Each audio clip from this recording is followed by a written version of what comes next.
fancy meeting you here. Hello, hello. Hey everyone. How's it hanging? Welcome to the stream.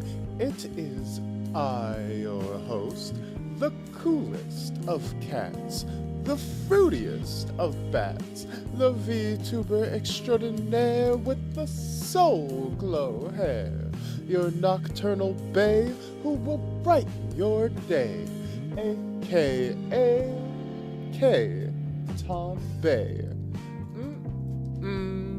Bars.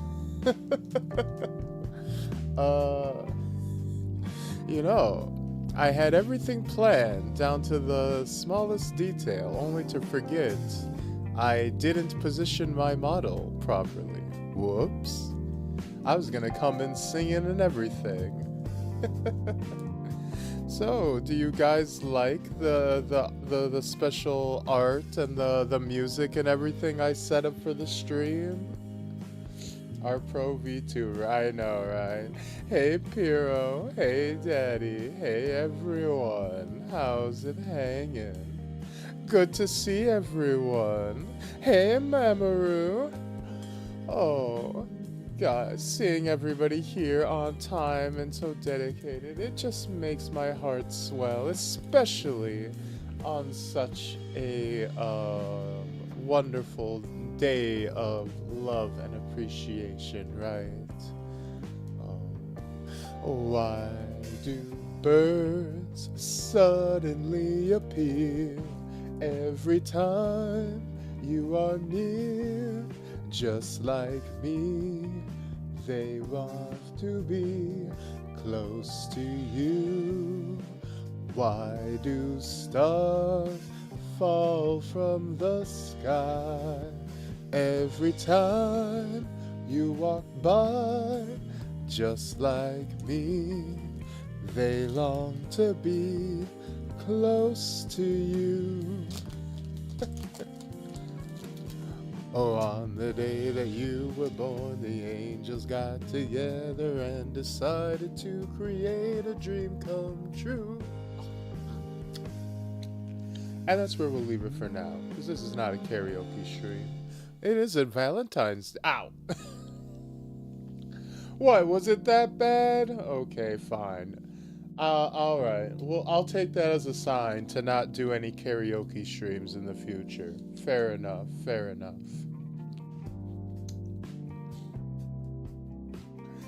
Why do bats suddenly appear every time your goth ass is near? Fair, fair. Also, for people who did not see, here is the full version of the art that I got commissioned from one Harris Burhan, friend of the stream, friend of myself, and a longtime artist. I've commissioned him, I think, going on 5-6 times now.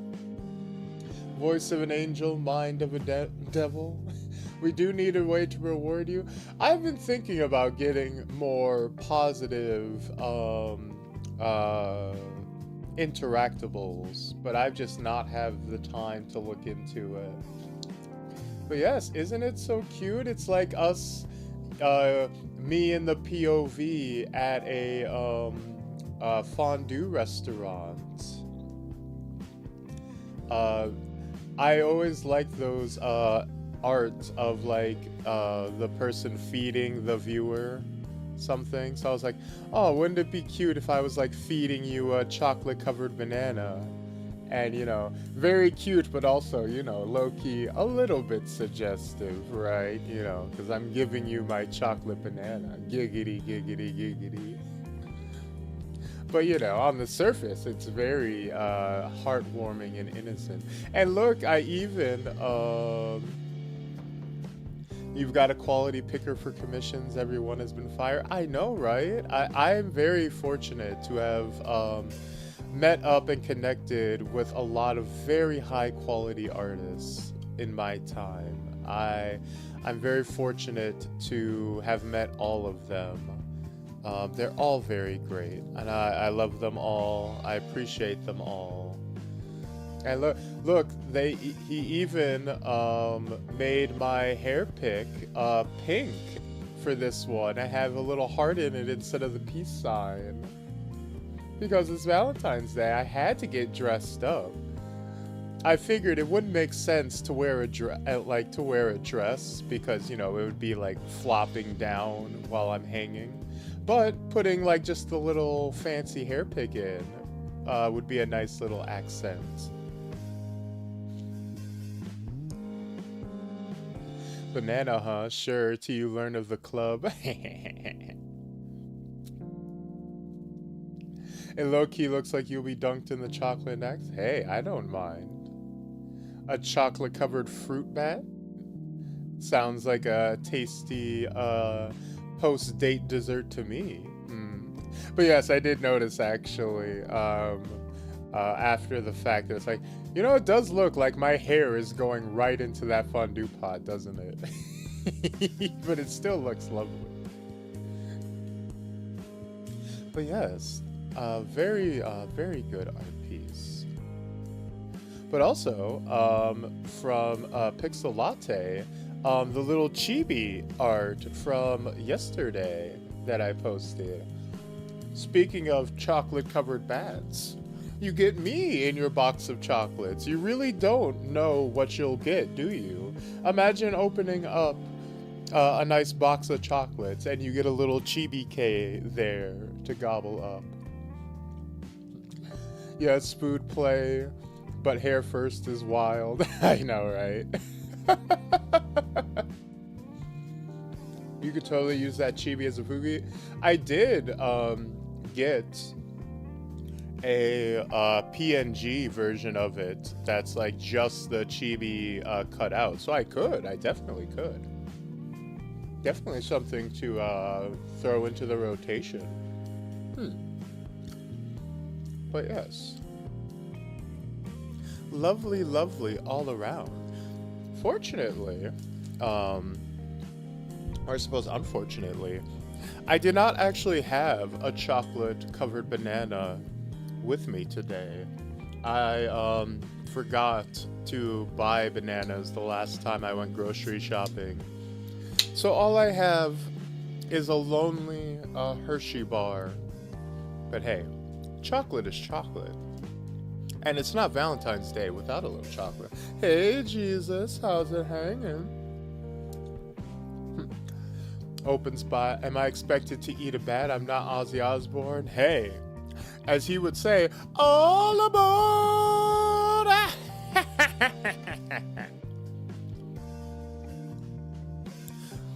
If you're having a fruit deficiency, I can help. Strawberry. Bro, I got my mouth open just in time. Giggity. But, as fun as our little preamble is, I actually, got everything set up on time. I don't have any, posting I need to do. Hey, Moonstar, how's it hanging? Thanks for coming to the stream. How are you doing? I actually don't have any, need to delay anything. So, we can actually, kind of jump straight in, if you guys would like. You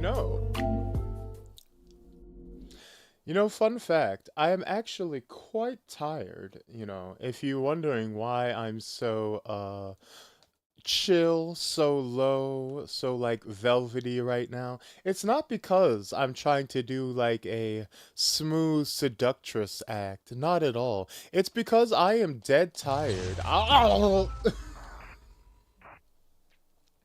It's not because I'm trying to do a smooth seductress act. It's because I'm dead tired.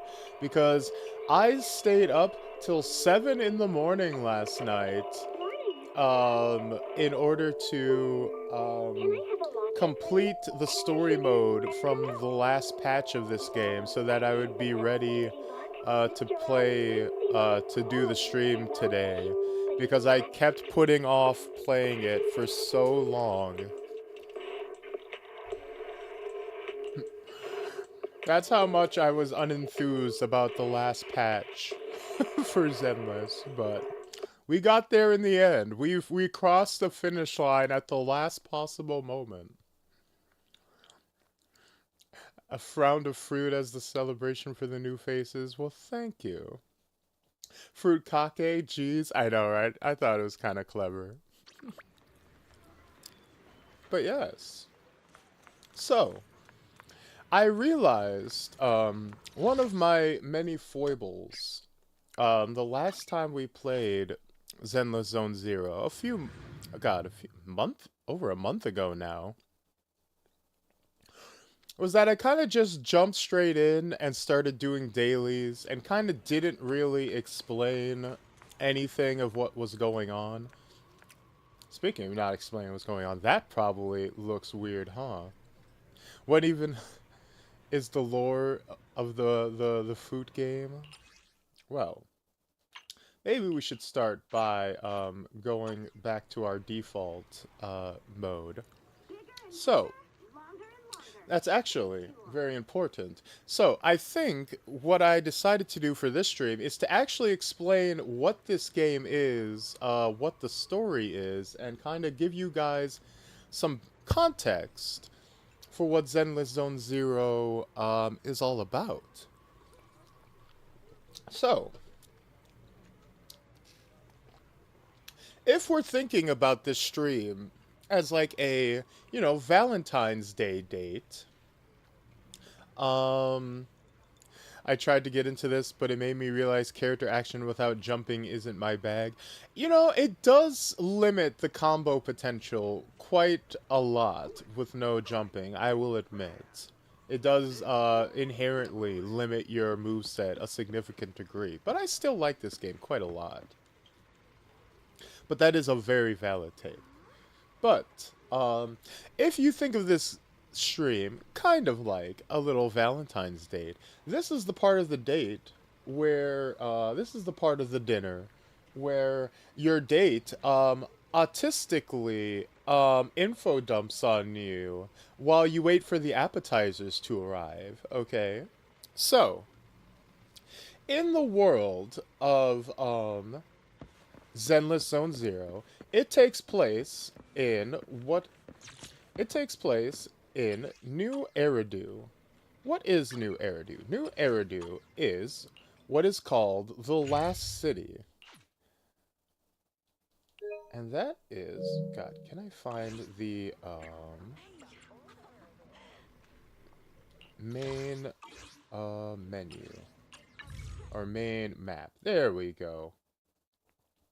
So, New Eridu is the last city. It is the last bastion of humanity, supposedly. We are learning that that might not quite be the case, but as of the start of the game, it is supposedly the last city on Earth? Question mark. We don't know if it's meant to be our Earth or just a different fantasy world entirely. But it is a post-apocalyptic setting where the world has been ravaged by these things called the Hollows. What are Hollows? Hollows are these large spherical things you see dotting the map. What they are essentially massive spatial rifts. They're kind of like pocket dimensions that essentially just started popping up across the planet one day under mysterious circumstances. They're like spatial anomalies.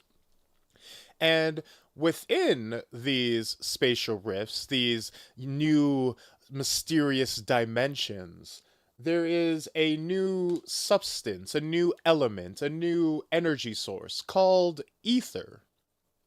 And as we said, I mentioned this when we were talking about Kingdom Hearts, how learning about a setting, learning about a story, it's all about identifying the proper nouns, right? It's all about what are the enemies called, what are the cool guys called, what is the magic called, right? What is the special stuff, what is the special energy source called, right? In this setting, it's ether.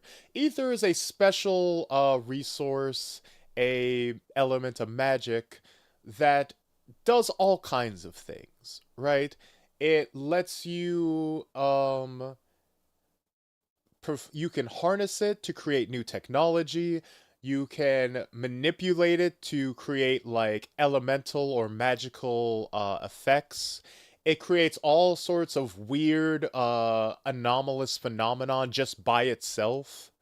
It creates like spatial distortions, and most concerningly, most dangerously, it does something called corruption. It corrupts things. It corrupts physical matter, organic matter, anything it comes into contact with that doesn't have like natural resistance to it, becomes corrupt when it comes into contact with ether. And when humans come into contact with ether specifically, they become corrupted and turn into what are known as ethereals, which are essentially monsters, right? They are the enemy types of the game. So, identifying your proper nouns, what are the enemies? What are the bad guys of the game called? The bad guys are called ethereals. Do we have um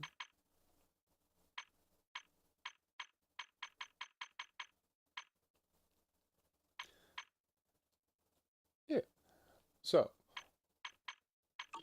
I thought we had a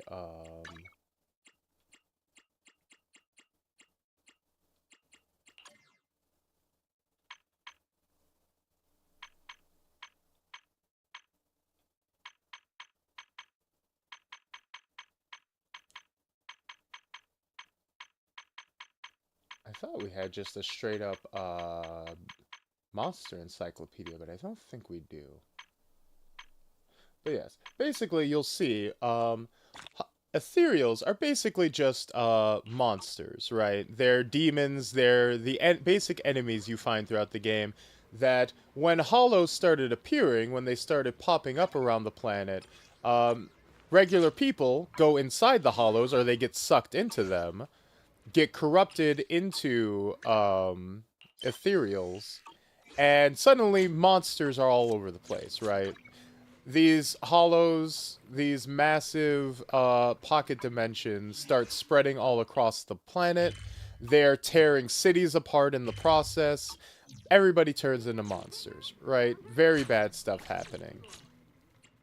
The only kind of saving grace here is that ethereals cannot actually exist outside of the hollow, right? Once an ethereal leaves the hollow, it's not quite clear if they like die as soon as they leave the hollow or if they literally just aren't able to leave, like it's a barrier. But for whatever reason, if you're outside the hollow, you're safe. As soon as you go into the hollow, you'll basically get corrupted and turn into a monster within like 20 minutes. You're fucked. It is dire, right? And across the planet, these hollows have appeared and they've expanded to the point where civilization has been pushed to the brink. There's only one place in the whole world where society has remained standing, and that is here in New Eridu, the last bastion. Everyone is kind of all correlated and amassed in one spot where it's relatively stable, and this is where we're all kind of holding out. And so how do we deal with this situation, right? Because hollows are dangerous, but you got to kind of deal with them, right? People want to go inside the hollows for various reasons. They want to research them to figure out how they work. They want to like recover things that have been lost inside them, old world technology. And some people just want to go inside and, like, you know, do jobs and just, you know, recover stuff, do shady dealings inside because they provide cover, right? So what you have are hollow divers, hollow researchers, hollow raiders. Basically, people who are naturally born with a resistance to ether, you know, like I mentioned earlier. If you have a high resistance to ether, you can enter a hollow for a fairly decent amount of time, longer than a regular person, and move around, right? That is who your cool guy is, right? Who are the cool guys, right? Your proper nouns. What is a cool guy How kind? can I It's a help? hollow diver or a hollow raider. And that's what all your I'll show you gotcha, my real value this time. who all your gotcha guys are, who you're pulling for. Are your hollow divers, your agents, your hollow raiders, etc., etc. They get called different things based on like what factions they belong to or what specific reasons they're going into hollow for. Are they going in to like steal shit and like be bandits? Then they're usually hollow raiders, right? Um and Where are we one of the going? things about the There's no class hollows, today. one of the dangerous things about the hollows is that um because they're anomalous, right? Ether fucks with space time, and it warps reality within itself. You can go inside a hollow, hit like a spatial rift, and then get completely turned around inside of it, which means navigating through it is nearly impossible once you're inside. You'll get flipped turned around, twisted, and not be able to find the exit again unless you have someone called a proxy who is specifically trained to know like advanced mathematical computer formulas to help calculate and navigate someone through a hollow. And that is where your main protagonists come in. This is a pair of siblings. Let me bring up. You are a proxy, Belle, the female character, and let me pull up. And Weiss. You are a brother and sister who are the proxies whose job it is to pair up with hollow divers and help them navigate through the hollow on whatever mission they're doing, right? You're there, you're the guy in the chair. You are the one feeding them information, telling them where to go, getting them out safely. You are not the cool guy doing the fighting. You are the Overwatch, right? You are the nerd techie. Um, And you, specifically, you and your brother, are the legendary group Phaethon. You are like the top dogs. You are the most infamous, special, revered proxy group in the world as of the start of the game, right? And the thing about being proxies is that technically it is an illegal job because unless you work for the government, technically going inside hollows is actually illegal. Being a hollow raider, being a hollow diver, is not okay. You're not supposed to do it. It's very dangerous. It's very shady. The government's like, why are you doing that? We have an official, like, organization set up to go in these hollows and recover things and do research and figure out what's going on with this stuff. You don't have any reason to be in here. No, no, no, no, no. Bad. So you guys are actually, basically, you know, super wanted criminals as of the start of the game. So you guys go on a job How can I with help? a group witness is called the the consul's Cunning ready and waiting. Hares. Let me see if I can pull this up. Time for some hard labor? Don't frighten me like that.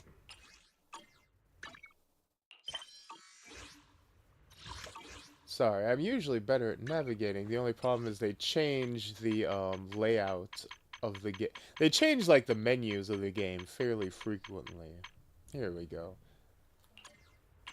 So yes, the first group you get in the game is this faction called the Cunning Hares. These are your day one ride or dies. By the start of the game, they already know you. You've already worked with them before. They're like your group of misfits, right? They're like a group of idiots of Nicole, a robot named Billy Kid, who's basically robot Deadpool. This cool like emotionalist Reaname type named Anbi, and then this annoying cat girl who I constantly forget exists. And they get themselves in trouble botching this job, trying to steal from an enemy gang. Um, and they get stuck in a hollow, and they're like, shit. Okay, we need help. We need to get bailed out because even though we have high ether corruption, we've been in here for like an hour, and even our shit's gonna run out, and we're gonna get corrupted into ethereals. Hey, Phaethon, you need to bail us out, like right now. We're fucked. We are so fucked. Can you help us? And they're like,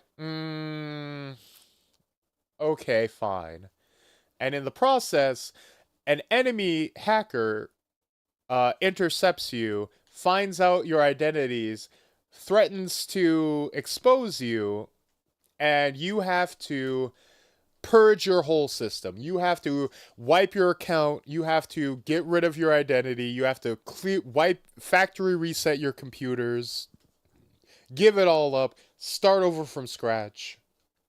Thus, your player account starting from level 1, right? That's the initial concept of the game is you are legendary proxies, but you're starting over from the beginning. Rags to riches. Gotta build yourself back up from the bottom. And as part of this job you were doing, the thing they were stealing, the Cunning Hares, from this rival gang, turned out to be a super advanced AI that you guys then get your hands on by the name of Fairy. So now, yes, you guys are starting off from the bottom, but you have a super advanced AI clanker buddy that helps you like do super hacking skills to do everything, right? So this is very helpful. Time for Bear witness. Whoop, this is. I've got your back. Nothing to fear. The Cunning Hares are here. So, not a clanker with the accent core? I know, right? So, first chunk of the story is actually fairly grounded. You know, it's very street level at first. Nicole and the Cunning Hares are investigating what all this shit is about with the AI thing, the gang, and eventually you uncover that this corporation led by this asshole named Perlman. Yeah, I prepared fucking outside images for this. You guys need to appreciate. So this asshole Perlman, his company is doing some shady like land development bullshit where he is like trying to demolish a section of the city and like force out a group of people and force them into a hollow to relocate them and like cover up the fact that he's like gonna kill like all the residents of this section of the town so that he can take the land and like develop it for some like city redevelopment project, right? Under the guise that he's saying like, oh yeah, no, we paid everybody off to like move out and like get new homes. Yeah, no problem.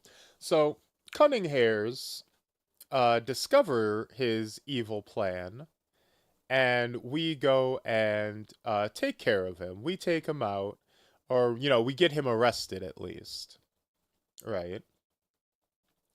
Only to find out or at least get a hint, that perhaps the real person behind it was not Perlman, but his assistant, a mysterious woman, a mysterious dark-haired woman by the name of Sarah. She's kind of like in the background at first, but she's like shady. You know, the camera lingers on her for a long time for some reason as Perlman's getting taken away to the cops. But as Nicole and the Cunninghairs are getting ready to take Perlman to trial, which is very funny. Like, there's like a whole chunk of the story that's just like everybody getting suited up to go to court, which I don't know why that tickled me. I was like, oh, we're actually like following through on like arresting the bad guy. Usually it's like, take him away, boys, and then like we don't like bother to care about the rest. But no, like we're actually like gonna prosecute this motherfucker. But Perlman gets like sprung loose by the corrupt powers that be, the people pulling the strings, by a group called Tops, because the city is run politically by the mayor, a man who is supposedly elected. We don't really know how he became into power, but the mayor runs the city. But really, the people who control a lot of influence is a massive conglomerate of companies, mega corporations called Tops. Super, capitalist hellscape kind of deal. Cyberpunk-esque deal. And they kind of spring him out, let him escape, which then leads us to Need something? pursuing My services him are expensive. all the way out to what is called the Outer Rim. Because outside of New Eridu, the last city, you can go to the outskirts, where it's like a big desert Mad Max style area where people live free and die hard. Your hardened biker people, people are doing desert runs. Like, super cool, right? Completely different tone, completely different feeling. But still massive hollows looming ominously in the distance. Oh, I should probably get rid of that to let you see the massive hollow looming in the distance. Sorry. But yes, this is Blazewood, part of the Outer Rim. As you can see, it's like a little desert, Mad Max inspired area that you come to visit in pursuit of the escaping Perlman. You gotta bring him to justice. You gotta question him because he knows something about the corruption going on in the city, right? I do know about Bernice. Bernice is the GOAT. Yes, Bernice is pretty great. She got the big meme trailer that kind of took off and kind of helped the game expand. But and while you're here, you meet the Mad Max style waifu biker gang, the Sons of Caledon, led by one dumbass tomboy Caesar King. And she is literally just a Mad Max gladiator lady. Like, super cool, super dumb. Like, sword and shield, fucking parries the shit out of everything, got a fucking robo arm. And their whole thing is that to become the leader of the Outer Rim, your gang has to win this giant, like, race, right? It's like very Mad Max, like very blatantly Mad Max inspired. So you kind of have like a little side quest here where you help the Sons of Caledon she's a Caledon member. She's a Caledon member. As you can see, like, they are very distinct style, right? You help them win their massive, big ol' combat race. You defeat the rival gang. You stop the evil bad guys. You capture Pearlman again. And you get more intel, right? And you're like, oh, it's not just me who was behind it. It was Sarah. She was the real mastermind. I was just a puppet. You know, I'm just the guy set up to take the fall. It was really her. And it wasn't just her. It was Bringer. Who's Bringer? Bringer is the head of PubSect. PubSect is the police force of New Eridu. And PubSect is technically... Yeah, you've probably seen Bernice before. She's very popular. I don't have her because I was out of the game during the time she was run. She's very cool. PubSect is basically the cops of the game, you know. Like, she's a member... Gion is a member of PubSect.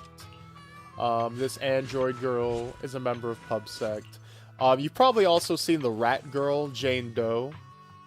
She's also a member of PubSec. She's like an undercover cop. The closest thing this game has to a femboy is a member of PubSec. You got Seth here. So he's cool. But basically, all of them are led by Bringer. And Bringer is a corrupt cop, you know. Obviously, not a surprise, right? And he is working with Sarah to undermine the city and take over and implement a secret plan to bring about what is called the Creator. Mega Chad Thundercock looking ass. Exactly, right. So, what ends are they actually working towards, right? What are they doing? What is all this shady shit for? You know, they're attacking people, they're kidnapping people, they're fighting the protagonist, right? They got plans and secret plans on secret plans. Every time you beat them, Sarah is in the background going, ha ha ha, all according to Keikaku. What is this ultimately amounting to? Well, these people are all part of a cult called the Exaltus. And the Exaltus all worship a mysterious god called the Creator.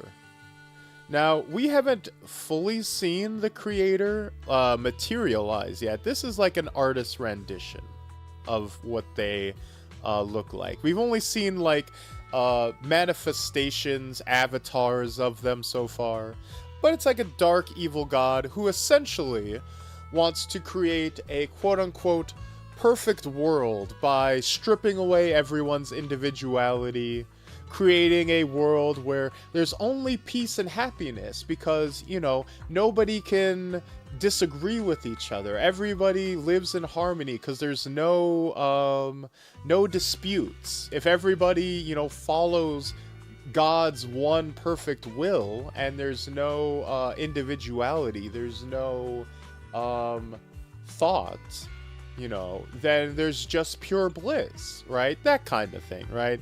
Not super original, but it's serviceable, right? It works, it's fine. Pretty decent enough villain, right? The Creator looks suggestive. So the bulk of the game's patches and seasons so far has been us going from region to region, and fighting the creator's cultists, right? The Exaltists. Manifesting in one way or another. You know, you go to a town, some major figure in the town is doing some shady shit. It usually, 9 times out of 10, turns out they're related to the Exaltists in some form or fashion, right? And after enough times, we stop them enough times that we, A mission? Take me along. you know, Bell and Weiss, we eventually just completely blow our cover because we're proxies, remember? We're supposed to be undercover. We're illegal agents. We're operating under the law, but as I mentioned, a lot of these playable characters are members of the government. Like, one of the strongest characters in the game, one Hoshimi Miyabi, the Void Hunter, is also part of PubSec, part of their special operations unit. And when you go to the Outer Rim, she straight up just finds out that you're a proxy and immediately tries to arrest you. And no one in the game has the means to stop her from doing that. You manage to befriend her and get her to, like, vouch for you. But, like, you're kind of fucked, right? You're screwed. Fortunately, you guys have saved the day enough times that you get the attention of the mayor of New Eridu. And they decide, hey, Bell, Weiss, you guys, you know, you might be proxies, you might be criminals, but you guys are such special, you're such a special little boy and girl, you're such good guys, that we're gonna make a special exception, and I'm gonna make you my representatives. You guys are gonna be, like, heroes for New Eridu, you're gonna operate under my name. And it turns out that you guys actually are really special and have special powers. You have, like, a Sharingan eye abilities that let you manipulate ether. We don't know to what extent. So far, you only, like, activate these powers in, like, extremely stressful situations. For example, one of these characters is a girl named Vivian, who is, like, your yandere stalker who's in love with you. And on one of your adventures, she, like, sacrifices herself to save you while you're in a hollow, and, like, gets corrupted by ether and is about to turn into an ethereal herself. But at the very last minute, your special eye powers, your Sharingan, kicks in, and you purge her of the ether and save her and undo the corruption, which has never happened before. A special ability, the power to undo corruption, never before heard of. God, you're so special. Hey, Xiao. We're explaining Zenless Zone Zero lore and the story so far. So, you're super special. You guys have cool powers. You're unlocking them. And the only way to fully unlock your powers is you have to go train. You have to go on a training montage. So as of 2.0, you guys get sent to Phylum Heights, which is essentially, because New Eridu is a massive mega city. It's not just that one little chunk that I showed you. It's like a cyberpunk-esque, like, super city with many, many districts. So you go to Phylum Heights, which is essentially the, like, Chinese district of the city, right? It's like old school Chinatown.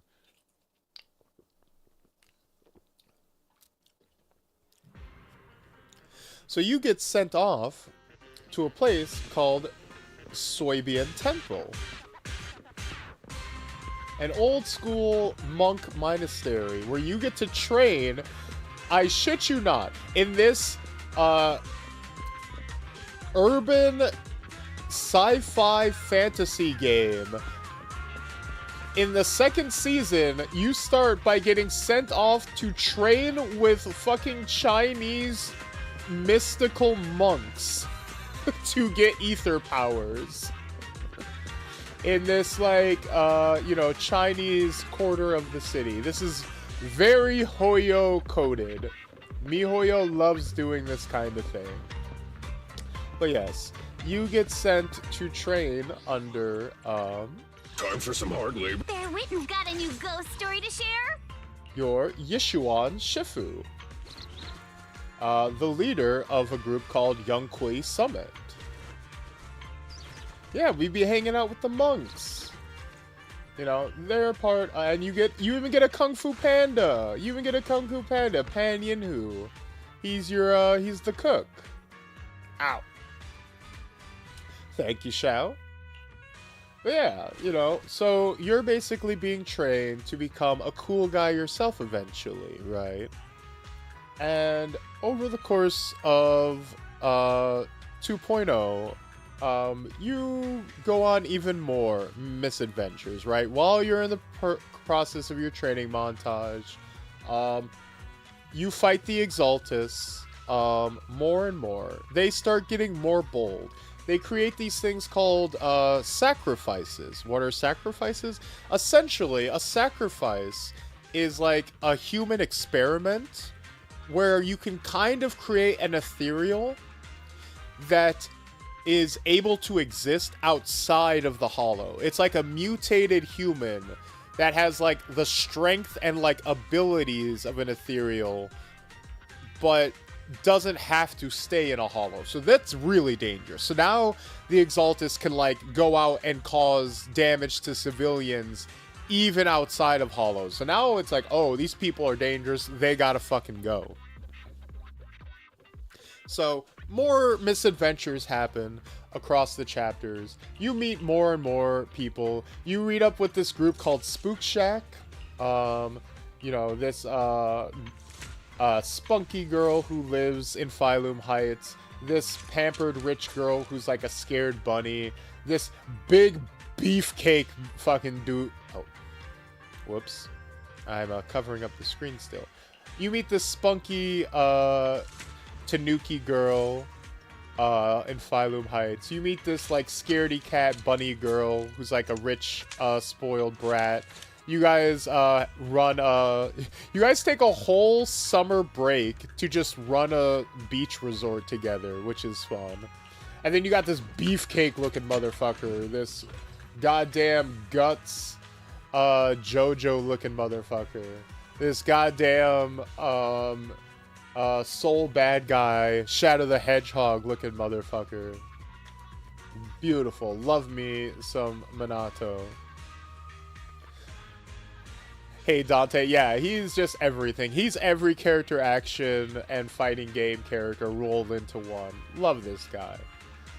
So, as it goes through, you're clearing out the Exaltus bit by bit until the point you've basically eradicated the whole cult.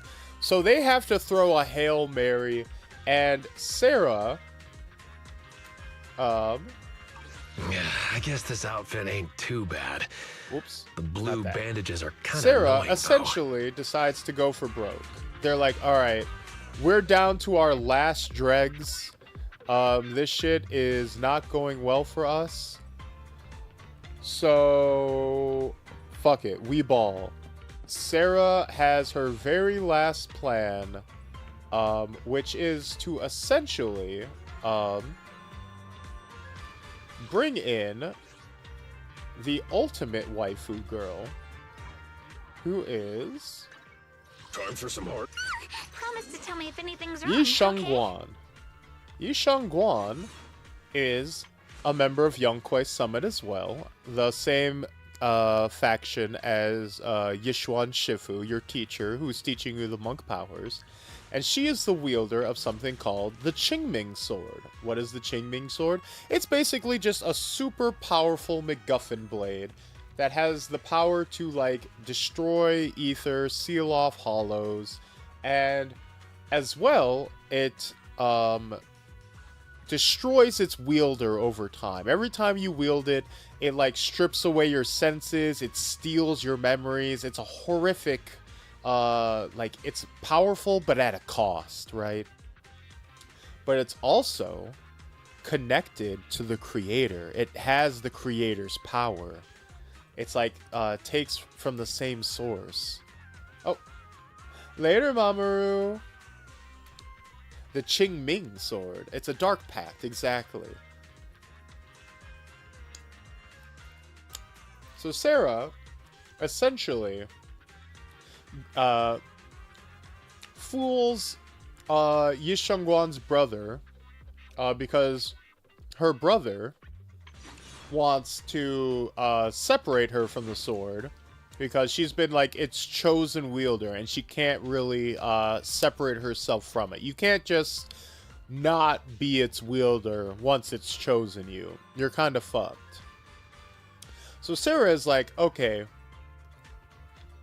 hey, big brother, you want to save your sister? Come with me. Let's work together. Let's make a truce. Help me revive the creator. And with the creator's power, we can just undo and destroy the Qingming sword. And your sister will be free. Brother's like, all right, bet. Let's do it. So you're like, oh no, is the brother going to be evil now? Oh shit, he's turning to the dark side. He's being fooled. He's being manipulated. And then at the very last minute, the brother's like, you dumb bitch. I didn't fall for jack shit. Not only was I not fooled by your plan, I've been secretly sending messages to Yishuan this whole time to let her know that I'm not evil at all. I've been still on the good guys team the whole time. So he was trying to get her to resurrect the creator, specifically just so he could try to destroy the creator himself. Which, still a foolish plan. It still didn't work. He still got mind controlled and we had to like boss fight him. But at the end of the day, we managed to defeat him, free him, and we got off scot-free. And then at the very end, as of last patch, we meet back up with the brother. We go through a whole, like, damn near 7 hours of drama of, like, oh god, do I use the Qingming sword? The Qingming sword is so dangerous. Sis, you can't use the Qingming sword. The Qingming sword is evil. But it's my duty to use the Qingming sword. But you don't need to use the Qingming sword. It's not your responsibility. You don't need to die for everyone else. That's not fair. But you're... And then she has an alter ego. She has an alternate personality who doesn't want to use the Qingming sword. She just wants to live. She's like, no, fuck that. I'm not being a hero. These people just want me to be a sacrifice for the Qingming sword. Fuck that shit. And then it turns out that Yongkui Summit, the super cool good guy monks that you've been training with, the elders of the temple have been deliberately picking out orphans to be fodder for the Qingming sword. So, Yi Shengguan was very deliberately chosen to be the wielder of the Qingming sword because she was an orphan and was disposable. So she was, in fact, picked to just be a sacrifice for it because the sword needs a wielder, and hey, if we pick orphans to select, then it won't be people who will be missed. Yeah, her brother uncovers that secret and confronts everybody, and that was actually like I was halfway through the story and I was like, man, this really kind of sucks. I'm not... And then that part came up, I was like, oh, okay, this is actually getting good. We spilling some tea. So they actually did have a pretty cool twist where it's like, oh no, Yongkui Summit actually kind of sucks. These guys are fucking assholes, which is great because Yongkui Summit has been super divisive. This whole outside of the story, like in real life, people do not fuck with Yongkui Summit, or at least a good portion of the fan base, because they're, as you can see, they are very fantasy heavy, right?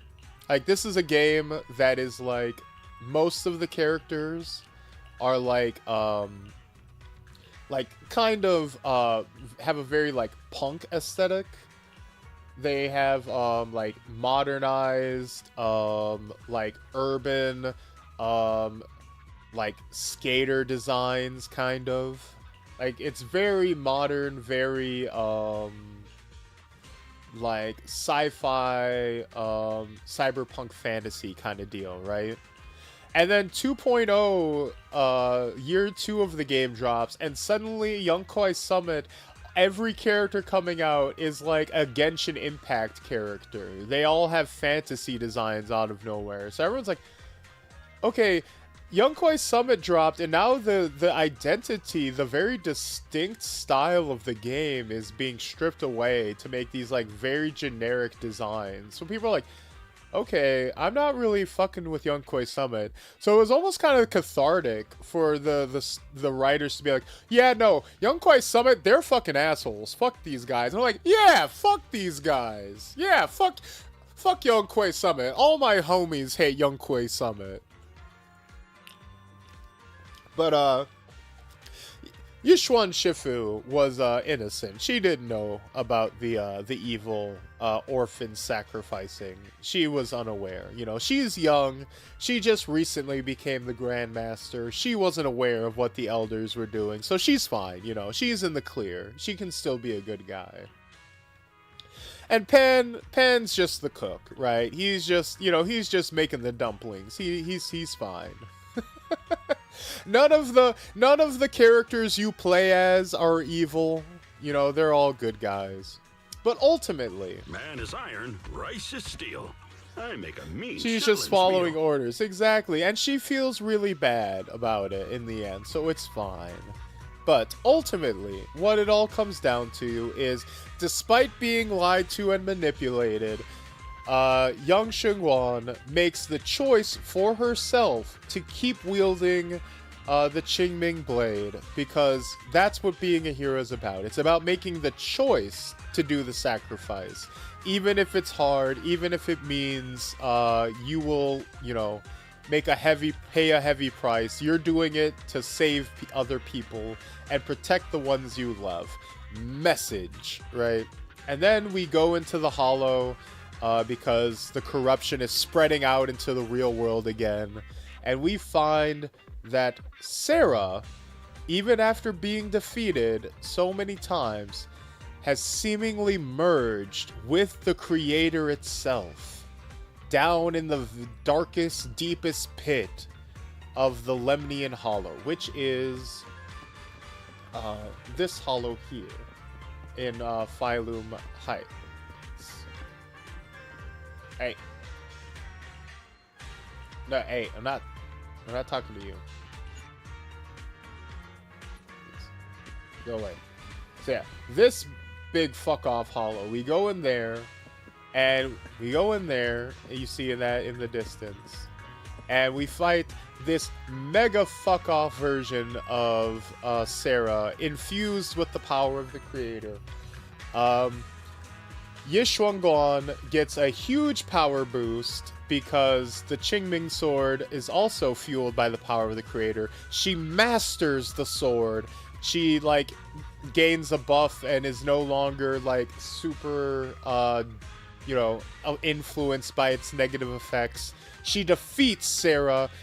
This bitch is dead forever now. We've finally cleared up this part of the story. Yishuangguan gets named a Void Hunter. Where are we going? Promise to tell me if And anything's wrong, okay? as you can see, she is called the Qingming Arbiter. And everyone lives happily ever after for now. Except our I'll give you a heroes, Belle and Weiss, have some unfinished business to attend to, because all this time in the background, we have our own personal mission. Not just wiping out the Exaltus, not just saving New Eridu. We have our own reason to be doing all this, is that 11 years ago, New Eridu, or Old Eridu, the old capital, was destroyed by something called the Hollow Zero disaster. Now, what is the Hollow Zero disaster? You see up top that really big hollow, bigger than everything else around it? That's Hollow Zero. I believe it's the first ever hollow that was created, right? And at some point, 11 years ago, that hollow expanded drastically, like mega expanded, like a nuclear bomb levels. Destroyed the entire capital city with it. Wiped everything out. Hundreds of thousands, if not millions of people dead. And it is believed widely that that Weiss and Bell's mentor, a woman by the name of Carol Dorna, is the one responsible for the Hollow Zero disaster. And this entire game, we have been working to uncover the secrets behind what happened that day 11 years ago, to try to clear our mentor, our teacher's good name. We are trying to uncover what happened so that our mentor, Carol, who worked at this mysterious facility that we lived in, we believe that she's innocent. We believe she could not possibly, because, you know, she was like a mother to us. You know, she raised us when we were, you know, orphans, right? She taught us everything we knew about being tech nerds and about being proxies. She couldn't possibly be behind destroying, like, committing a mass genocidal incident, right?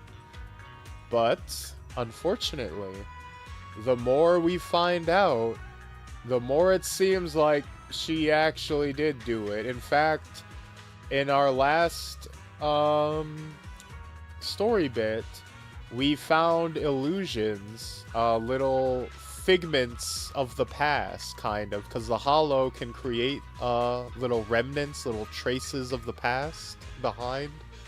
Essentially a recording, a soul recording, of what appeared to be Carol outright admitting that she was the one behind it. So now we're like, oh, well, I know that sounds bad, but surely, surely, there's gotta be more to it. So we're in full copium mode. But, I would assume, as the story goes forward, we're gonna try to find out more. But that's probably not what this next chunk of the story is, because we're in idle mode. That's right. This next story patch is not about the main story or any of that fucking Exaltus creator bullshit. This next patch is about the Angels of Delusion, which is an idol group that the Zenless Zone Zero devs have been teasing literally since the game first came out. And finally, 2 years later, they are finally being released and rolled out.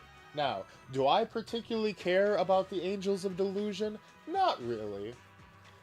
I mean, I did care about one of them because it was like a cool robot girl design.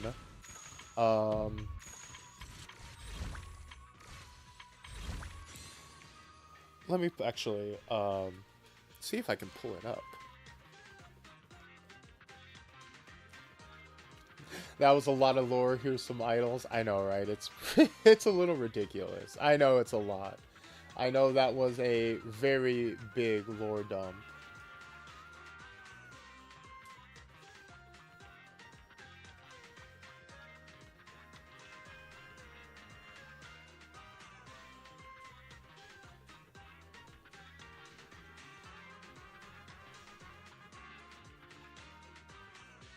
There we go. So we have this girl. She's not out yet. She's coming in the next patch, or the next update. So we have this girl, Arya, who is essentially a cute little robo girl, right? But initially, for the past 2 years, the only version of the character that's existed is this, like, robot design, right? And I was like, okay, that looks pretty cool. I might be willing to check that out, because it's, like, really interesting and unique. And I like when Zenless Zone Zero has very unique and interesting character designs, right? But literally like 2 months ago, out of nowhere, the team revealed that in addition to the robot design, Arya now has a human design that gets hologram projected on top of the robot. And this is her main form now. When you play as Arya, this is what you see for 99% of gameplay. The robot only appears for like 5 frames during her special attack, and then during her ultimate animation. That's fucking it. They do this. They have done this, I kid you not, for every single robot character they've made. Like, they have fucked over every robot character in some way. Like, What brings you? so we have Billy Kid, right? Billy Kid is super fucking cool. Billy Kid is awesome. He's this goddamn, literally robot Deadpool, right? Fucking sick. How can you hate? What is there not to love? What's not to love is that he's an A rank that you get for free at the start of the game. Therefore, he is, like, trash. Like, you can clear with him. You can, you know, make him work. But his gameplay is, like, the simplest in the entire game. And he's just not particularly good, right? And that's unfortunate. That's just, like, a symptom of, like, he's one of the first characters they made, therefore he's super simple and basic and not very good, right? Then, the next robot character they teased was a character called Seed. Seed was supposed to be a, like, fucking giant robot. And as you can see, Seed is not a giant robot. Seed is a regular waifu. Because, as it turned out, Seed was the girl piloting a mecha suit. And just like with Arya, you only see her get in the mecha suit for like a few seconds of her few attack animations, and then during her ultimate animations. And then we finally, a month or so ago, finally got an actual robot character for real named Banyui. And Banyui is really cool. He's basically Asura from Asura's Wrath as a fucking lion-themed robot man. His arms split into 4, and he does like ora punches. He summons, he like rips up fucking mountains. He like attacks with his fucking like strings of fucking prayer beads. He is genuinely very cool. You know what the problem is? They, for whatever reason, in this game, you do gacha pulls, right? You pull for characters on a banner. Every other character runs for, I think it's 3 weeks, 3 or 6 weeks, whatever the one is. Every character runs for 3 weeks, I believe it is. And you get 3 weeks to do your pulls, to collect in-game currency, to draw the character, right? They shortened Banyui's run to 2 weeks. You literally just got less time to get him, even if you wanted him, because they're like, well, he's a male character and a robot, so nobody wants him anyways, fuck it. We had to make room. We had to make time because immediately after Banyue, we're going to put out Ye Shengguan. And Ye Shengguan is a Void Hunter. She's going to be super meta. She's the new hot waifu. Everybody is going to skip Banyue to save up to get her anyways. So who cares? Just fucking shorten that time. Give him less time so that we can just hurry up and get to Shengguan anyways. Nobody cares. Who fucking cares? So I literally didn't have enough time to get enough currency to get Banyue in time. I literally did. So they have uniquely fucked every single robot character they've made in this game. It's kind of crazy. So that's why on Thursday when we watched that Marvel Tokon trailer and they revealed Danger, that robot girl character, that's why I popped off that so hard, because like, oh, they're actually making a robot character and committing to her being a cool robot. What a novel concept. But yes, This weather's perfect for a little that exploring. is my massive Zenless Zone Zero lore dump / rant. No femboys, no clankers. I cannot believe. Okay, that's the thing. Fuck the robots. How can I I cannot believe we are 2+ years in and we still do not have a actual femboy character in this game. Seth does not count. Seth is a twink. Twinks and femboys are not the same Call thing. me anytime. Like, this is not enough. We literally had, in Genshin Impact, we had femboys in the game day one. We had multiple femboys in the game day one. It's crazy that we have gone this long without a cute femboy in the game. It's insane. I don't understand it. S-Rank Billy Wen, the hope stays alive, friend. And hey, Terrible Tyrant, how's it hanging? Thanks for stopping by the stream. Fuck the robots on it, boss. something? But yeah, look at all these fucking characters. All these fucking characters. Not a single femboy amongst them. Granted, you can get lollies up the ass, but no femboys. Hey, We fighting? Ready and waiting. Only I've got your back. standing by. So, This is the What brings you? where are we going? But yeah, My real vibe. Hey, did you cook? granted, Time for some hard and that's the labor? thing, like, this game does have character variety. This game has, like, the most character variety in almost any gacha I've seen. Like, and it sucks because this game, like, launched with, like, fucking bears I can. and fucking, like, little demons and a goddamn werewolf man with cyber legs and a fucking Deadpool robot. Wait, let me grab my. I would Like, never this let you game fix has yourself. so much No unique touch shit my in it. tail. And as the game has gone on, there's like a shark girl made.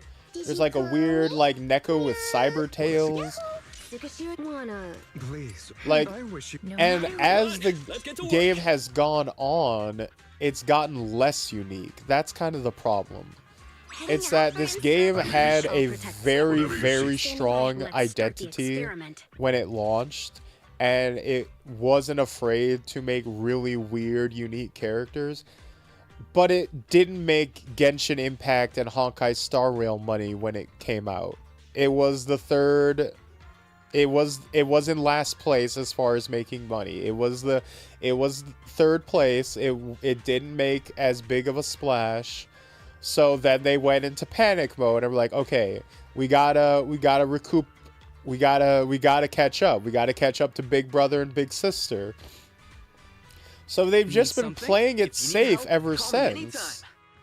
They've just been making like progressively safer Fighting? waifu designs ever since. What brings Like, you? literally I can help you making ward off more misfortune and Genshin-esque disaster. designs. I'll Like, give you a hand. this is the most recent character. She's literally, like, What these brings are you? literally I can help. Genshin a designs. Like, hand. these are literally fantasy designs. These are not the What same brings- Tell me designs if I can help as, you. This what like, Got a new what you house? started with. I can help.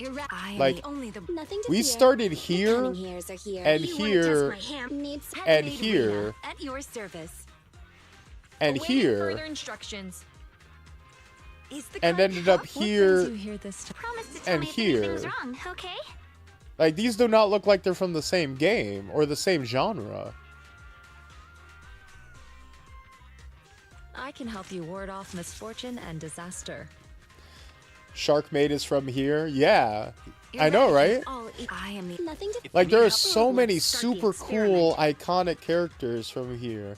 And, you know, very animatable characters from here. Wait.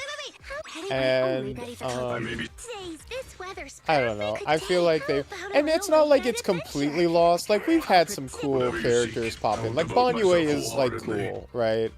no Um... matter where we go. Yudahari is cool. She's a you is the recent real reward. addition, and it's like, hey, look, cool octopus tentacle lady with like fucking stickers and like spray paint tattoos on her tails. Like, that's cool. That's good. My That's a journey that's a seems to- move back in the right direction. You know, we get glimpses of the old design philosophy here and there. It's just not consistent. I'll show you. I'm here. Got a new. I'll show you my real. How can I help? I'll give you a hand. But yeah. I always thought Zenless was supposed to be sci-fi version of Genshin. It was. And then it kind of stopped.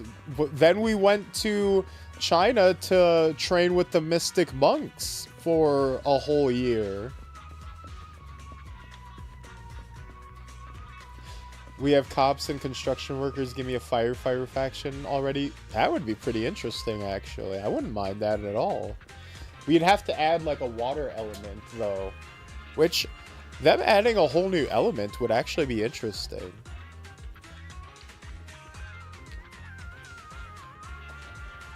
I wish they didn't have to chase the bag so hard. There's actually, someone made like an hour-long video going over how they have completely changed the structure and layout of the game from the ground up multiple times in pursuit of trying to make the game like more appealing and profitable.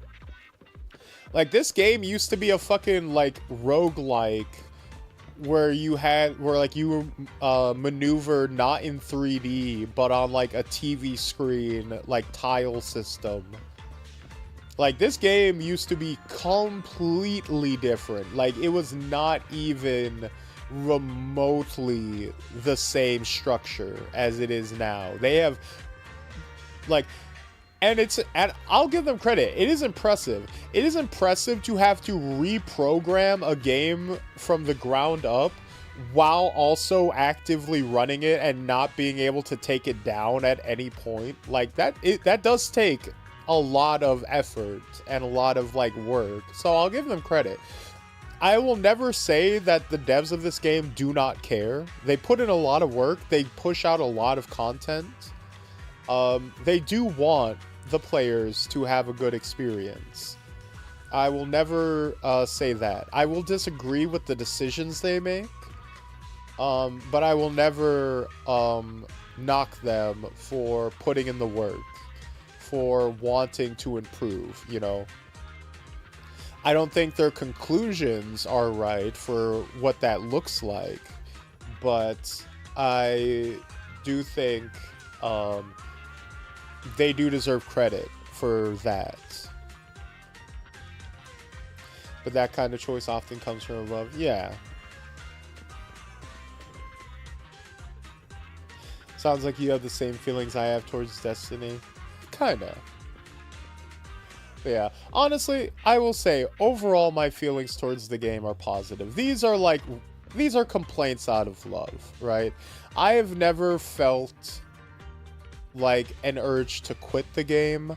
Like, these are me complaining about like character designs, right? These are me complaining about like you know, the story not being as like cool and ground level as it used to be, right? You know, these are nitpicks, you know, and, you know, they can be annoying, but it's not the end of the world. These are not game-breaking complaints. They're just like, I would very much prefer if you guys took it back in the old direction. It's still very fun to play, and I still enjoy, you know, the One thing I will say, them writing like the wider, like greater scope narrative, they're not very good at that, I will say. Like, they're not good at making like the main story. Them writing like personal, like character driven stories, surprisingly good actually. Well, recently they have a problem where like 90% of their characters is like, oh, I have a dead dad. Like, very specifically, like, dead dad has been like a running trend for like 5 characters in a row. Very funny. It became like a meme. But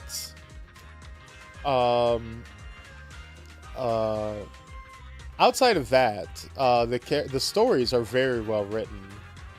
Hey Crips, how's it hanging? Thank you.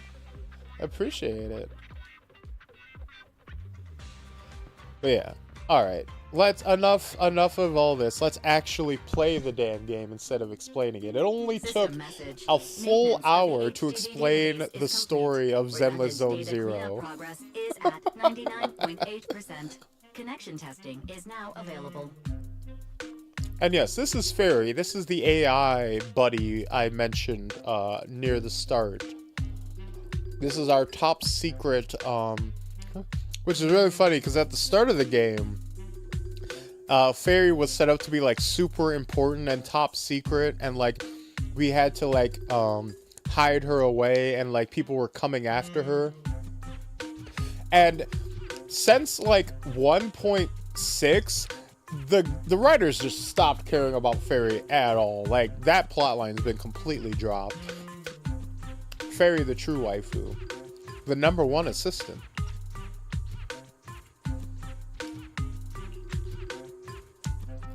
I thought Fairy had fallen asleep. Finally! If I hadn't seen Signorino sighing at the electricity bill lately, I really would have thought Fairy had just been asleep these past few days. With Fairy's help, you run a new connection test on the HDD. Redundant data. Screening complete. Current cleanup progress, 85.1%. 85? That's a little... Huh? I could have sworn it just said the redundant data was nearly cleared. So why is it that after the connection test it suddenly... No way this was my fault, right? Based on current data, it appears the recent actions of the creator have caused ether activity fluctuations in Hollow 0 and the 6 Great Hollows. Some of the HDD's calculation data from these hollows has become invalid. During the connection test, the system automatically recalculated everything, resulting in redundant data buildup. This explanation sounds much more reasonable than me secretly stuffing redundant data into the HDD system. Oh, what a tragic setback for a proxy. Well, alright then, Wise. Let's do something else first. And with Gilded Karate coming up soon, there shouldn't be anything urgent, so we still have a bit of time to relax. Careful, Belle. You're gonna jinx us. So yeah, it looks like we're just gonna be having a little vacation just like that, my story. point is proven. Something always pops up when you say that. It's Jane calling. It's Jane calling. Ooh, the sexy rat lady. Good morning, managers. Are you two still in Wi-Fi these days? I have no memory of ever telling you we were in Wi-Fi. But yes, Belle and I are still staying at Suibian Temple. Oh dear. Looks like my timing couldn't be worse. Oh, before I forget again, in my Discord, that is K-Tanbei's Discord, creative name, a few of my chatters are trying to organize a tabletop game So if you want to go there, links in the About section, go check that out after the stream, and go talk to them about joining in. Always nice to see my viewers organizing and getting stuff set up together, having fun. So yeah, sorry I got asked to promote that and I completely forgot until now. One of my power characters, yeah, Jane is like one of the first like truly like immaculate character designs in this game that like really made this game take off. Like she is A+. Like everything about this character is great. No need to be so formal, Jane. Come on. Jane, you are our VVIP member at the video store. You don't have to be shy with us. Just say what you need. All right then. I'll keep it short. If it works for you two, I'll stop by the video store tomorrow night. Also, we our like main cover / side job is that we run a video store. So we're like, you know, this game is very like hipster, retro, nostalgia coded. So we have like VHS tapes that we sell, and it's like literally like a management, like a little business management sim that you run your video store and you pick out like videotapes to put on sale and stuff like that. We are literally Blockbuster. We are literally the last Blockbuster alive in the last city on Earth. And that becomes, like, that's a plot point. Like, most of the characters and agents that we interact with, we canonically meet through the video store. Like, half of the characters start off as customers in our store, and that's, like, our main form of contact. Like Jane here. I have a special commission issued by a certain rapidly rising individual from public security, and it needs to be delivered to Phaethon. Ah, fuck, we're working for the feds so again. I'll need you both to coordinate quickly.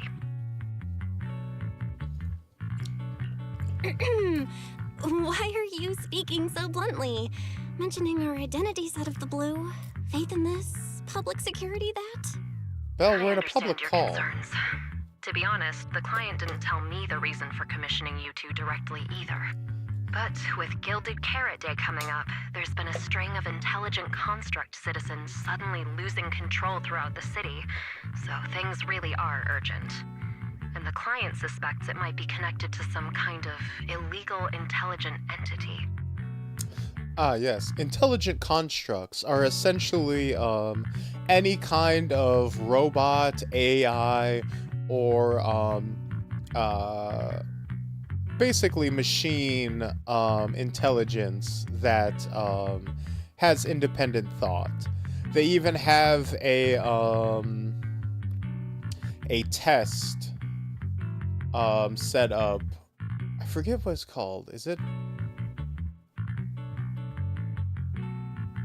Oh, it's called the Forbidden Fruit Test, where they will literally give AIs or like androids a test, and they never explain the details of it. But if the AI passes the test, they basically just give it citizenship.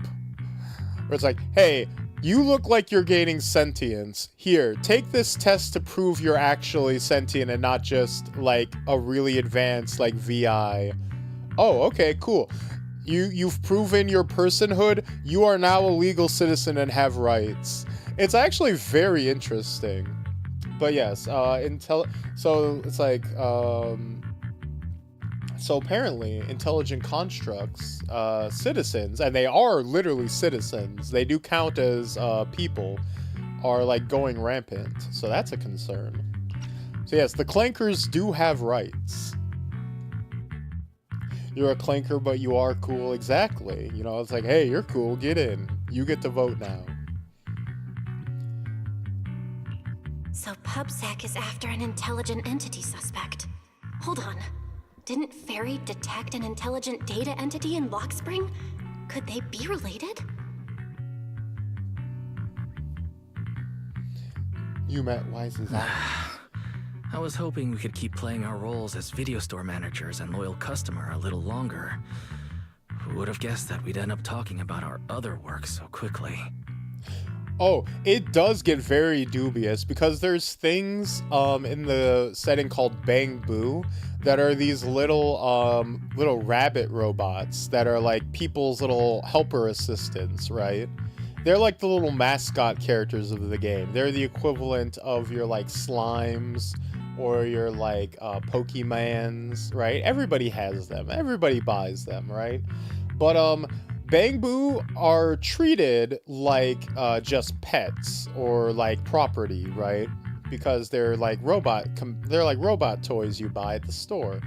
But they're constantly shown to develop their own like personalities and wants and desires and sapience, but nobody ever treats them as if they do.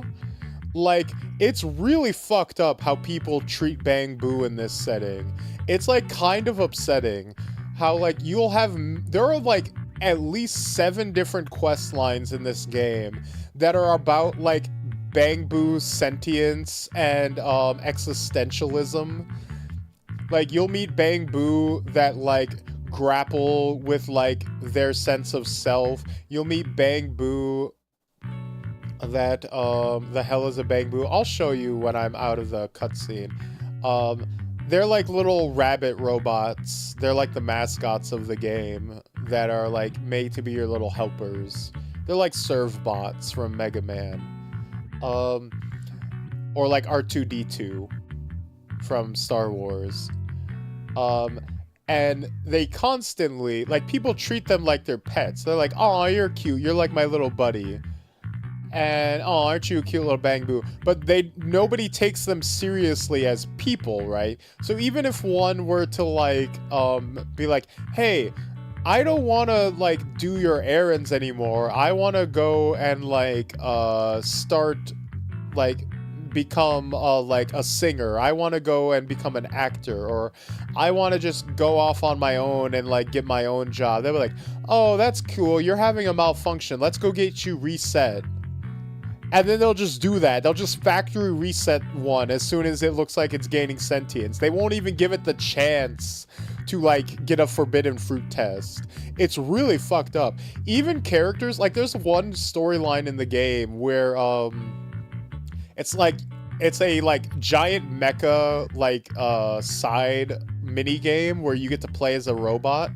And the enemy of that storyline is a golden Bang Boo who pilots an enemy mech. And he's like, oh, I hate humans. I'm fighting against all humanity because of you, how you abuse robots.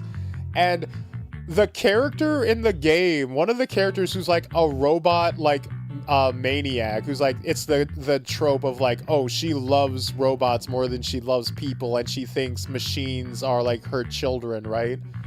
Even she goes like, aw, you're malfunctioning. We just gotta give you a little reset. Like, even she doesn't take the robot's personhood seriously. When it's like, oh, I hate you guys because you mistreat us. I'm like, god damn, this is really bad.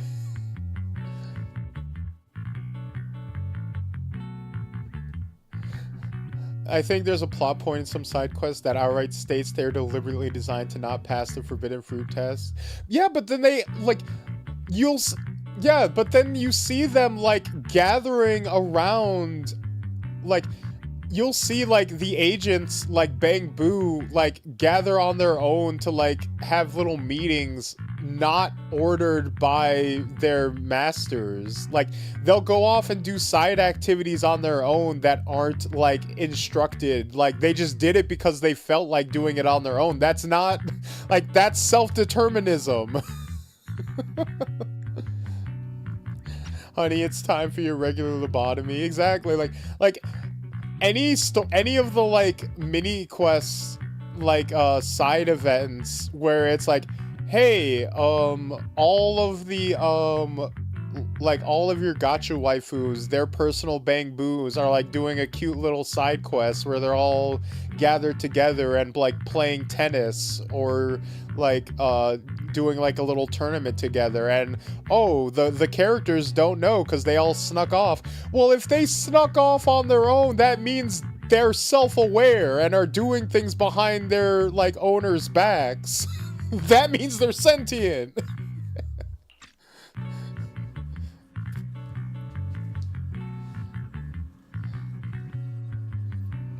Master, I've detected mentions of intelligent entity and intelligent construct in your conversation. I've compiled the relevant data for you. Would you like to read it now? Check out Fairy's info. Please select the information you'd like to review. What's an intelligent entity? Intelligent entities, also known as intelligent data constructs or artificial intelligence, are, by standard definition, intelligent units that exist to cyberspace in front of form of data. What happened to Fairy just now? Did she just lag? Running diagnostics. Issue identified as signal interference caused by memory corruption. Interference cleared. I've gathered the following supplemental information regarding identity authentication of intelligent entities. Intelligent entities can apply to undergo the Forbidden Fruit test with their logic core. As long as they pass the test, they'll be officially recognized by city administration and be granted the same autonomy as other citizens. And you're among them, Fairy? Reminder, the Forbidden Fruit test is only designed for ordinary intelligent entities, and certainly does not apply to your AI assistant. Would you like me to look up anything else, Master? Yes. What's an intelligent construct? In general terms, an intelligent construct refers to a humanoid machine equipped with a logic core that has passed the Forbidden Fruit test. They are officially recognized as construct citizens of New Eridu. Under normal circumstances, they can simply refer to as construct citizens. Just like Billy and the others. Affirmative. The Agent Master has worked with Public Security Officer Chingy, Banyui, Billy, and others. All fall under the category of intelligent constructs, or construct citizens, if you will. So yeah, basically a formal explanation of what I just gave you. Would you like me to look up anything else? No need. I may sound like Griffin going, I think dogs should vote, but these boys deserve rights. They at least need protections. Like, there's some fucked up storylines about, like, people abusing their bang-boo. Which is intentional. You know, this is very much a, like, late-stage capitalist kind of setting. Like, I think it's very intentional that, like, the bang-boo, like, the culture treats bang-boo badly and treats robots badly. Like, our main characters are, like, specifically, like, pro bang-boo and, like, treat our bang-boo, like, very humanely because we're, like, tech freaks who are, like, especially sympathetic. And we're like, you know, we're framed as like really like, you know, especially good people for that. You know, I think that's intentional. You know, in a world where actual AI exists, having your AI call you master may not be advisable. We didn't choose that. She just says that. We can't get her to stop.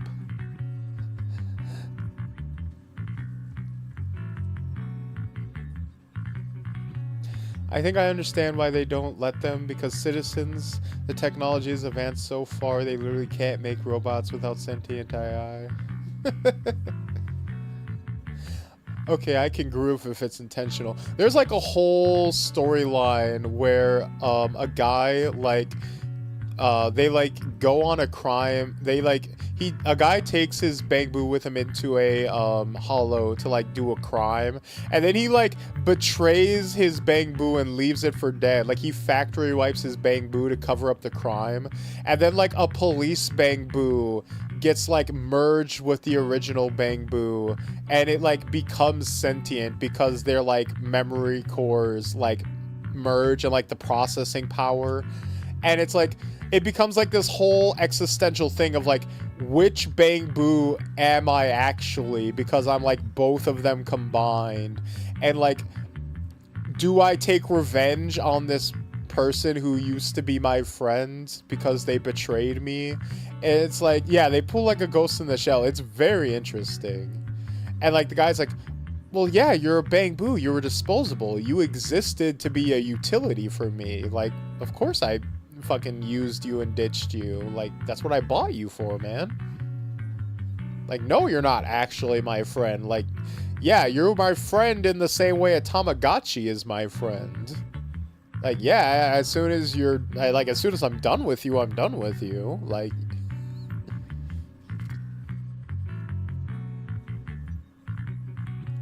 gotta be honest with you, if someone mistreats their Alexa or Roomba, I will absolutely judge them for that. True. This is basically common knowledge in New Eridu. There's no room for any misinterpretation, is there? Affirmative. The relevant information has been filed under rarely used documents for you. The moment Fairy stops talking, Senior Fufu's voice comes from outside the door. Juniors, why are you two holed up in your room again? I've got something fun to share with you. And then there's this bitch. She's the little tiger girl who's like our senior in the Yongkui Summit, the monks. What do you want, Fufu? Good morning, Senior Fufu. What's the fun news? Shifu said that because of Xiaoguang, this year's lighting ceremony will be held at Phylum Heights. Instead of having Bang Boo light the year light like before, Can we punt the child? Unfortunately, she's quite strong. To do it with our Stronger than mystic us, techniques. by far. And rumor has it, Cersei is making her comeback at this very ceremony.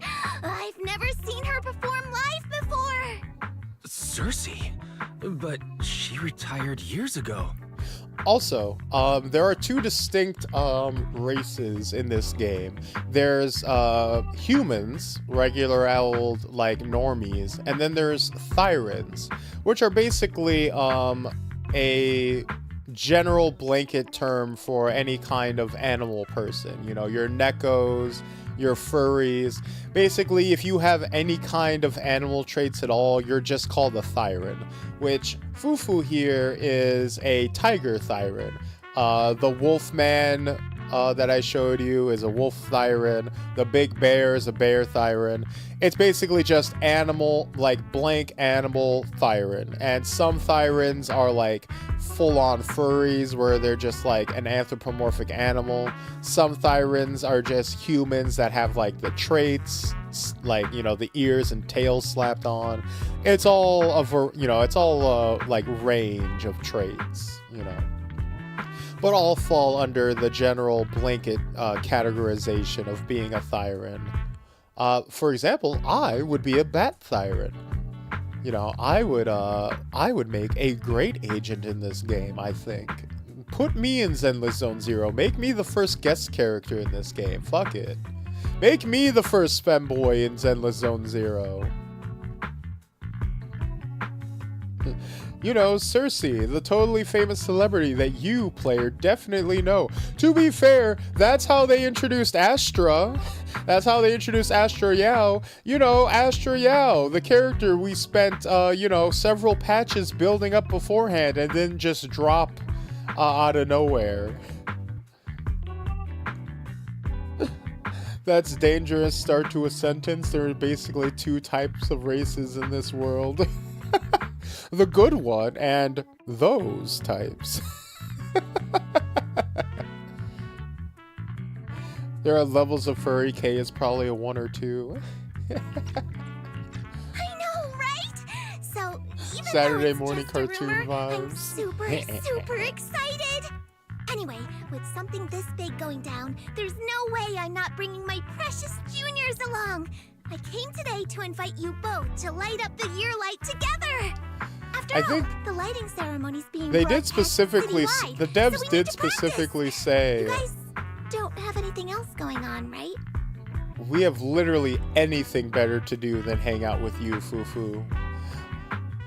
The devs did specifically say that they weren't going to release any agents that weren't, like, built up in prior patches anymore. They're like, no more, randomly dropped characters anymore. Every character we drop from now on is going to be, like, foreshadowed or introduced in the story prior to release. So, you know, something, you know, like I said, they're always trying to improve the game. You know, every move they make seems to be with the genuine intent on improving the experience in some way. Like, they literally just started doing a thing where they're making buffs and improvements to older agents, which most gacha games don't really do, because they're like, no, fuck you, just, if you want to avoid power creep, just buy new gacha characters. And they're like, no, let's go back and buff the old guys to try to get them back up to scale. So, you know, they're doing, you know, they're putting in work. Well, we didn't originally. Thanks for thinking of us, Senior Fufu. Wise and I didn't really have anything special going on, but an important commission came in just now. We've got to head back to 6th Street. Do you really have to go back? When will you return? Every Gilded Carrot Day, Junior Inhu always Sometimes shows off you his need a cooking new wild skills. card. He even said that since you two are here this year, he'd add a couple extra dishes. It's not that I'm craving the food. I'm just feeling sorry for you two. Judging by your faces, you're not changing your minds. But if you finish the commission early, be sure to come back to Swabian Temple around Gilded Carrot Day. Otherwise, you'll miss out on the lucky money from Shifu and all your seniors. But I heard the lucky money in Wi-Fi usually amounts to only a few dozen dennies. Junior Wise, you already looked into it beforehand? I have to say, you broke-ass bitches, you're gonna have to do better than that. You packed your stuff and head back to 6th Street with Weiss, only to get accosted by 18 the second you walk in. After promising over and over again, oh fuck. You quickly pack your things and rush back to the workshop, only to find that Weiss and Fairy are already inside. Everything seems to have gone back to the way it was before heading to Wi-Fi Peninsula. Yay, we're done! We're done with the fucking monk temple. We're back home. After so long. We're finally back. Progress update. Maintenance on the HDD system database is complete. I had no idea that's what we were Redundant doing. is at 87.4%. Is it just my imagination? Huh? Why do I feel like the cleanup progress is a bit stuck compared to when we were at Swabian Temple? Notification. Unknown data interference detected. Cleanup progress is slower than expected. Background processing is recommended. To accelerate the process, consider activating full force mode. What's full force mode? In full force mode, all of my computing power is routed into a single dedicated thread. During that time, I want a Sun Wu Kong type character. We haven't had a Monkey Siren yet, so that is potentially still on the table. Some network disruption. Then let's We only just have run it one in the background. staff wielder, Transferred so, to background processing. well, one During staff processing, melee I will fighting. plan your schedule. Based on past travel records from Master and Second Assistant, I have generated the following recommendations. At some point, 18 pushed open the workshop door and was patiently waiting off to the side. Trip planning on hold. As the guilty shop owner, you must hear out what the employee taking care of the shop has to say first. Master, if you're free, could you help me drop? Oh, this is a Bang Boo, by the way, this rabbit thing. They help us run the store while we're away. A good manager's gotta do what a good manager's gotta do. I'm not offended that you attempt to bribe me. I'm offended that you thought I was only worth loose change. See, that's another thing. Earlier on in the game, you were able to play the proxies a little bit more money hungry and like sleazy. Like, the Cunning Hares, your, like, day one ride or dies, they're, like, constantly in debt to you because they, like, don't actually pay up front for your proxy services. So, like, when they call you for help, you can be like, I don't know, Nicole. You haven't paid off your interest yet. I don't know if you... Like, every time you meet, you be like, I want my fucking money, Nicole. And it makes it a lot more endearing versus, like, the later patches. You become much more of a goody two-shoes. You get less of an option to be, like, you get less personality. Of course. A good manager's gotta do what a good manager's gotta do. Just hand me the tape. I'll go right away. Thank you, Master. Do they literally all call you Master? Jesus fucking Christ. Look, I didn't program them. Looks like Belle's schedule is booked up before Jane arrives. In that case, Fairy, mind generating an exclusive itinerary just for the assistant manager? Roger that. Evaluating transportation options, event appeal, and other variables to generate a new plan. Confirm plan. 404 Live House. You know, I gotta say, What? being my called destination is Master, the same not as too Belle's? bad. Not too Fairy, bad. we don't do that whole absolute fairness thing in our family. During routine information filtering, I could get noticed used to a rise this. in I can online see posts why they mentioning liked it so 404 Live Music much. and Angels of Delusion. It was a reasonable conclusion. Oh, So when you that's said you were terrible. busy, you were actually Oh. keeping tabs on that little idol group from 404. I haven't seen a single update about them since last time. Negative. The strongest AI assistant in New Eridu remains fully dedicated to the Master's commissions and has never been negligent. They I getting was one only iota kidding. power. But Fairy, you heard it too, right? Public security thinks an illegal Don't intelligent worry, I entity treat is my behind the clankers recent almost incidents. like people. They're So like stay sharp, okay? family. Don't They're let them like mistake you for family. one.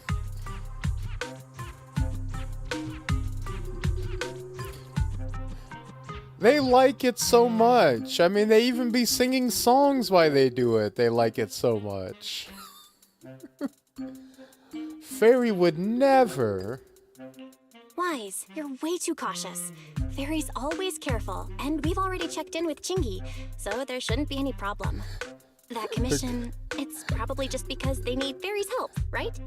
Besides, The I good think ones Fairy's can even recommendation stay is in the pretty good. house. Since we're free anyway, why don't we drop the tape 18 brought over off at 404 and check the place out while we're there? Encore for an old dream. There we go. So now we're stuck working with the feds to help the clankers. You take the videotape 18 asks you to bring 404 and head out to Weiss. Familiar route, unfamiliar destination. I was getting used to seeing 404 always empty. Never thought they'd manage to open before Gilded Carrot Day. If we go now, do you think we'll run into Suna and the others? Thinking of some other folks well known to sing songs. Maybe. Thank I'm you, actually Vero. kinda We're looking catching forward up. to seeing them perform on stage. Thank you, Vero. We're catching up.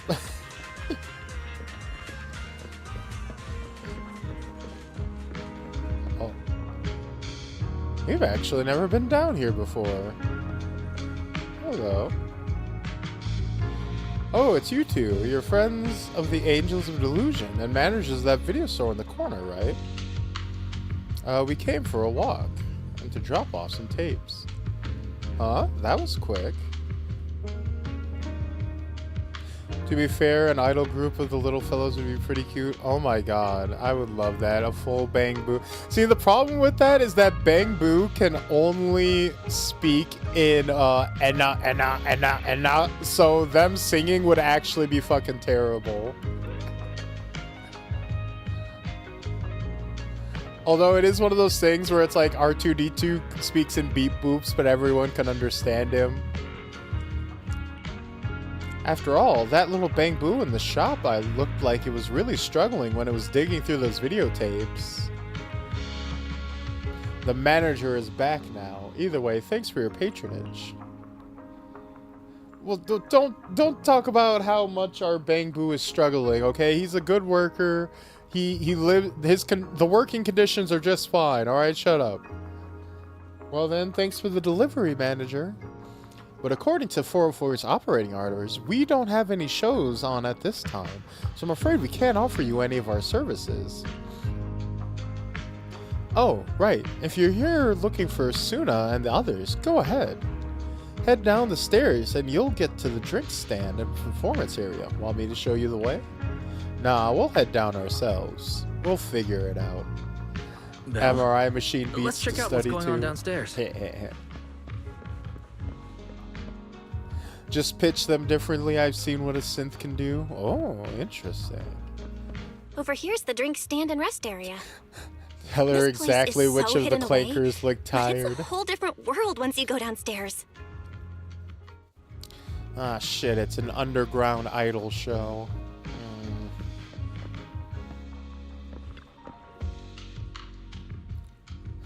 Doesn't seem like we picked the best time to stop by, Belle. And it's pretty quiet when there are no shows. Looks like Fairy recommendation wasn't so hot. Hold on, do I hear someone singing? Is that coming from the studio? Turn heartbeats into tempo. Is that Nangong's voice? Make every step feel right as we go. La la la la la. Get the music back. No can do. It's gonna Oh, look at these fucking idiots. The fucking goober squad.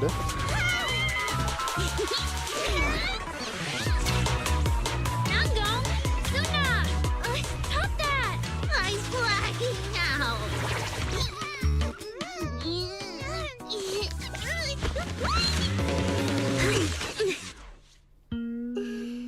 Angels of dumbasses. Apologies, manager. I'm so sorry if I had my bad. No worries. I found those records you were talking about. Alright, Lolly Bait Squad, calm the fuck Well, down. now, who exactly do we have here? Oh, hello. Sorry, managers. Letting you see things this chaotic is totally my failure as the leader of Angels of Delusion. I love this. That's Yeah, right, the Nangong. animation for the It was your cutscenes has failure. always been really fucking good. Like their squash and Allow us to stretch extremely for sought-after their tickets to the Gilded models they Fairy do Day is special really show good. For the Delulus. This will be Angels of Delusion's first live For the performance. Delulus, Tickets shut are the practically get impossible out of to here. get Back to now. the drawing board with that. That's right. Impossible to Step get. aside, children. Even Mom though is we, here. Angels of Exactly. Delusion, are hosting the show, we can't give out tickets as we please. But since what happened just now was our fault, we'll be sure to have tickets sent to you later. Man, if I am invited to an underground show in a cellar and there's underage idols involved, I'm calling the police. Yeah, that's one of the things. Like, I'm not super interested in the Angels of Delusion for reasons that should be apparent. But I mean, they've got cute designs. You know, they're entertaining. I'm sure this will be a fun little side mission. You know, nothing too wrong with it. Really? Then my brother and I will gladly accept your kindness. It's the performance on the night of Well, I Gilded hope Carrot Day, right? I hope there's No, nothing too we wrong just with it at naturally least. slipped into full-on holiday mode. But we still got that. I guess thing we'll see. We were asked to handle. Ah, so manager also has other business to attend to. Yeah, we've still The got some manager, stuff to take though, care of. exactly. So Also, we might not be able to make it. there on the aren't night even of any Gilded people Carrot here. Day. Just be in your clanker form, you fucking pink-haired bitch. Aw, our tickets were returned so fast. I knew it. Bragging about how our tickets are impossible to get wasn't gonna work at all. Nobody wants them, even though they're free. I knew Nangong's lies never hold up long, but not this quick. Aw, you bozos. Nobody Nothing likes we can do, I you. guess. We can't hold up the manager's work. Oh man, what do we do? Hold on.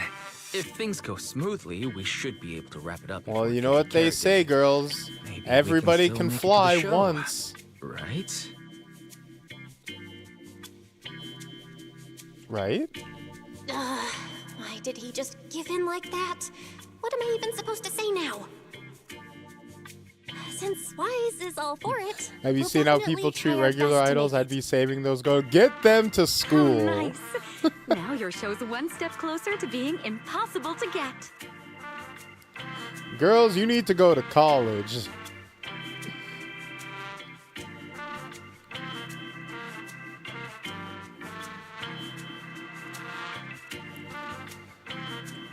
This instructor looks really familiar. Oh my god, are you perhaps Sisa? I've been wondering, is this their instructor? She looks a bit like... My god, she's someone literally I a know. siren Thyren. But if it really was I want to be Lady behind Cersei, her how Thyrens. could everyone stay so calm? Never mind.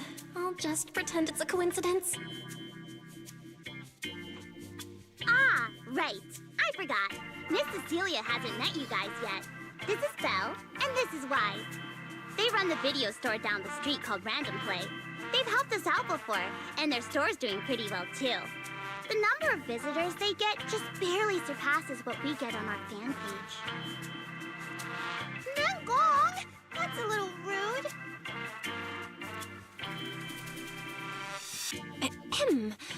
Wise and I have been away, so the Bangbu have been running the video store, and yeah, business slowed down. But does that still slightly surpass your online page? Turns out everyone here is equally rude. Yeah, our slow really. season Well, is I still better already know than what you we're fucking like. chuckle fuck. So learn your Can a place. fairly noticed group like us with fewer fans than a niche video store seriously host a show? A niche video. Okay. We are the center point of like every major fucking player in this city. We got like 3 Void Hunters running through our fucking video store, renting out the place. Okay. This video store is my fucking personal fuck den for every waifu in the city. How dare you? Niche video store, huh? I'm not sure whether that's supposed to compliment our taste or insult it, but for the record, we have plenty of members. That's right. And our members trust us a lot. One loyal member even topped up 500,000 dennies for us once. Yeah. 500,000 dennies? Oh, with that kind of money, we could finish all the stage setup and promo materials for the show. All of that would only cost 500,000 dennies. Well, we didn't even add any costumes or promotion. It's the only way we can save money. The money from the tickets would be enough, right? If ticket sales go smoothly, the funds for preparing the show shouldn't be a problem, right? But will our tickets really sell? A niche video store Just make like us sound like a Nangong sus mentioned, Mr. this is our Underground first Child ever Idol in-person concert place. performance. Oh no. If we fail, Angels of Delusion will be stuck on our online page, posting videos every day while counting a handful of views. Hey, I feel you, girl. And suddenly I empathize with these characters. Pretty much done, right? Oh, I Let's feel give it a you. listen. Maybe the manager can offer some feedback too? Oh, poor girl. I feel you. You are seen. You are felt. Oh, when you can count the number of likes on one hand. My brother and I probably can't offer much good advice when it comes to music, but we're totally interested in hearing Suna's work. Could we have the honor of hearing the demo? That song? Don't feel the lollies, still kid. just No, really no! Aw, Never mind. good. I don't feel I'm going to you. even Your get through the whole problems are your own. Suna, let us listen. Okay. Oh, fuck. I need to make some preparations. I can't embarrass myself in front of the manager. Miss Cecilia, could you take a listen to this part for me? Whoopsie doodles. Cecilia leads Suna to the side of the stage to go over her questions. Suna was concerned one, but now Arya also looks uncertain. Yeah, Suna, you're bringing the vibes still getting down. ready. You're being a Debbie Naga and Downer. Arya seem to be chatting about something. I'll go listen to them. Hey, Spinach, how's it hanging? Mimicking Starship Troopers. I'm doing my part. Stomping on the cockroaches. Cuts to the kid in the lineup. I'm doing my part.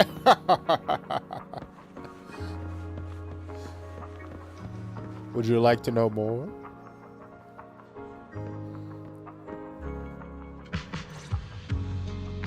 We've already made it this far. You two can't back down now.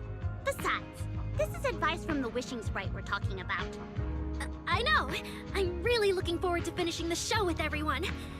It's just, I'm a little worried. Oh, 1 second. I gotta use the little bats room real quick.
Oh.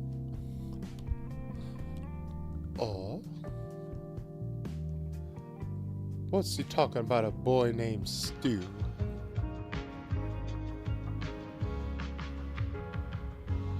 Where's my controller? Okay, here we go. My controller. Slow cookers are the GOAT. I've never owned a slow cooker. All I can do is braise in the oven to try to get the same effect.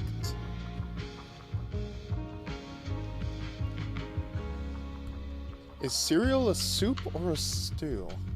Well, it would be a soup. A stew is stewing is a method of cooking meat. Contrary to popular belief, it is not a type of it's not a soup equivalent. It is the counterpoint of braising. So, for example, braising is when you take a large piece of meat, like a roast, and you sear it on all sides, and then fill a pan about halfway with a cooking liquid, and then cook it in the oven. And that liquid helps it cook through without drying out. That's braising, right? Which is a wet method, which allows you to, in contrast to roasting, get a more moist, fall apart product at the end, without the risk of drying it out. Stewing is a similar method, but instead of leaving the meat in one whole piece, you cut it up into smaller chunks, and then you put it in a cooking liquid, and you slowly simmer it and cook it down and get it into you know, like tender pieces, right? And obviously that end product will often resemble a soup. You'll often just leave it in the cooking liquid and serve it up in a bowl. But you can remove the meat and whatever else you throw in from the liquid entirely and just put it in a bowl like with no liquid at all, and it would still count as stew.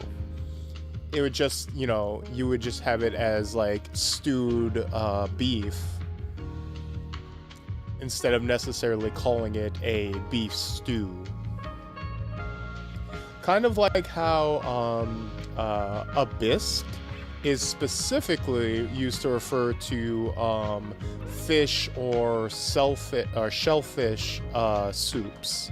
So like if you've ever seen something like a tomato bisque or a pumpkin bisque, that is a improper classification. A shrimp bisque, a lobster bisque, a clam bisque, those are the only types, those are the kind of things you can label a bisque. Or a chowder, for example.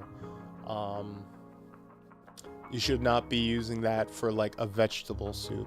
You could technically have stewed vegetables though. That's fine. It's not like the end of the world to do that. Most vegetables you don't need to stew though, because they're soft enough that you can just cook them tender in a very short amount of time. See, this is what college teaches you. Yeah, I got my associates.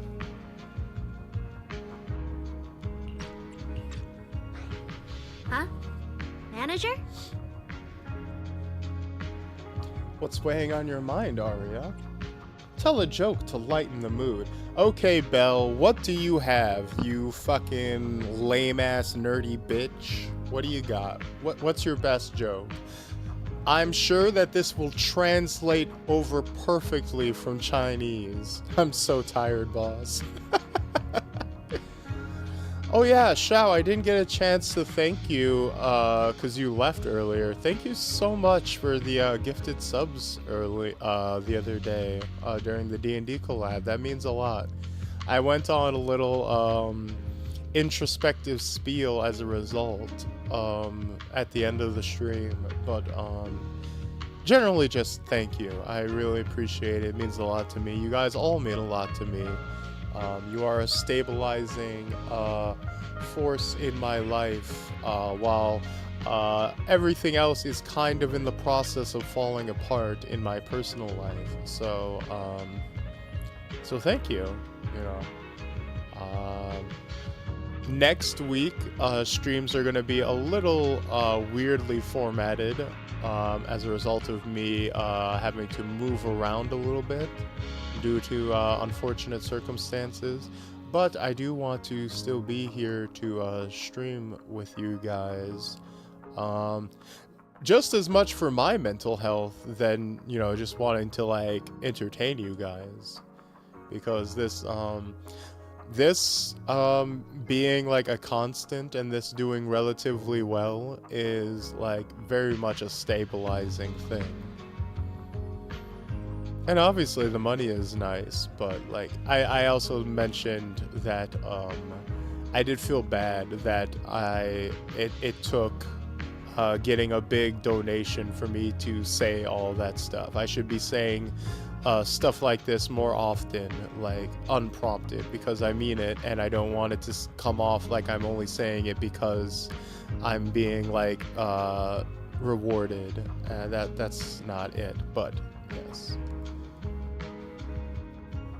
I told you I'd give you 10 gifted if I won a game in High Guard. I know, I brought that up actually. Yeah, and I lost that game.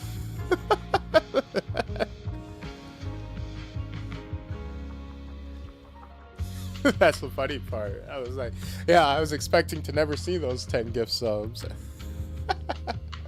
But it did put me well over the threshold to get my payout, only to find out that Twitch only pays out once a month. And you have to hit the payout threshold on the 5th of the month to then get paid out on the 15th of the month. So I'm not going to get that money until next month. More hurdles. More hurdles. Hey, Vice, how's it hanging? Arya, you seemed a bit troubled just now. Is there anything I could help you with? After all, as the manager, I've played a huge part in Random Play's business. I got So second when it place comes in the to raffle? sales, Nice. I guess that makes Thank me you. your senior, Arya. Says the manager who's never worked the front desk and leaves the tape sorting and restocking to me. What is that pay structure? The pay structure of a company owned by Amazon, I would guess. I know, right? I can't talk too much shit about Amazon because I do work for them and it would be hypocritical. But not great. You know, I would minimize my support of them if, you know, if I could. But obviously, everything I say about that comes with the huge grain of salt that I directly work with them, and then every bit of support you give me also benefits them, which, you know, my Ko-Fi link is also in my About page, if you'd like an alternate means of supporting. That would be a... Corn tea is just moonshine. I'm sure you've hopefully won at least a single game since that promise. Have I? Have I won a single game of High Guard since then? Now that I'm thinking about it, I'm not sure I have.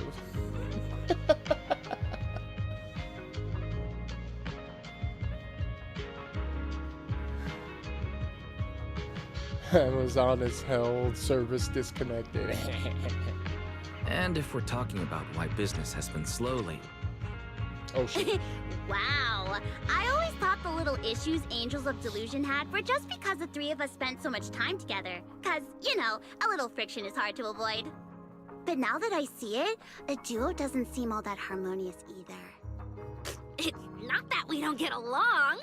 It's just that Suna and I, need some encouragement from time to time. Alright.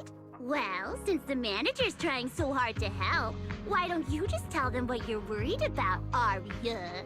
Yeah, let us know. What's wrong? Honestly, What's it's wrong? just that we've never performed in front of a live audience before.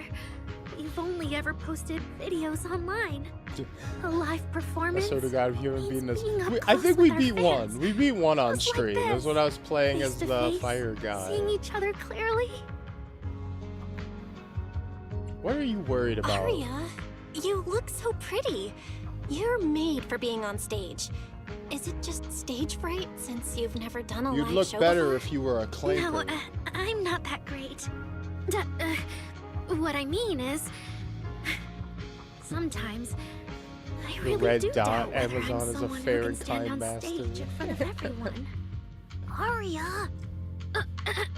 I'm Worse just win rate than overthinking me it. in SF6. You take that back. Please!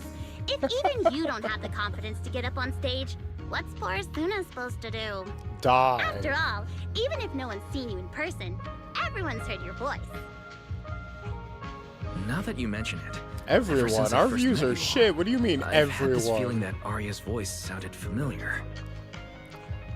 It really sounds like that singer who used to be the talk of the whole city, right? Oh. You meet Weiss's eyes, and you can't tell, or you can tell he's thinking the same thing. Miss Cecilia's face, Arya's voice. There's a trace of Cersei in both. Is that really just a coincidence? Oh, she's not a ghost writer, she's a ghost singer? That was a long time ago. And back then, I wasn't even... Bro, that's crazy.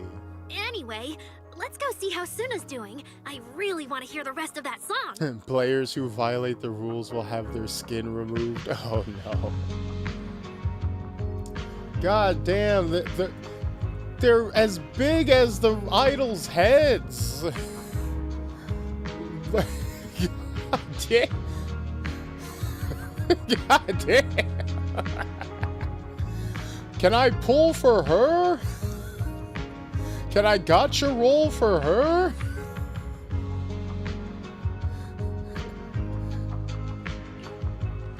Get into the rhythm, hit the right beats, and you'll feel the pulse of the song. Try cheering Suna on with the biggest fan. It'll be fun, trust me. Yeah, that's right.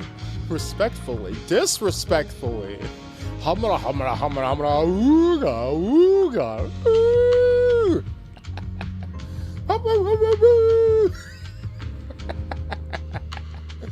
I want to carefully polish and perfect this song with everyone. That sounds great. So manager, what do you say? Now that's a sound alert. Alright, let me give it a try. Calibrate the rhythm. First, let's talk about the screen calibration.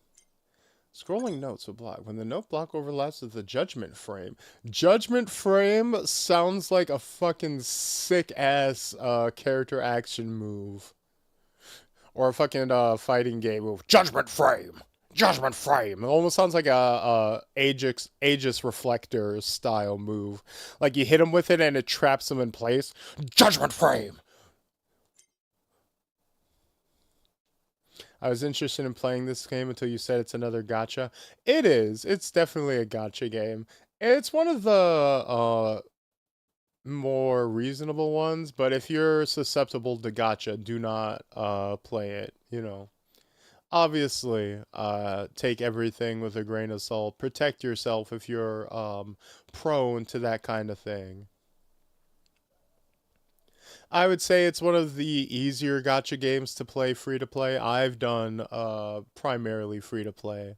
I've only spent money on it after I played it free for a year, and I was like, okay, you know, you've given me enough content for free that I'll give you some tips. You know, I'll spend the equivalent of, you know, buying the game for like $30. But yeah, no. I mean, it is slimy in its own ways. Better than most in other ways, but, you know, I'm not going to defend it vehemently. What did I miss? We just started. Basically, I spent an hour explaining the entire plot and lore of Zenless Zone Zero, and none of that is relevant to this stream because we're just going off on a little side quest to hang out with this group of loser idols and help them become successful. Real talk, the move names in the character tutorial drive me insane. Dude, the tutorial is awfully formatted. Like, instead of just being like, to do this move, press XXXY, it's like, all right, while you are in judgment cut end, and you are on the third move of your basic attack, press special attack to activate nebulous gaijin. And then while you are in Nebulous Gaijin, press basic attack again to activate volumeless nipples. Like, they literally have to write a whole paragraph to just tell you to, like, press triangle after X and then X again to, like, do a combo. It's so bad. Liking the look of a game and finding out it's gacha feels like falling in love with a stripper. I'm in love with a stripper. She grinding, she rolling, she molding. She look in my wallet. I'm trying to learn the characters' move, but they so much gobbledygook at you. I know, right? Especially as the characters get more deeper and complex and get more mechanics on them.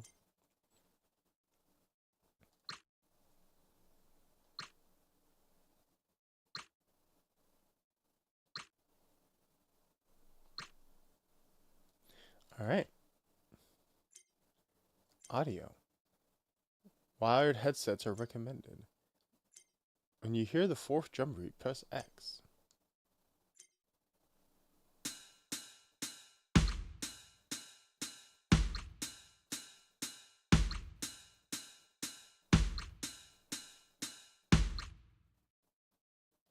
complete. Alright, we're all calibrated up. Let's go. Looks like Suna and the others are ready, Manager. How about we show her some support? Girl, that bra needs to show you some support. It's failing.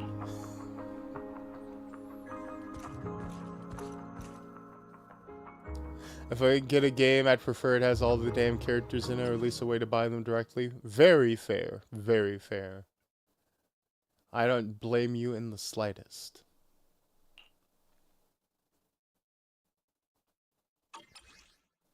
Press any button on the right side of the controller to hit the red notes. Falling into Delusion Field!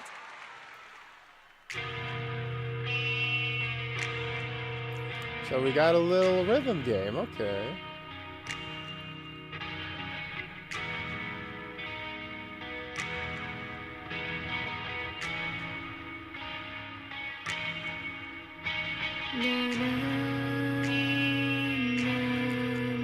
Don't copyright strike me, mihoyo.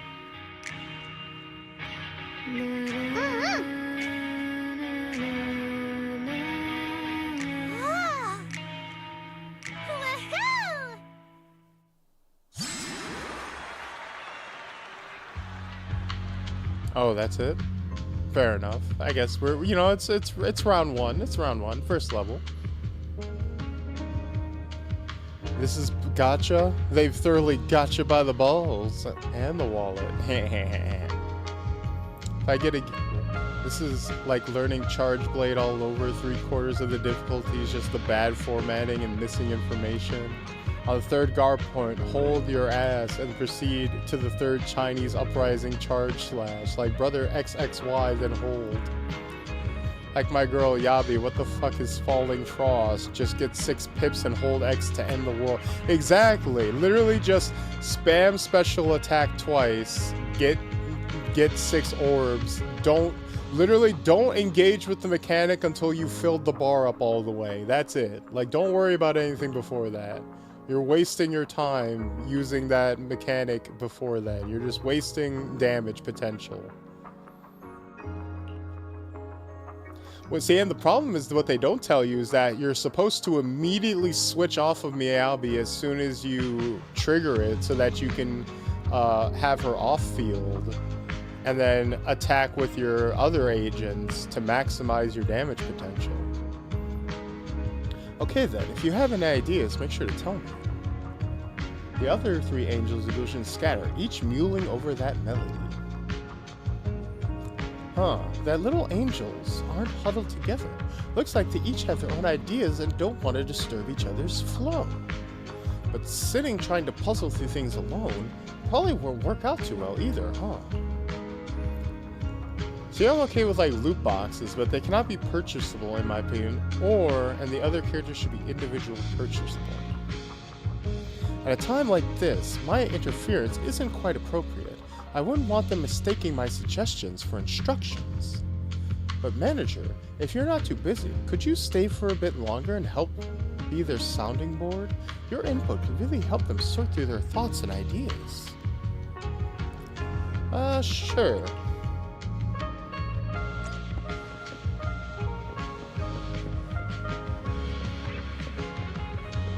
What do you want? What are you thinking?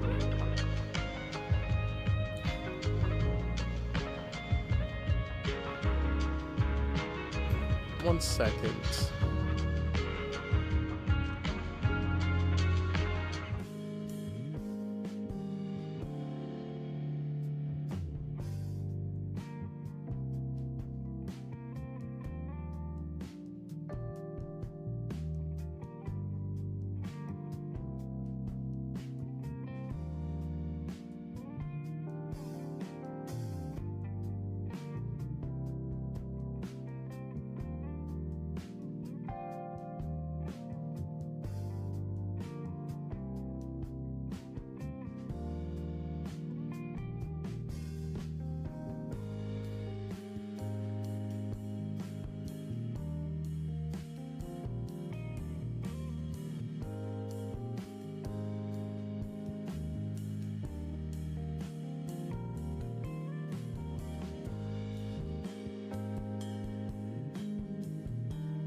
Sorry about that.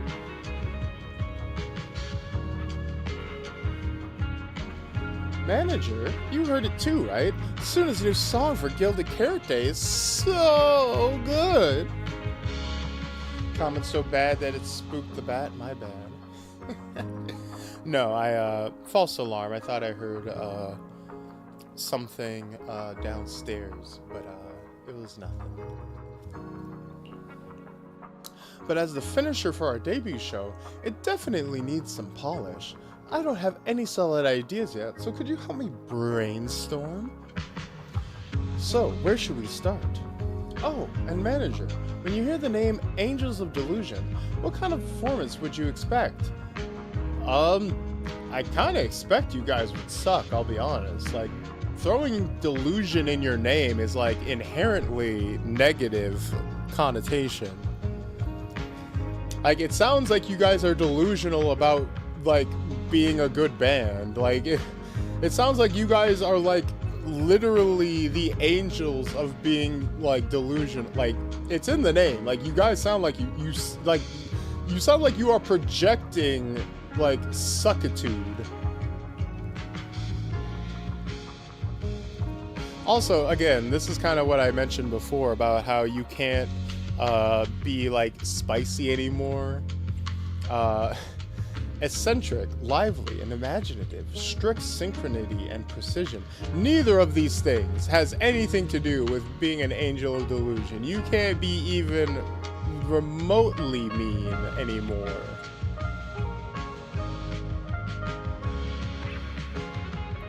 I mean, they literally use AI, so it makes sense. Oh, I love the way you put it. You can't even tease them. You can't be. You used to be a money-grubbing scumbag. You used to be. You used to be all about the Benjamins. You used to be a fucking crime boss. You know. You used to be able to shake people down. You used to be like, fucking. I swear to God, Nicole. If you don't give me my goddamn money, I'll have you work in the corner so goddamn quick. Well, you know, maybe that was just my interpretation of the dialogue, but still. Sorry if I pop in and out, gotta help Oma. Oh, that's alright, help your Oma. You're right, we're the Angels of Delusion, and the world we show our audience should totally have that dreamy vibe to it. Don't get me wrong, I love the vibe with Suna's composition, strumming her guitar and just letting the story flow, but our finale can't be complete without that taste of dreamy delusion.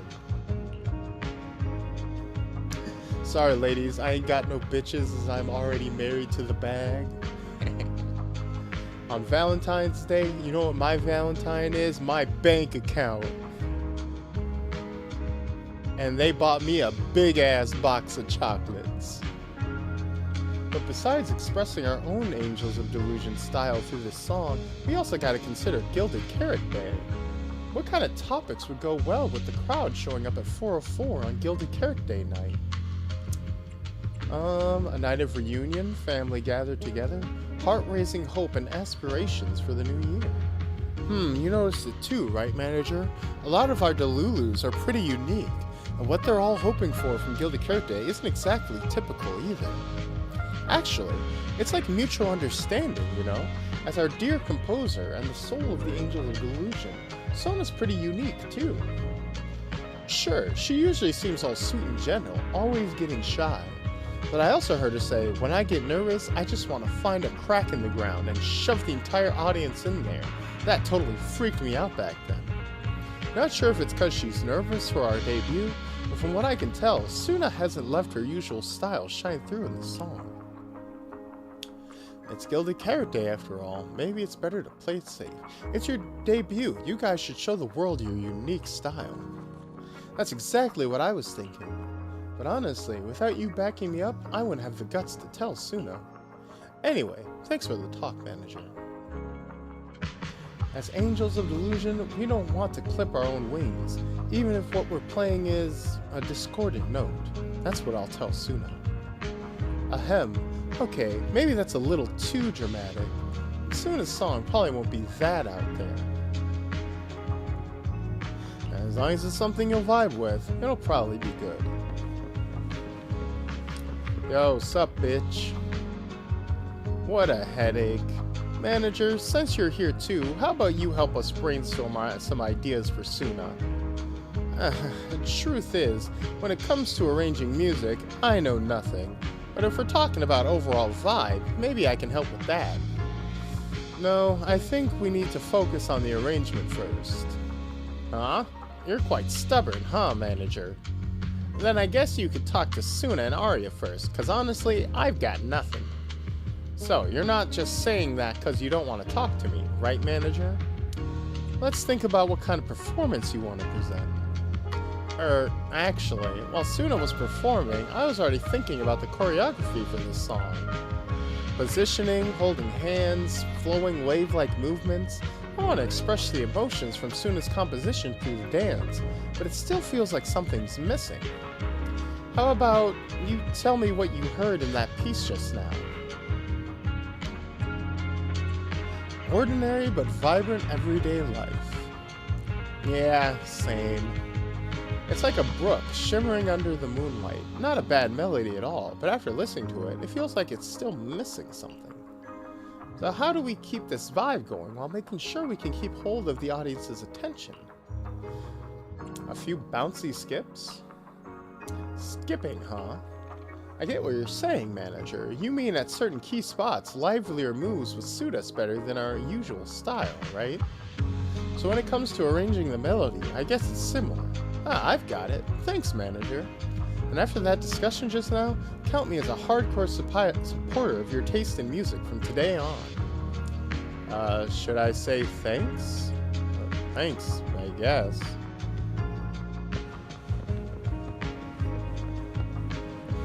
Wow, some real rock star stuff. I was hoping for hard drug abuse or something wild.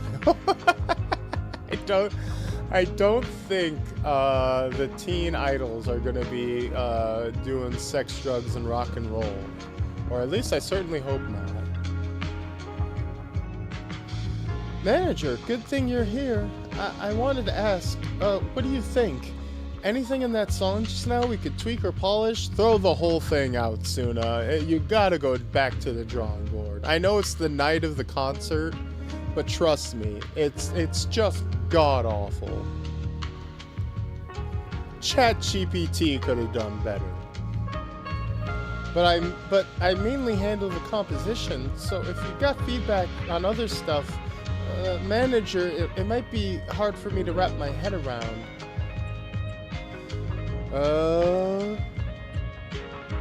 What's your inspiration? Of course! My original idea was to write a slice of life kind of song, one that captures those ordinary yet bright moments we angels of Delusion go through. But this rhythm right now, it's a bit too plain. Like, it doesn't grab the audience's attention at all. Then how about we highlight the bright moments of everyday life? Bright moments of everyday life? True, all kinds of emotions ripple through even our ordinary everyday life, like dipping your hand in a stream and feeling the occasional nipple of a curious little fish. But how do I get the audience to resonate with that? The rhythm. I can add little adjustments to the original rhythm, making it a little more lively, and let the audience feel the pulse beneath the call. Thanks for the tip, Manager. Inspiration has struck. Seems like you have a plan now.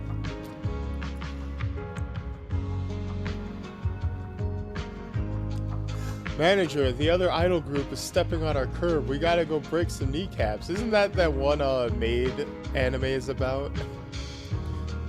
Nangon, Arya, thanks for the manager's help. I've got ideas for revisions. No big changes, mostly just tweaking the rhythm and flow. What about you two? What do you know about rhythm and flow? Suna, let me see your fucking bars. If you got ideas, come on, spill it right now, all of it. From my perspective, the melody before was nice and all, but it felt like it was missing some bounce, you know? Considering we've got choreography and rehearsals to work through, this thing might feel a bit flat overall. Oh, I get what you mean. What about you, Arya? I think you must have toned down your own style in the song so the performance would go smoothly and the songs would click with more people. But as the Angels of Delusion, it'll be a waste if we don't have any delusion, dreamy vibes, and a song so pivotal to us. But really? But... Nungang, you look at me like I'm some scaredy cat again, aren't you? But I'm not backing down. I hear you and Loudy all out and clear. But once we rearrange it, the cheering's gonna get way more complicated. Manager, wanna try it with Biggest Fan in Me? Alright, let's give it a try. Akiba Maid War. Yeah, I never seen it, but I seen like the viral clips like that got posted around Twitter and stuff. When large green notes appear, press both buttons on both sides. Okay. Falling into Delusion Field!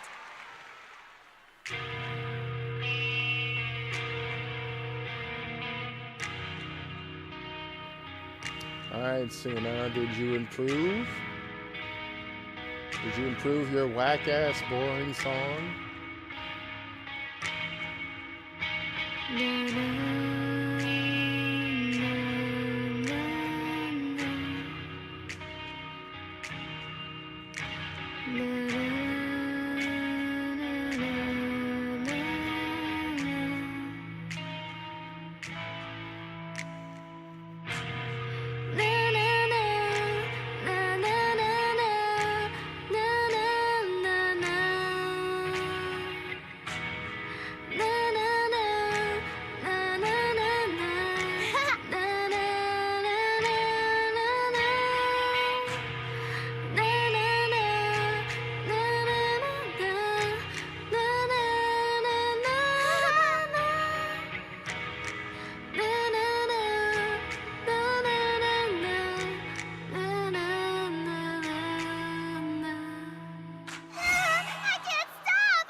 That's gonna make the crowd go absolutely Manager, your mild. cheering lines up perfectly with Suna's beat.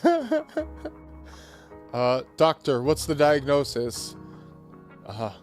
I'm sorry, but she's whack. And it is terminal. Oh no! Please, doctor! I'm sorry, but there's nothing I can do. Help me, I've been whelmed. Maybe next time you could join Suna for my vocal class? I'm So good. you're the vocal coach for Angels of Delusion. But I don't think vocal lessons are really my thing. Looks like I haven't earned your trust yet. What about the other manager? What do you think of Suna's song? I may not know much about music, but from what I've heard so far, it filled me with hope. So I'm sure it's a great one.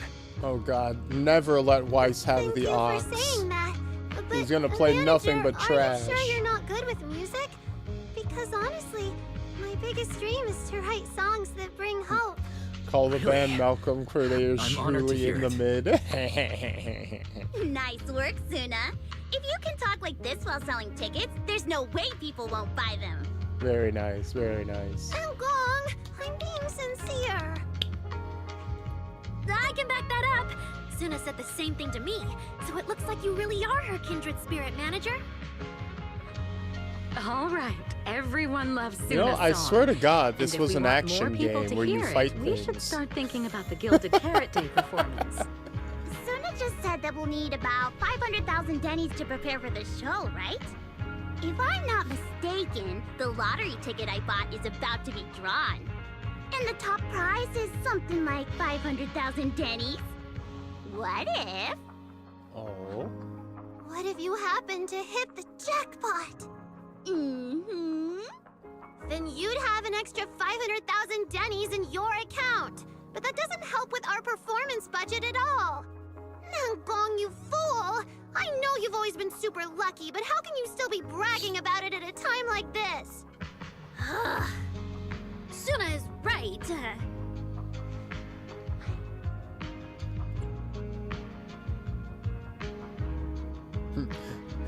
Y'all doing a whole lot of lip flapping for a fighting roguelike, I know, right?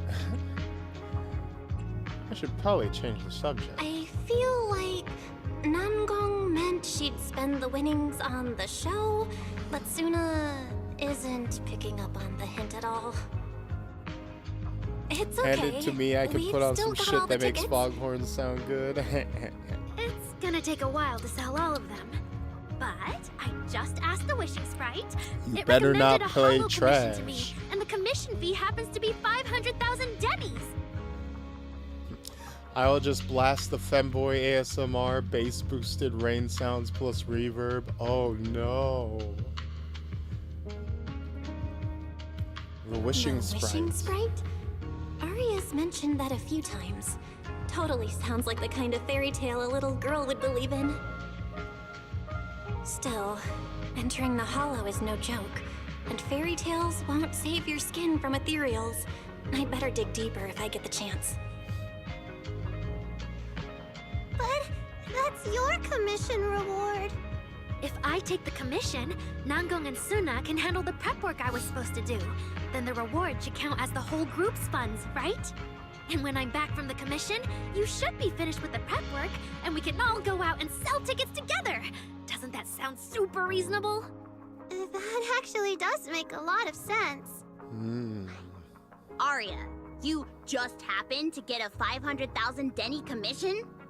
Did the client say which hollow you need to go to? Let me see. It's pretty far.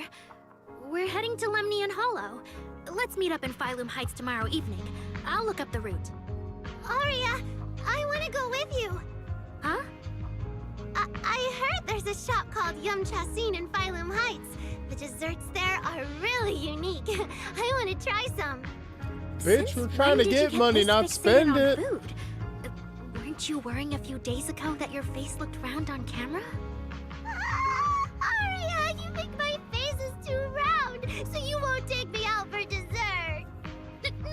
No, you're the one who said that! Poor Suna. Abandoned by Aria. Nangong! Now is not the time to make things worse! So are you taking me to Phylum Heights or not? I never said I wouldn't take you! We've done simple hollow commissions together Shut before, up, haven't girl. we? It's always best to have someone watching your back. I just thought, if we both go, all the ticket sale prep will end up on Nangong alone. Can she really manage it by herself? Don't worry, I'll help out too. Perfect. Suna and Aria take the commission while Miss Cecilia and I handle the show prep and tickets. When both sides are done, the three of us will head out together. Yeah, some of the tickets need to be handed to our friends, and the rest we'll have to find a way to sell. Time's pretty tight. Since tomorrow's plans are all set, should we all get back to practice for today? Okay! Alright. The angels have gone off to practice on their own. It looks like Cecilia. Managers, there's something I need to ask you. Could you come with me for a moment? I'll come with you anywhere. The whole thing is the equivalent of joining a PMC and fighting in a civil war to fund a VTuber model. Look, VTuber models are getting expensive, man. You do what you gotta do. Holy yap, what the fuck are they talking about? I'm so lost. Basically, we gotta go into a hollow and do a dangerous mission to make enough money to pay for their idol show, right? Because they're all a bunch of broke bitches who get no fans, got no money, stack no paper, because they're a bunch of losers who no one likes. So they gotta supplement their income by doing dangerous hollow missions. You know, because they're also hollow divers in addition to being idols. Managers, there's something I'd like to ask of you both. Basically, that's the way that we get the actual, you know, game combat into this story mode. It's just, you know, they go off and they do missions on the side because they're not actually super successful as idols yet. Just say it. There's no need to be polite, Ms. Cecilia. Just tell us what you need. Wise and I would be happy to help. Right. It's just, when Belle and I say we don't know much about music, we're not being modest at all. You two are being too humble. But what I want to talk about actually has nothing to do with music. It's about the wishing sprite Arya mentioned earlier. It seems to be some kind of a strange, intelligent entity. Ever since I met Angels of Delusion, Arya has often asked it for advice whenever something happens. Arya is very sincere and trusting by nature, so I worry she might put blind faith in that wishing sprite. But with the upcoming performance and some other matters, I haven't really been in a position to ask her about it. They also have no rhythm, and their biggest fan is a clanker who has no choice but cheering for them. Oh my god, you can literally buy an audience. Buying Bang Boo is the equivalent of bot farming in this world. That's so funny. Yeah, I better stay away from this damn game. Hoyoverse is a masterclass of boring dialogue. It's inconsistent. There are patches where they have some like fucking like really good dialogue exchanges. But it seems, I don't know, I'm cursed. The two patches that I streamed were particularly bad with their dialogue. Were like especially boring. I don't know why. I'm cursed. Like, I wish I had streamed the Obel Squad story patch, because that shit was actually really fucking sick. Like, that was actually a really good story mode where like a bunch of shit was happening at a really good pace, and like the story was interesting and like personal, and was like a really cool revenge tale. People were like popping off, and there was like a lot of tension and animosity between the characters at first, so you had some like grit, you know, you had some tension between the protagonists. Like, the characters didn't just immediately like love the protag and were just like sucking her clit immediately, you know, like there was some friction. This whole conversation is like 3 sentences of information. Yeah. It's not just ZZZ. Genshin also has some boring as hell conversations. Hey, Fishfufu. Call me a bot farmer now. How I want to help raise these robot kids. Another intelligent. When it comes to intelligent entities, Wise and I know our stuff. Just leave it to us. Another intelligent entity issue. Public security is Zenless is king of too. but thou must. What are the odds? I know, right? Actually. Great. Thank you so much. And it used to not be. If you That's ever the need problem. anything, feel free to ask me for help. Like, the wildest part about Zenless's dialogue is sometimes it will give you multiple dialogue choices that are literally just 2 halves of the same string of dialogue. Like, it'll just be the beginning and end of the same sentence that the character will then just say, regardless of which one you choose. Like, it's wild. Like, I'll point it out the next time I see it, because you can see it coming ahead of time. Like, you can tell when it's going to be, when it happens, before you even pick it. Still mulling over Cecilia's words, you hear the notification from her phone. She takes one look at the message and frowns. Sorry, I need to step away for a moment. I'll leave the wishing sprite to you two then. If you have other questions for me, we can talk later, all right? Fair enough. Would you be okay if I watched you leave, ma'am? You've only met her once, yet sometimes it feels as if you can see straight through people. So is she really Belle, who she says she is? maybe you should ask the angels about the wishing sprite. You are the one they're most comfortable opening up to. I can head back and discuss it with Fairy as well. Just say what you want to. Just say you want to go home early. Wise. You just want to go home early because you were traveling from Wi-Fi this morning and then went out again this afternoon. Fine, you can head back first. I mean, so what's the plan now? Arya's right over there. Wait, maybe I shouldn't go straight to her. Better check with Nangong and Suna first.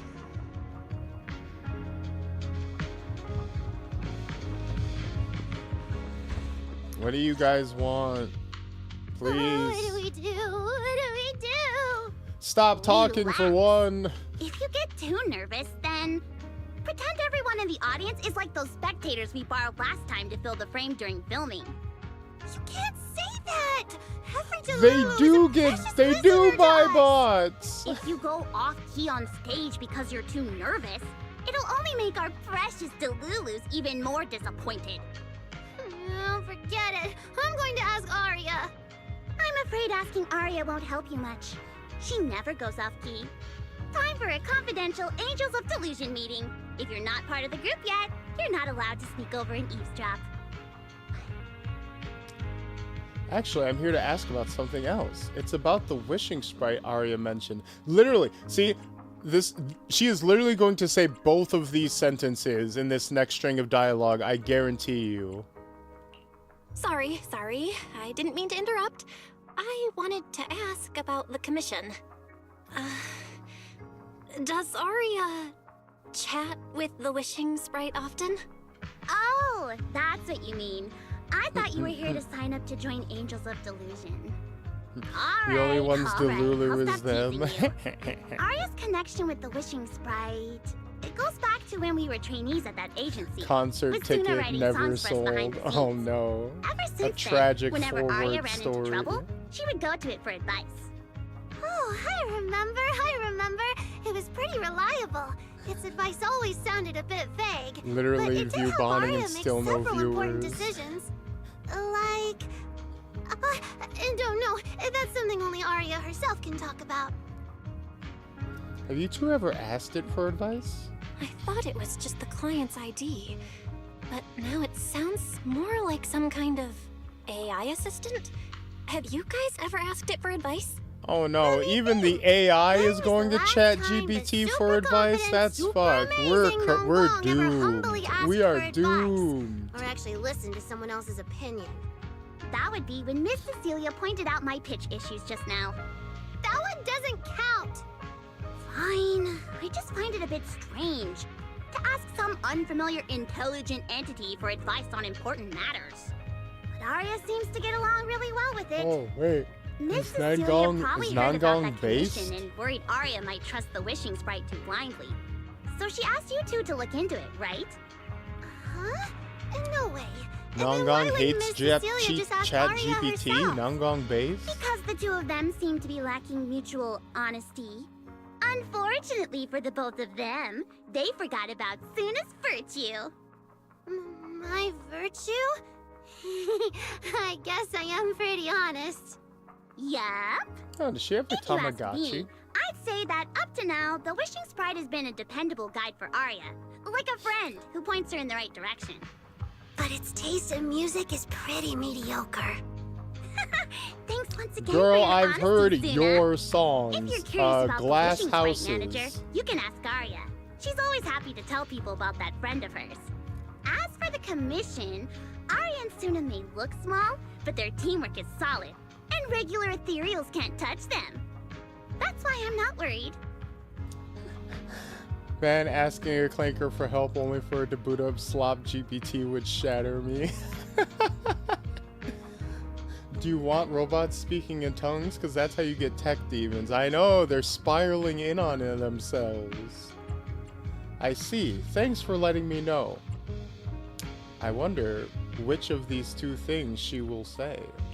I see. Perhaps both? I think I understand now. Thanks for letting me know. I don't see Arya make them around. the same. Did she go upstairs? The fucked up thing is that this game will have moments where they only give you one dialogue option because there's no point. But then they will split into two dialogue options and then just have her say both things. I don't get it. I genuinely don't. Like, you know, this game will give you like the like none of the dialogue options actually matter, right? They never do.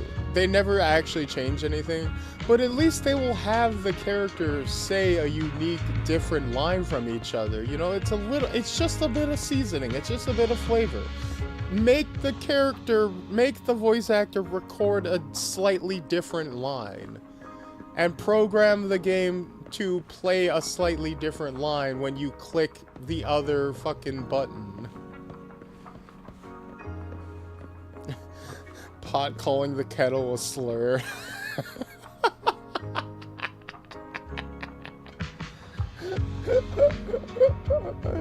Oh, that's okay. That's good. That's get a golf clap for that. Audience. Performance. Gilded Carrot Day. This is really important for Angels of Delusion. But the stage and the audience area, they're so close. Manager! Sorry, I was spacing out thinking about the performance. You know, it's our first time standing right in front of a live audience. You wanted to talk to me? Is there anything I can help you with? About the wishing sprite. No. It's just, you mentioned getting a commission from the wishing sprite, and I got a little curious. Hollows are dangerous places.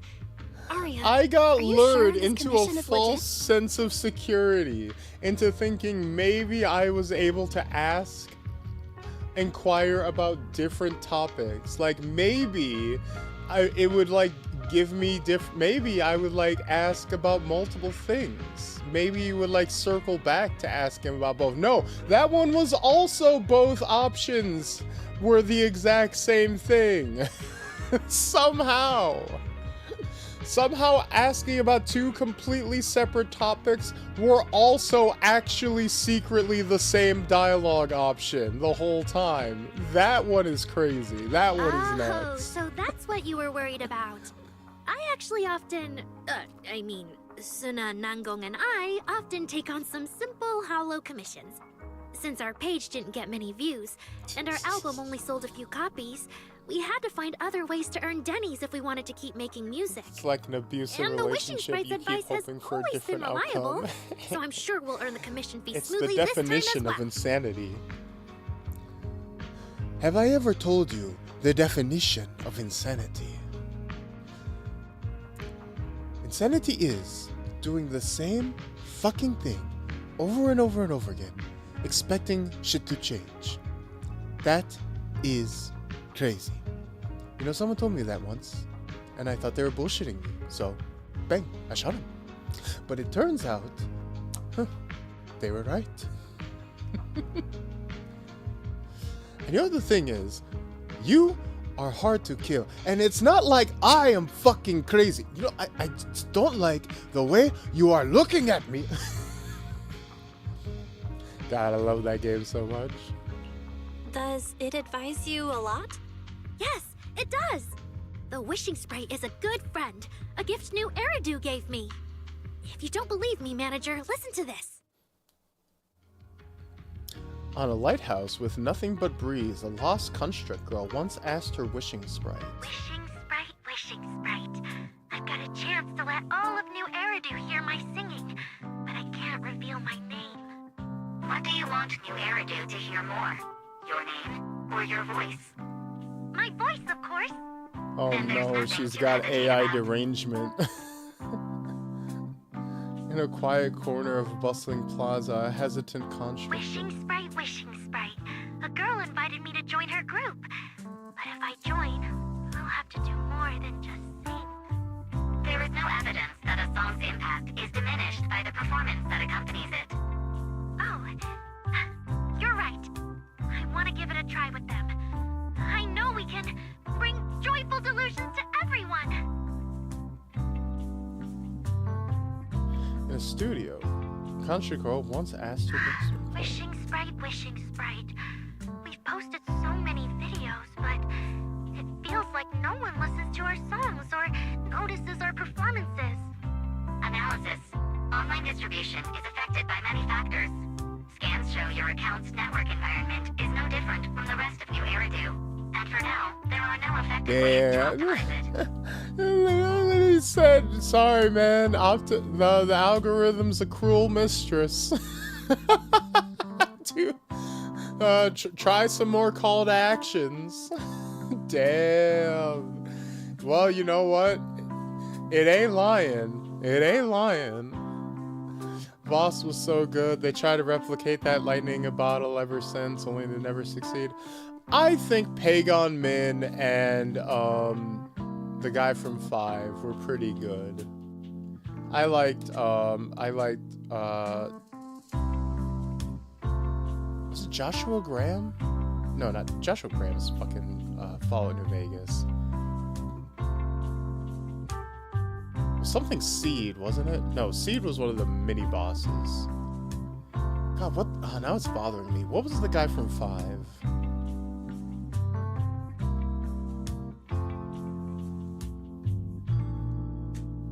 Clanker literally goes, I don't know, man.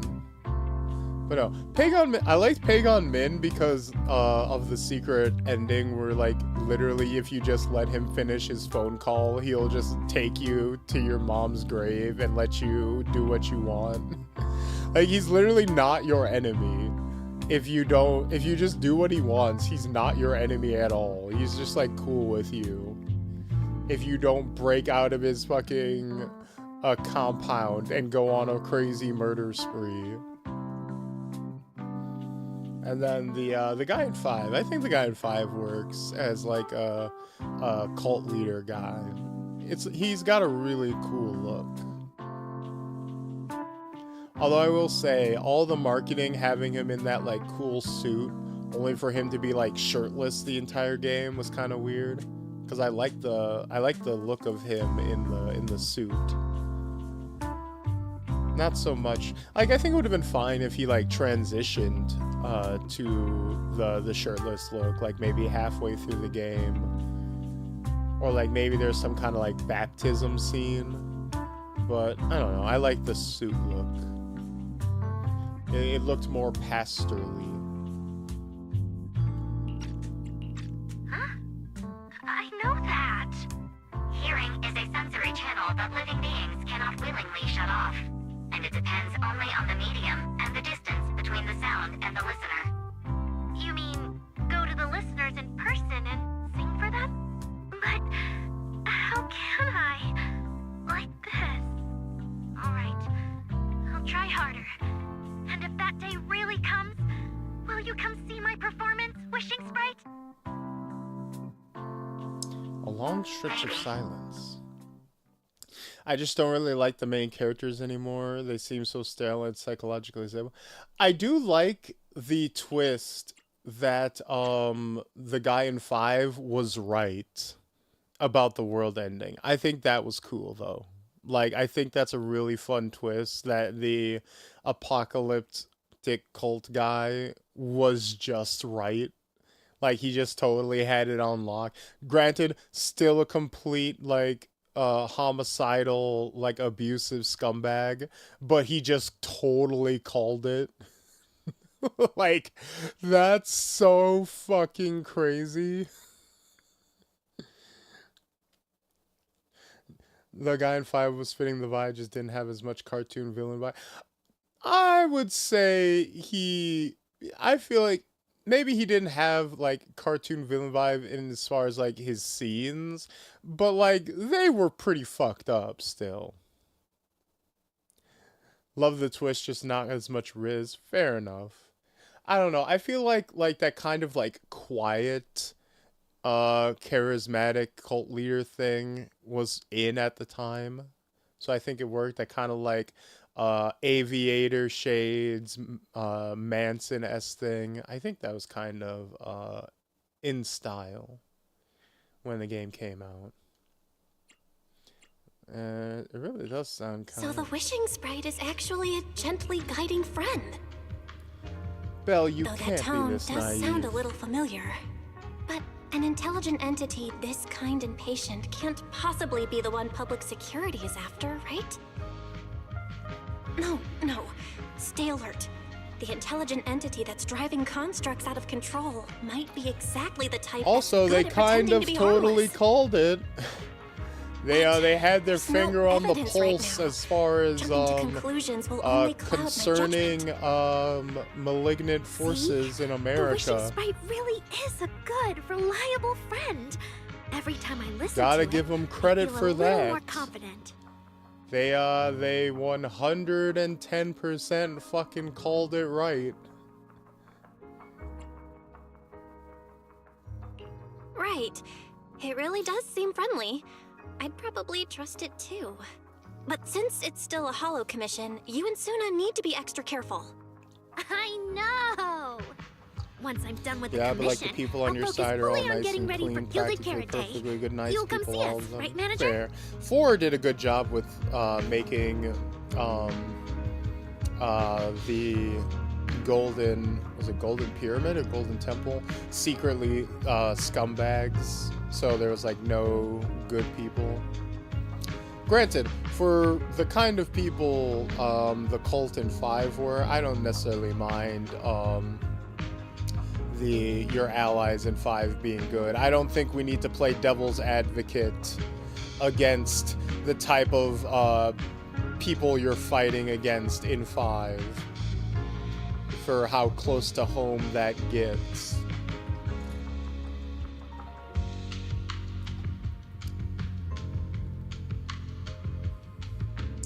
That's all we have on the wishing sprite for now, but hey, at least Arya was super upfront about everything, so today wasn't a total bust. Better head back to talk with Weiss.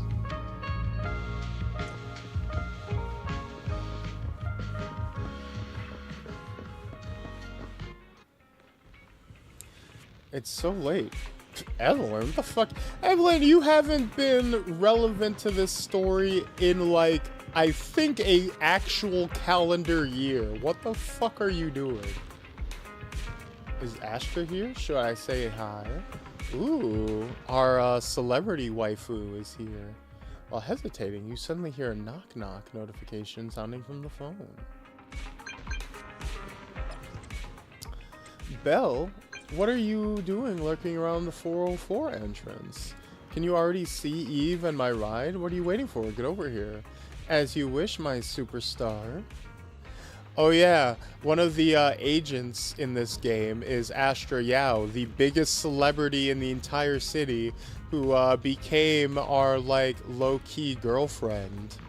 Pseudo-canon. The closest, or maybe second closest thing to a canon relationship in the game. We get a kind of on-screen kiss, kind of. It's a remote on-screen kiss because you remote control your little Bang Boo, and she kisses your Bang Boo while you're controlling it. So it's the closest thing that a gacha game can get to having your one of your waifus giving you a kiss. So yeah, she's kind of low-key our girlfriend. And she's like a super famous singer, unlike these loser-ass idols. So she's here to basically stunt on these little hoes and show what a real diva looks like. As you wish, my superstar. Yeah, such a smooth talker. But I'm on a tight schedule here, so now's not the time to mess around. Hurry over, I've got someone seriously impressive to introduce you to. I guarantee you're going to be blown away. I'm shocked enough as it is.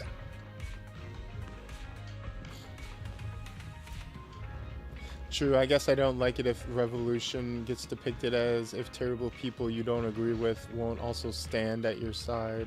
Some pretty ugly compromises have to be made and innocent blood is spilled. Revolutions are fueled by hate and pain, and that is an aspect that is missing for me. Fair enough.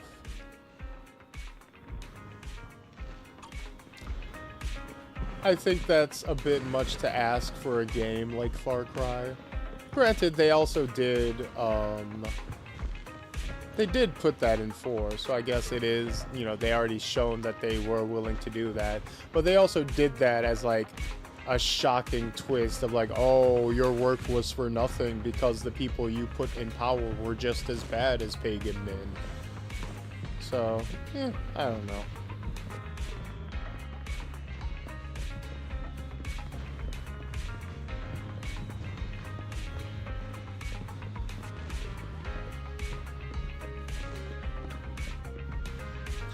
Good evening, manager. Perfect timing. On the way over, Miss Yao was wondering if we'd run into you. Before you can react, the cool and striking bodyguard shoves you straight into the car. Every time time I come to 6th Street, I end up running into you, Belle. This must be fate. Do you know each other?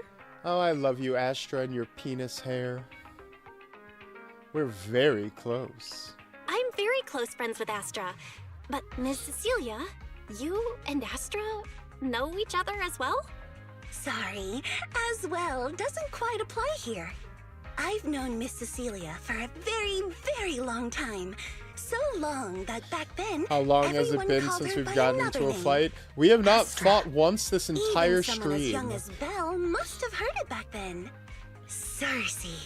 I have not shown off combat since the start of the stream at 11 a.m. PST, 1 p.m. CST. I knew it. So it really is you! I always felt you looked familiar, but I never dared to be sure. No wonder there's been all those rumors on internet lately I about you think making a comeback. when I get my hands on this game, I will have can I forgotten ask, how to play, why and did thus you retire will immediately lose. You know what? From my experience, every time I bump into the manager, something interesting and wonderful happens. The manager is a very reliable friend. She's the one who saved my performance last year on Gilded Carrot Day. Besides, she already knows the girls pretty well, right? Maybe she's the one who can help you untangle this knot in your heart. Why not give it a shot? But honestly, it's not really a knot in my heart. Just a coward running away from their problems. The reason I retired is simple. I could no longer perform my songs. Maybe it was the PTSD from the Hollow disaster. And when facing my audience, in the wake of such a catastrophic calamity, I found it so hard to trust 3 that my hours voice we've could been actually yapping heal for them. 3 hours I'm straight. sorry, I think I To got be a bit off fair, track there. the first hour was literally me doing a deep dive on the full lore and story of the game. But yes, we have been doing the visual novel portion of the game for quite a while. I see. So, what happened after that? We found Arya. She stepped in as my vocal double and recorded for my last few shows. Anyway, without the Hollow disaster, none of it would have happened. But from the Girl, moment I you made don't that have a decision, voice writer. even You if got I a still had a voice chance to singer. be You got a forgiving, ghost singer. That's that crazy. key is held only in Arya's hands. New Eridu does not need a disgraced singer who once used a vocal double, even if she was lucky enough not to be exposed.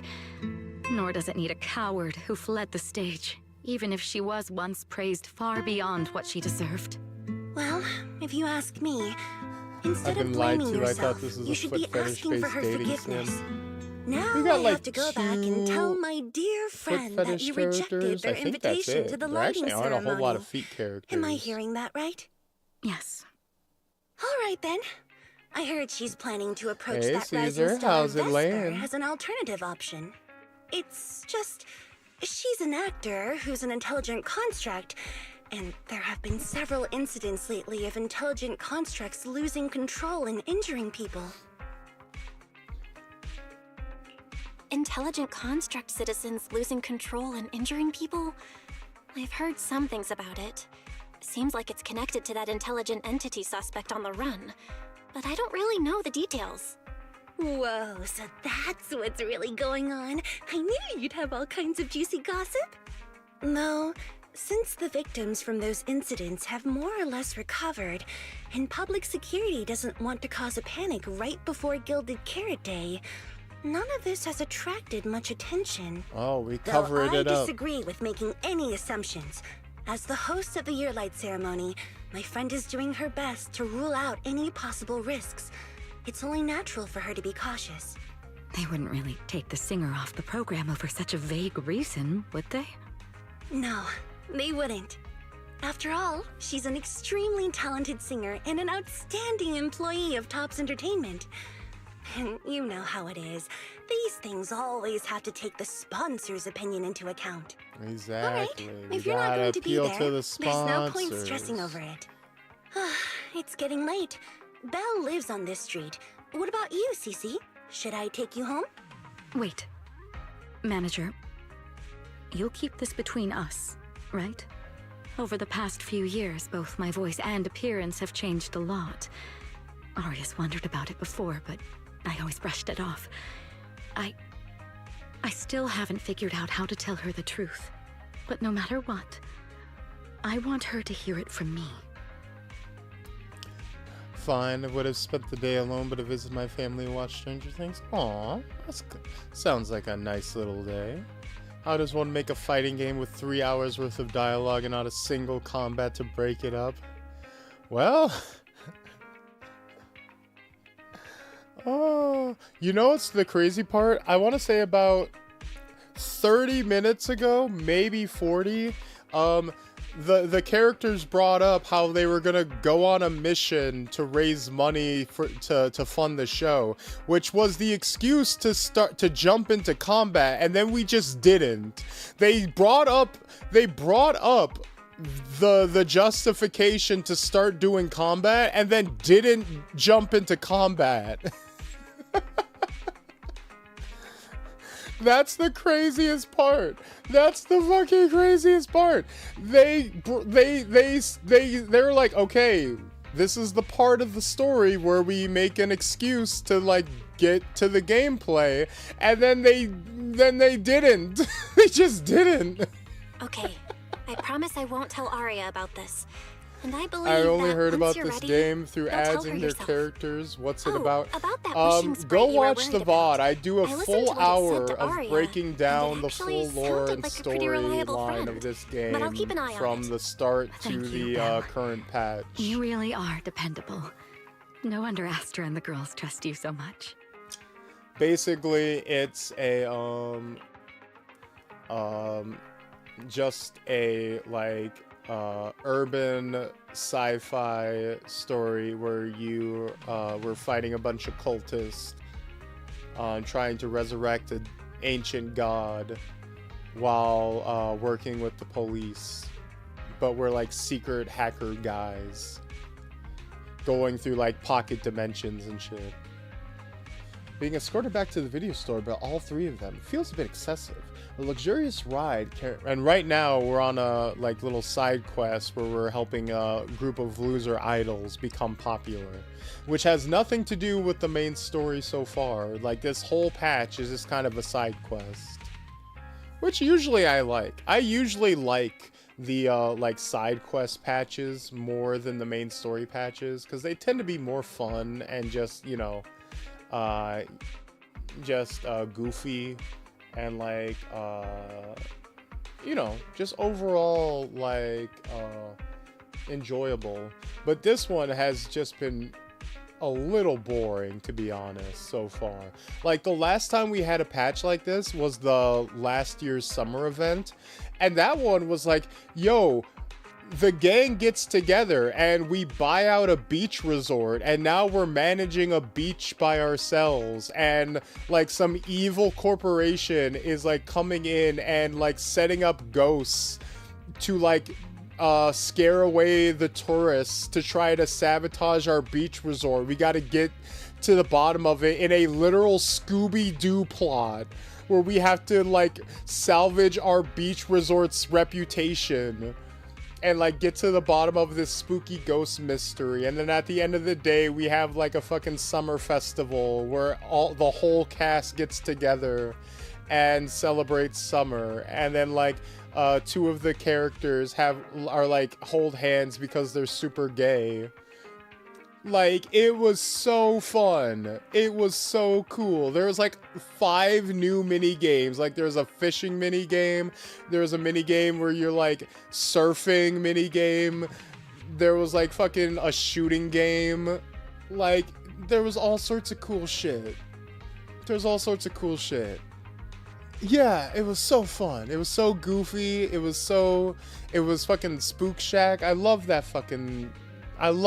The last time we had a like completely unrelated, divorced little side quest patch. This is nothing like that so far. The luxurious ride carrying a star-studded group rolls slowly through the narrow paths of 6th Street. Luckily, Evelyn's driving skills are flawless, and you reach your destination in no time. That poor limo really had to work for it. They need to make a Scooby-Doo game? I remember there being one on the PlayStation back in the day.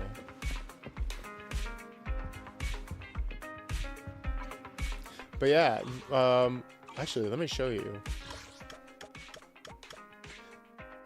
Fantasy Resort. Yeah, we went to a whole fantasy vacation. Yeah, we own this resort. This is our resort. This is our beach place. We have a whole aquarium. Welcome to the full aquarium. Of fish that we caught. Like, we caught a wild manatee. We fucking decked this place out ourselves.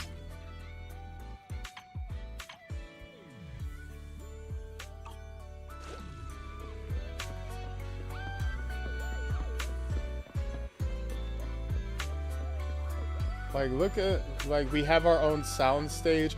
All the other characters come out to hang out here periodically. Like, those are other playable characters from the construction crew faction. Like, you get like a target practice Cruise game. between islands You and get shoot away. Aren't you curious what that feels like? you can literally jump in as the bunny girl and go surfing. If we are rich, why are we hanging out with the loser idols? That is a good question. I got this.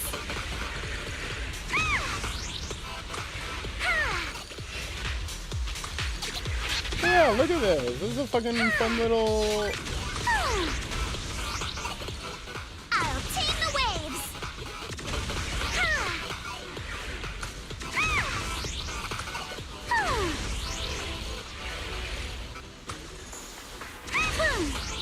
And you know how much dialogue you had to go through to get to, like, all of this, to get to this stuff? Like, maybe 10, 15 minutes before, like, it started opening up properly.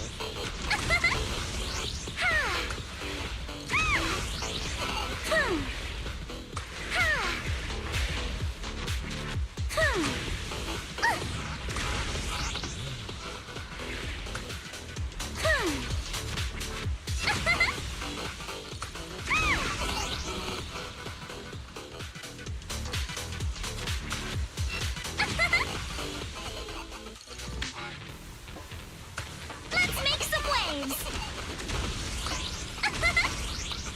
Let's make some waves. Yes! I did it! That's like Eminem chilling at the local karaoke bar to help some dudes mixtape. I know, right? Man, and I don't know what you could possibly do to boost your views. Owns a whole ass venue and has connections with like half the city. You know what's crazy? We first met Suna, the like head of the idol group, here at the show we hosted. Like the shy one of the group. We ran into her here at the show we hosted on the night of the festival. So she knows we have connections to this resort.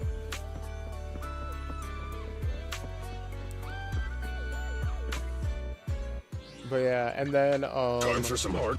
These two, Alice and Yuzuha, they were the main characters of that storyline with the beach. Because Alice is rich, she's like a rich girl, and she literally just bought out the whole resort with her money because she's a rich girl.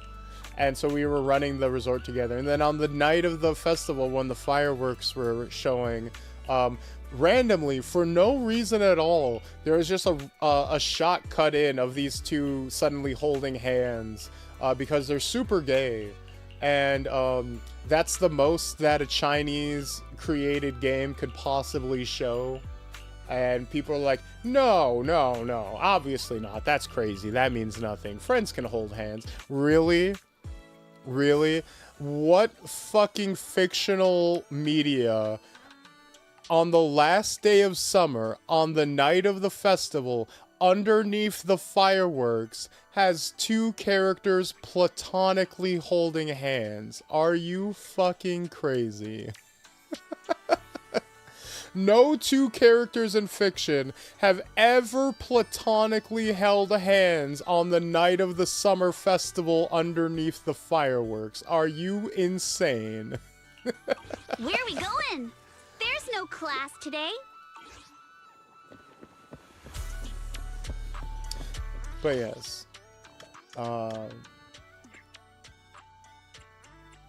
That's the other cool of like side story event we used to get. And I like that a lot more than I'm liking this one so far, but who knows? Maybe we'll turn it around still. We can't judge a book. We haven't even really gotten deep into the story yet. So we can't judge too early. They were roommates, obviously, right? Exactly. They were classmates. Why are you back so late? It's almost time to meet Jane. Sorry, I had to stop by the resort. I thought you were gearing up to join Angels of Delusion for their Gilded Carrot Day You had to go debut. surfing again. It's because you ditched me and ran off first, and now you're saying I'm late?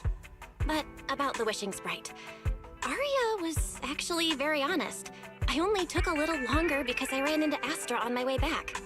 You ran into Astra? You spend quite a bit of time recounting everything twice. Cecilia, Arya, the Wishing Sprite, Astra, and the Gilded Carrot Day year-like ceremony. As expected, he ends up wearing the same expression Fairy gets when she's processing a data overload. I see. Looks like whatever happened back then will have to be settled by Me and my Cecilia straight buddy and Arya on platonically their own. holding hands and making But out this sloppy wishing style sprite, under the fireworks. it That's not almost the only sounds thing like- getting sloppy style, that's for sure.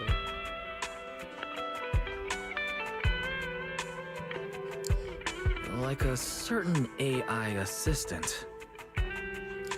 Affirmative. See, the problem with drone shows replacing fireworks is that the sound isn't loud enough to cover up the sloppy toppy anymore that you're giving your buds. What do you mean by affirmative? Affirmative. Based on the speaking style in the conversation Master relayed, there is a decent probability that the Wishing Sprite is, in fact, an advanced intelligent data entity. Alright. Fairy, so what you're saying is powerful AIs all talk like that?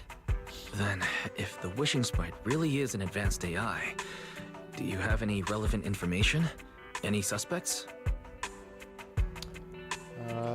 Even if you don't, Even if you can don't still have anything for now, with your capabilities, looking into it shouldn't be difficult, right?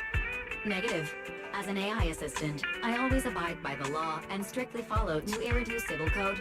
I do not, and will not, condone the unauthorized acquisition of citizens' personal information, or the invasion of their privacy in any form. That's quite an irrefutable privacy protection statement. If it hadn't come from Fairy, it might have sounded a little more convincing. You know, I never thought of that as an issue, but well, okay, that is a skill issue. You just have to make them moan louder than you are. Well, you know, the point is to mask the noise entirely on both ends. At the very least, public security and HIA's back-end firewalls wouldn't have been convinced by that. But as master, I've decided to respect Barry's choice. Alright then. As the assistant manager, there we go. I We the manager's decision. respect them. But Come still, on. We may be the considering master, high but we level respect their intelligence data entity choice Fairy sent within their lock screen reason. for, plus the wishing sprite Within certain and public security parameters, they get suspect. to, you know, they get There's to, been a you know, lot of they can make their own unexpected decisions situations involving sometimes. intelligent entities They get to lately. choose how best Is there to even a serve. connection between them? Or should we wait for Jane to get here and hear her out before we start analyzing? Speaking of which, Fairy is being unusually strict about rules today. Could it be because a PubSec officer is visiting? You hear something outside the door. Is Jane here? Herna! The real ones even get to have real names. It is a little fucked that all our Bangboo are numbers. VIP customer? Except for one. We actually, I shit you not, all of our personal Bangboo are just numbers like 6 and 18. Except for one. Our main Bangboo does get a name and they're named Eos. So literally, Daddy, you just stumbled upon it. You stumbled into facts.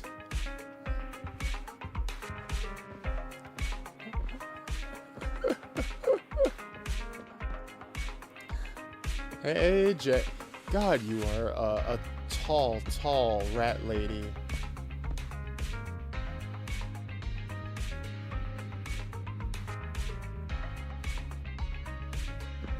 God, I can't.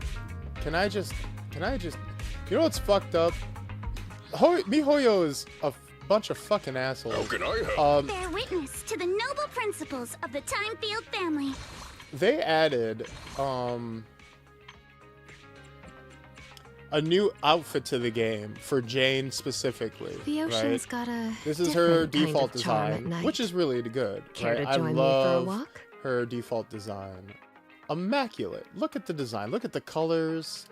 Look at the fit. Works really well with the theming and the like style of the game, right? For like an undercover like criminal cop. Are we slave masters on Black History Month? No, because they're robots. They're literal property. Come on now. Different outfit, And then, same like objective. a month or so ago, Let's move. they just released a like a new costume for her, for free. Like if you get a free Jane Doe costume, right? Which is nice, you know, very nice of them. I don't think it looks super great compared to her which original. alias should I Like use obviously this it's time? nice and skimpy, right? Which is, you know, which is nice. But like I think this skirt is like really ugly, honestly. Like not even like I've seen people like use mods to remove it, and like even just beyond being like, oh look, it's showing even more skin. Like this skirt is just actually ugly and it looks way better without it. Even beyond just like, oh, I want to see more skin. Like it just looks bad. But they give you the skin, right, for free. But they didn't rerun Jane. Like they didn't put her like, because they're doing a thing now where you can like, they put the new character up, right? But they'll also at the same time put an old character up. So you can either go for the new character, or if you don't care about the new character, you can go for one of the older characters that is, you know, rerun. They didn't rerun Jane when they released her new costume. Different outfit, So same objective. if you Let's didn't already have her, it didn't really matter that you got the free new costume. You're not using her anyways. So like, I have this costume, but I don't have Jane, so it doesn't fucking you wanna matter. research I something? don't get to use it. Which alias should I use this time? But yeah, I don't know. I think this design is significantly better. Like, it communicates her, like, her character, her ratness better. Like, she's got the little toes on the boots. Different outfit, Like- same objective. Let's move. The ocean's got a different kind of charm at night. Care to join me for a walk? Yeah, because they used to say the same thing about us, Kay. Look, I think it's time to pay it forward. I think now that there's someone beneath us, I think we should just enjoy it until they give the clankers rights. Just enjoy being above someone else for a while, Shao, okay? Because, you know, there's going to be a time where they try to put the AI above us, okay? So, pay it forward is crazy. Look, we're in a delicate sliver of time. Long time no see, managers. Hey, I already gave you the Jane. rundown over the phone. To spare you any surprises, the client asked me to stop by and introduce you to this friend. Who's your friend? What kind of friend would surprise my brother and me? Huh? Also, you're just wearing Jane's new outfit. This public security officer looks nothing like Zhujian, Chingy, or the others. And why did she come from upstairs? What were you doing in my room? Are you two the owners of this place? Huh? Let's get down to business, Sissia. Huh? Oh! Sissies, you say? The odd case specialist snaps out of her loop of spacing out and looking around and makes a phone call. Clearly, this new public security officer is a little scared of Jane. But from a Thyron's point of view, shouldn't the food chain between these two be the other way around? Ah, because she's a snake and Jane is a rat, you see. When Sora gets you, I ain't helping. Sir, someone here apparently can't understand your very straightforward commission request. And that someone isn't me. Yeah, a little snake on her collar. That's Greetings, Nathan. I trust that Miss Jane Doe has already brought both my commission and my inept subordinate to you. Recently, there have been several incidents in the city where intelligent constructs have gone out of control and injured others. The culprit is suspected to be an unregistered illegal intelligent entity. A few days ago, an intelligent construct public security officer was taken over by viral code and delivered a criminal threat to me, declaring that this year will be an unprecedented lighting ceremony for new Eridu. But from what you've told us, there's no definite link between these incidents. So why merge them into a single investigation? Good question. The construct citizens who lost control earlier had almost no connection to one another. But we discovered that while they were hijacked, they all displayed the same arrogant, mocking attitude, and their eyes showed an abnormal violet glow. Oh. What a classic villain persona. Listen, lads, I have to be honest with you all. If my bad boy, goth, femboy, murderbot asks me, I'm going to sell out all of you so fast you won't even see me fold. For nothing, just because he asked, I'm not even gonna give you a jetpack or like a cool augment. There are a lot of similarities among the victims. All right, you've convinced me. But this intelligent entity suspect's whole villain persona, why is it so on the nose? Judging by its personality traits, that's true. But in terms of capability, its mobility far surpasses anything we've seen from past intelligent entities. After some complications, our tech team finally managed to track the suspect's whereabouts inside Lemnian Hollow. Given Wi-Fi's unusual circumstances, I need a proxy who understands both Lemnian Hollow and advanced intelligent entities. And you were the best fit. Who the fuck are you? Thanks for the briefing. But who are you exactly? We don't know your name or your title, and that doesn't seem to align with a citizen's right to be informed. And besides, that suspicious wishing sprite just recommended a Lemnian Hollow commission to Arya, and now we've Y'all received one fuckers are too. toast of my AI goth Latina ass. That's Oh, yet another no, strange guys. coincidence. Something is definitely off. Exactly. Guys As are falling proxies, like flies. We're used to the other side keeping things vague. But since this commission comes from public security, that shouldn't be the case here. According to regulations, I won't refuse a lawful request from a citizen. But for the sake of your sleep tonight, I suggest we discuss it when we meet. Gilded Carrot Day is just around the corner, and time is tight. I need you two to start the commission as soon as possible and help us locate or eliminate that intelligent entity. My subordinate will provide all necessary instructions and support. Thank you in advance for your cooperation in maintaining the city's order and assisting public security. The mysterious client hangs up. The case is clear enough now, yet the client remains enigmatic. Before you ask Jane anything, the case specialist suddenly lets out a stifled scream. 17 whole lines! He said 17 whole lines, all coming out of my phone! I'm gonna have nightmares tonight. What? The case specialist, who had just been volunteered to offer the necessary instructions for it, suddenly takes off running. Jane is left behind, and just like the client earlier, she takes a deep breath. That officer's subordinates tend to be a bit unconventional in their style. I've passed along the commission. I have other duties to attend to.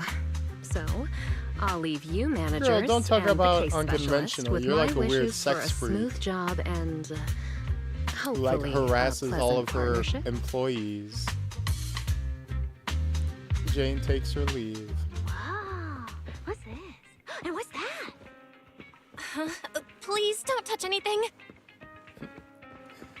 This is how humanity, the human race ends, not with a bang, but with the whisper of "Good Boy" by a robot goth Buta GF.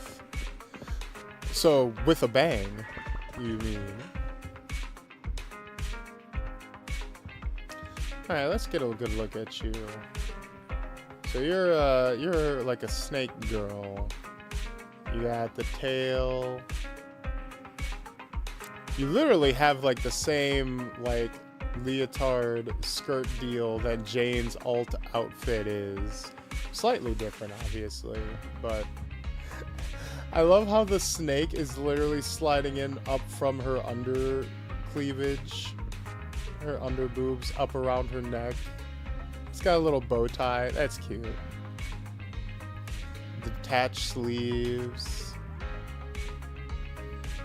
Alright, you're not terrible. You know what? I'll take it because you're not a fucking like Genshin Impact fantasy design. How about that?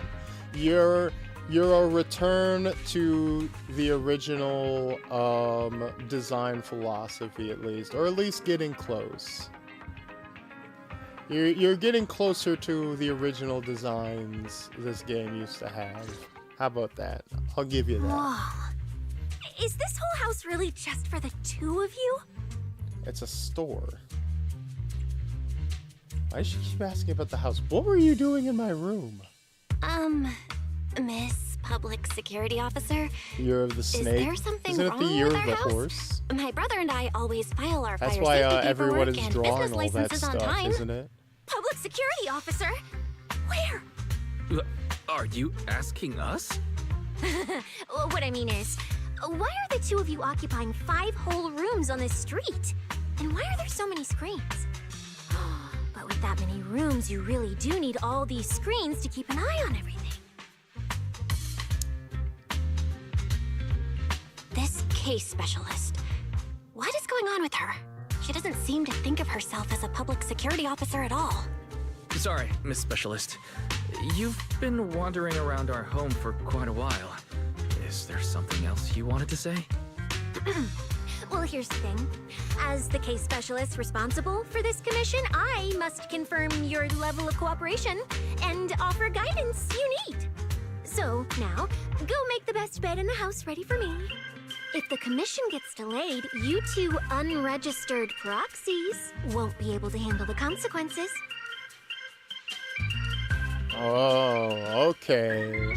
The corrupt-ass cops are trying to shake us down, I'm exercising my Fourth Amendment rights. I don't have to open up my home to house you fucking feds. How about that? Not even surprised. So, you're planning to stay at our place? It makes absolutely no sense, but for some reason, I'm not even surprised. That might not be a good idea. We only have 2 bedrooms. Please? I'm begging you. I actually grew up in the Outer Ring, drifting around most of my life. I've never even slept on a proper couch before. I finally managed to find a job on my own, only to be exploited by a terrifying evil boss, running around all day, and I don't even get time to eat a boiled egg.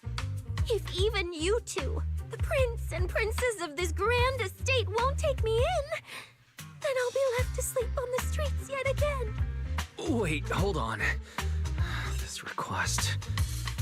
manager, it's up to you to decide. Slickest undercover cop ever. She's not slick. We already know she's a cop. Cynthia, you can stay in my room, but you are going to be sleeping naked. I hope you understand. Rules are rules. You make it sound so miserable. If there's really no other way, Cynthia, you can stay in my room. Think of the delayed gratification. I'll take my brother's room for tonight. Combat. And he We can are crash on the edging. sofa for once, We've been edging right? for 4 hours to get to combat.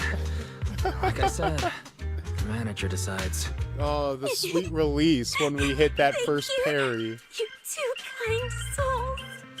So the room upstairs on the left is mine now? Then you two follow the plan we settled on and get some rest. The specialist will now retire to her own room.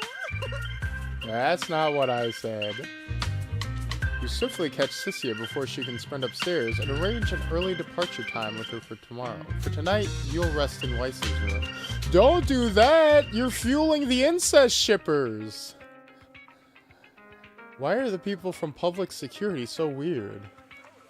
An aloof, enigmatic boss suddenly issues a commission while their subordinate, who acts like some kind of drifter, insists on staying at an innocent civilian's place? This is like something from a movie. That Cynthia is really suspicious. Belle, do you think Jane might have got the wrong person? You just got off the phone. Yeah, you're right. But something's off. How long has she been lurking upstairs before she announced herself? How does she even know your room's on the left? Home security equipment needs an upgrade. Never thought there'd come a day when we'd upgrade our home security system because of PubSec. What do you mean? We've been raided by PubSec like 3 times. We already should have upgraded our security. Still, it doesn't seem like she had any malicious intentions. It should be fine to let her stay the night.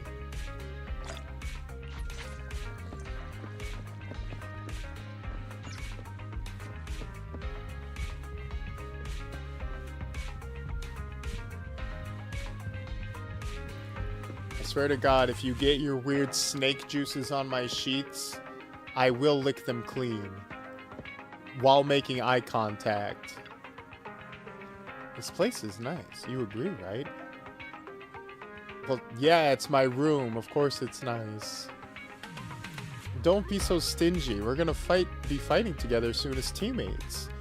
Okay, that's it. I need rest. Now get out of my room.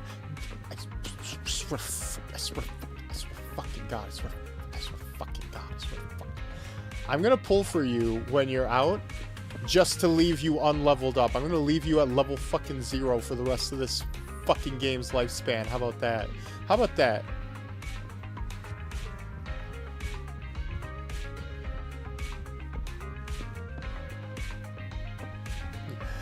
I'm glad you can cope so hard. I have to. Bloodborne conditioned me that way. Oh no, Daddy. The Angels of Delusion just got a commission to head to Lemony Hollow, and now PubSec Security is asking me to head there to investigate too. Is it really just a coincidence? Just imagine if we ran into each other. That'd be kinda awkward. Wait, what am I even thinking? The Lemony Hollow is huge. There's no way we run into each other. I better sleep. Now that's a threat. Between all the traveling today and going back and forth with that case specialist, you're completely wiped. The second your head hits the pillow, you're out cold.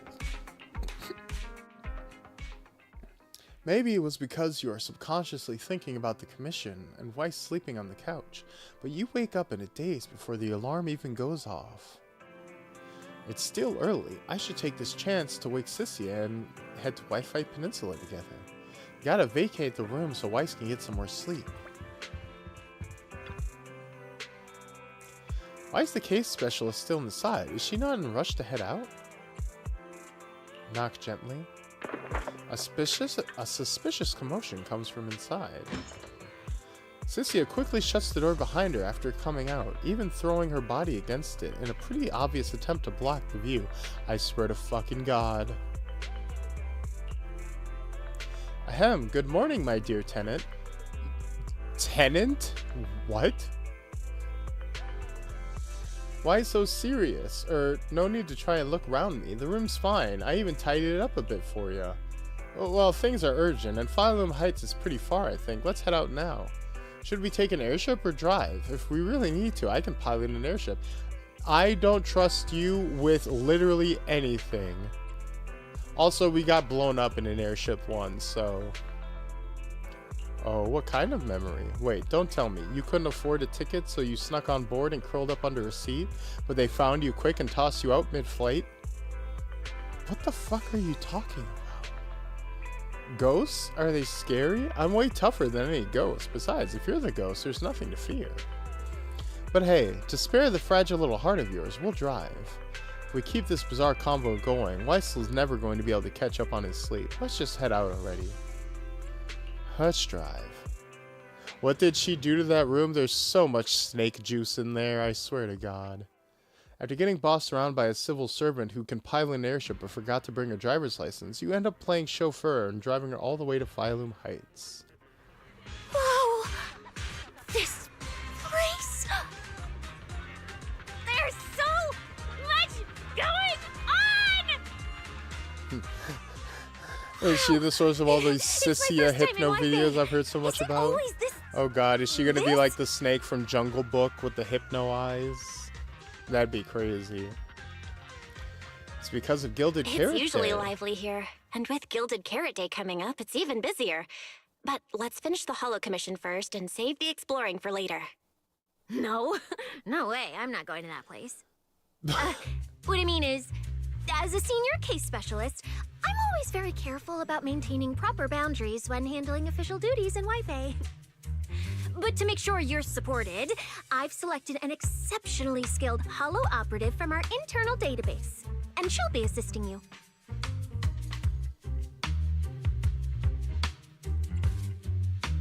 But, Sissia, you're barely wearing any public security identification. Why can't you move around freely? Plus, that skilled operative is running late. There's no point in just standing around here. Why don't we start some preliminary investigation first? The terrifying miasma and Lemnian Hollow? No. I mean, the I think she might just be a random homeless woman. It isn't something a mere little proxy like no, she for sure laid eggs on your bed. There are multiple factions. And we skipped breakfast. Salumix, Obel Squad, Yunquay Summit, the Exaltists, and more. We really shouldn't act rashly. You know what I will say? As soon as we switch from the idols to this lady, the story is more fun, I will say.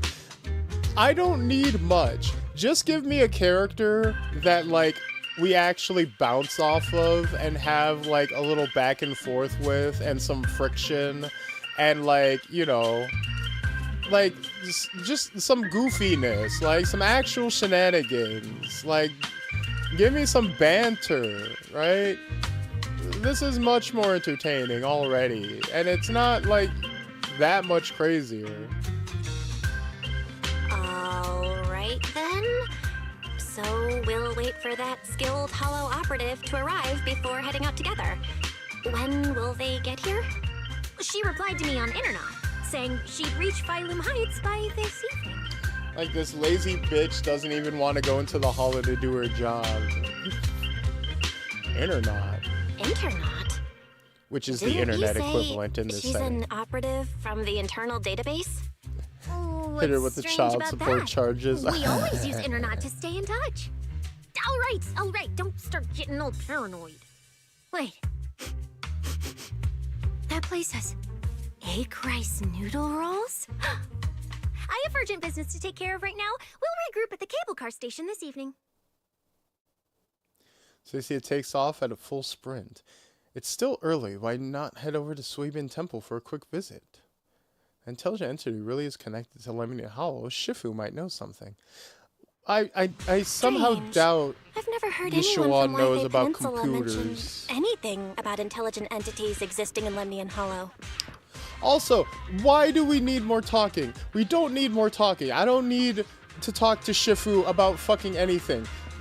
make me go into the fucking hollow to do combat. Please now go. Go into hollow to combat. Go in hollow, do combat, do commission. This is twice now. This is twice now that the story has said, "Hey, we're gonna go into the hollow and do a commission," and then they just didn't. And then instead they said, "Hey, go talk more." This is twice. This story has done this, where they're like, "Hey, we're gonna do the combat now," and then fucking turned your head and went, "Actually, no, go talk to that person instead." Okay, don't be impatient, it's only been hours. Okay, Black Michael Reeves. Val, didn't you say you had an important commission around Gilded Carrot Day? How come you're back already? I'm not back, I never left. Even Yishuan is like, why have you not gone and done your mission yet? Even Yishuan can't believe it. Shifu! I barely stepped out of Yunque's summit when a troublesome commission landed on me. Luckily, it's in Lemnian Hollow, so I had time to swing by. I see. Huh? I thought you'd finished everything and rushed back to celebrate the It's holiday. only 4 fucking There's no hours. need to dwell on it. If fate allows, we may yet meet again on Gilded Carrot Day. Shifu, did you foresee that? Shifu? Does that mean you've foreseen that we'll meet again on Gilded Carrot Day? But I already promised some friends I'd go see their show that night. Never mind. We'll talk about it when the time comes. Right. Has anything unusual been happening in Wi-Fi lately? Not at all. Huh? Shifu? You don't even need to think about it? Ah, Junior Bell. You're asking about anything unusual because of that troublesome commission? Even the characters are confused why. Not only are the characters confused why I haven't done the mission, I came to ask them if anything weird is going on. They're like, nah, everything's fine. There's literally no reason to talk to us right now. This is crazy. Did they just not want to bother to program any combat sections? What is going on? Yeah. I heard an illegal intelligent entity has been openly provoking public security, claiming Friends it is will a fucking disrupt the lighting stretch. ceremony. They've been investigating for a while, and now suspect it may have slipped into Lemnian Hollow. Yo, I watched 4 criminal hours who's of that that game on a determined to stream. stir How was the chaos is gameplay? I bound to wouldn't cause know. some I'm commotion. so So sorry. I came to thought ask if this anything was unusual gonna has be- happened in Wi-Fi lately. Junior Bell, you really don't understand. Every time I've streamed this game, the 2 times I've streamed this game, it has been like the most boring story patches. I don't know why. I'm so sorry. Or even just gossip, it would have spread instantly. If no one's chatting about anything right now, then nothing has happened for sure. That's why Shifu is so certain. Since everyone's been so chatty lately, can you help So me you mean investigate? people in Wi-Fi have been pretty chatty lately? Could you help me ask around? See if any of the nearby and... I haven't seen anything. At least Vince, Stripey, and Banyue Shifu seem normal. As for everyone else, it's just that right before Gilded Carrot Day, everyone in Wi-Fi is busy stocking up on gifts, playing mahjong, shopping, making wishes, preparing reunion meals. After the holiday. If you're concerned, Fufu Yinhu and I can help keep an eye out, but you really should be prepared to wait until... That said, if the suspect really is an intelligent... Oh, wait! I've run into something strange, too. But Junior Inhu can go first. It's nothing major, but a few days ago, when I passed by Junior's room, I noticed that the computer inside, the one that's usually left unused, seemed to be... An evil AI hacked Sounds into a little it? suspicious.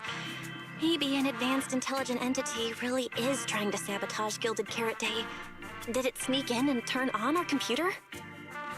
Oh, Junior Inhu, so it was you who shut it down for me. I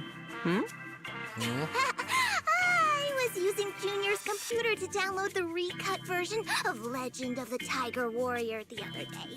But the internet was a bit slow, then something came up, and I had to step out, so I just left it running. Your strange incident? Don't tell me it's just that. Yeah, I distinctly remember leaving it to download the movie before heading out. Guys. But when I came back, the computer was Fufu, I swear to fucking God, I do not care about you downloading your fucking internet porn or whatever Anyway, this is. There's no need to worry too much. If the culprit's goal is to disrupt the lighting ceremony, Phylum Heights is under Swabian Temple's protection. Let them come if they dare. Exactly. I'm about to come in pure rage. If anyone Like, wants to sabotage the ceremony, they'll have to get past Shifu first. That's true. The lighting ceremony is a big deal. Security would be tight anyway. And with Shifu and all the seniors helping out, there's really no need for me to worry. yeah, okay, I'll there's go no take reason to care of worry. the Let's commission go. first, then. Yes, I'll yes, stop by let's again go. when I have time. Let's go. Let's go. Yes. Before you yes. go back to 6th Street, swing No, by to take 2 no. servings back with you. No. No, I'm not doing anything. Senior, besides, what senior? But the meeting No. time for the commission. No. Fuck off. I'm not coming back here It's about ever. time.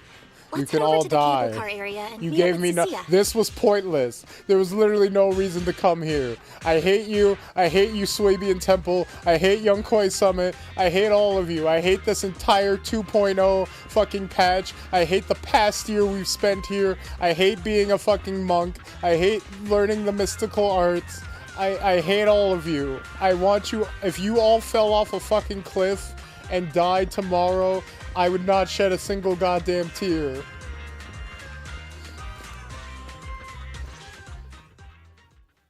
Arya and Suna, why is Sissia standing with them? There's no way it's actually this coincidental, right? From here, you can just barely make out their conversation. I don't want to make out their conversation. I don't want to know what they're saying. Are you the one who posted the commission, tracking a signal from Lemny and Hollow? Two kids? I'm actually not a kid, but... Is it a difficult commission? Looks closely at Arya and Suna and even seems to sniff them a little. Sissia, no. Girl, you're weird. You're a weirdo. Alright. You're weird. You definitely won't die doing this. But this little girl next to you? She's too weak. Have you considered just ditching her? Girl, you ain't doing jack shit. Okay, this is funny again. The fucking lazy snake bitch hiring a pair of kids to go into the hollow for her because she's too lazy is actually good. Okay, alright, this is good. This is good. This is good content. Who you take as your partner for the mission is your... Okay, fine. Fine, If you look fine. anything like a skilled operative, I just tossed this commission up on Internet on a whim. I'm not gonna get exposed for this, am I? And what if the proxy goes and tattles to my evil boss? He absolutely can't find out. You are the evil one here, you heinous Teamed up for bitch. several hollow commissions before. We're pretty reliable. Yeah, and if you're not comfortable with that, we can refund the deposit. We apologize for wasting your time. Time? Time! No way! Gilded Carrot Day is almost here. I have to get this done right now. It's fine. It's fine. I'll leave it to you two. I'm a really generous client, you know. I even found you a very skilled proxy. Just follow her lead when the time comes. You found... Oh, and you two should polish Alright, up your that's previous good. commission Pretending experience a that little. you recruited Otherwise, us as she the might look down on proxy. you. God, Polish okay, up. this bitch is great. I like this. Just make up a few This fucking impressive asshole. commissions. You can do that, right? See, I like when the new characters are fucking assholes because it reminds me of season 1 when everyone was kind of like a shady Regular scumbag. proxies haven't seen any of that. Listen to me. Here's what you say.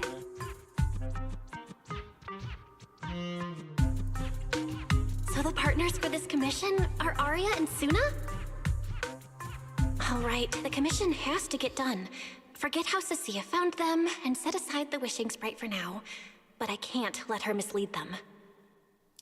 We are surely almost there. Only 1 or 3 more conversations. It's literally a plot point how much time we are wasting. You take a deep breath, a very familiar action now. You finally understand why Jane and that anonymous client reacted that way they did about Cyssia. You quickly stride over to the three of them. Call out Cyssia. Cyssia, what are you guys talking about? Oh, the proxy's here. See, these are the excellent helpers I handpicked for you. Don't let their age fool you. They're already very seasoned. Manager? Proxy? Arya? Zuna? Good evening. Oh, so you know each other. See? I told you I'd found the perfect partners for you. All right, no more wasting time. I don't believe you. I don't believe you when you say no more Hollow wasting and make time. sure it stays calibrated. It'll guide you toward the signal source.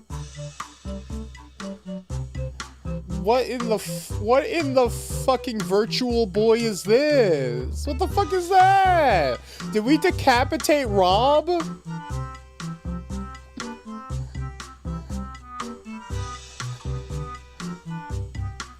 What about you? Take it with me. Do you mean Arya, Zuna, and I are going in together? I'm telling her, boss. What about We you? are Aren't you coming snitching with us? hard. Oh, I'm not going. I've heard there's miasma in Lemnian Hollow. It's Writers getting paid by the word count. Yeah, bro, I swear to God. I'm the brains. We had one responsible for planning conversation the that operation. lasted from morning to Of night. course, Yeah, I the can't sun's just head going into the hollow down. myself. I'll be providing support for you from outside. Prox, manager, are we heading out now? You know what's fucked up when she said she's providing support from the outside? That used to be our job. Before we got recruited by the mayor, it was a plot point that we, the proxy, stayed outside of the hollow because we're weak and like nerds. And we would dive and remote control our Bang Boo EOS and have them go inside the hollow and act as our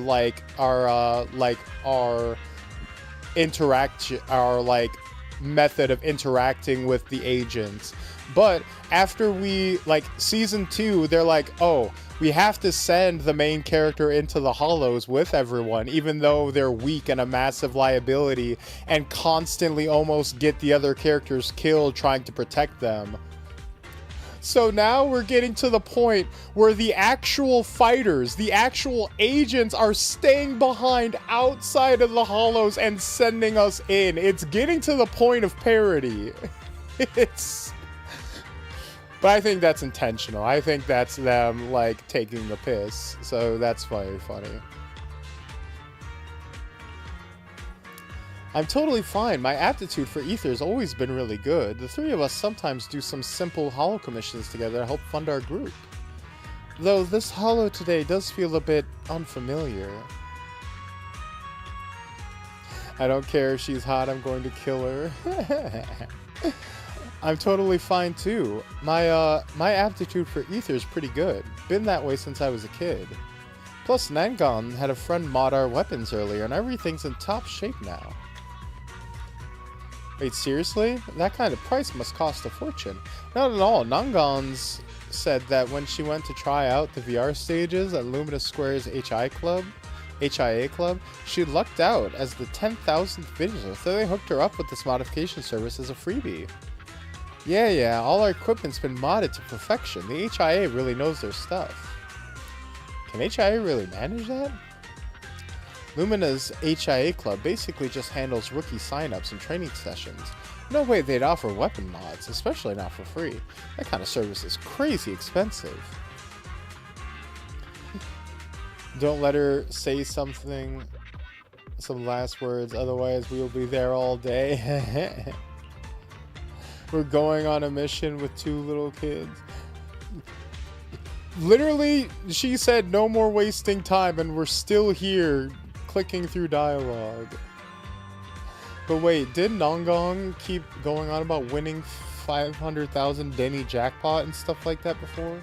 Could it be she just doesn't want to make a big deal in front of the team, so she's always secretly helping out with the funds? The more I think about it, the more it really seems if I get the chance, I should keep an eye out. Manager, don't worry about Sun and me. We'll be fine. Okay, that red exclamation point means we're going into combat finally. Look, I don't care if our fighting fight is two little girls as long as we're fighting.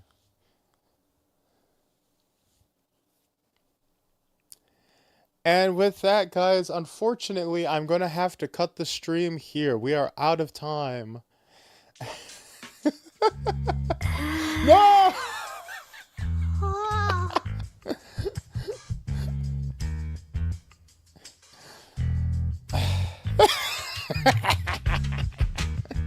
Demon.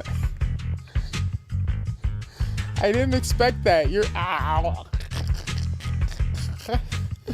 I didn't expect that. You're so. Did we literally skip past a fight? You better not. You better not have switched to high guard. Hey, say what you want. High guard gets you in the action right away. I knew you sometimes take on commissions, but I never imagined you were this good. Actually handling work in Lemnian Hollow? Yeah, that's right. Angels of Delusion work perfectly together, not just on stage. Yeah, even though Nanggong isn't here, Arya and I will definitely protect you and help you finish the commission, Manager. Protect me? Thanks, Suna and Arya. All right then, let's Phil, why are you laughing at that? Arya You and haven't Suna won. are both so young, Ow. and they're not even trained Hollow operatives. They look so weak.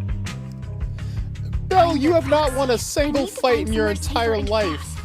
Better start using the signal tracker now. I genuinely prefer high guard at this point. What's wrong, Arya? Holy shit, we might have skipped the mission. It's just your navigation assistant. Its voice sounds a little familiar.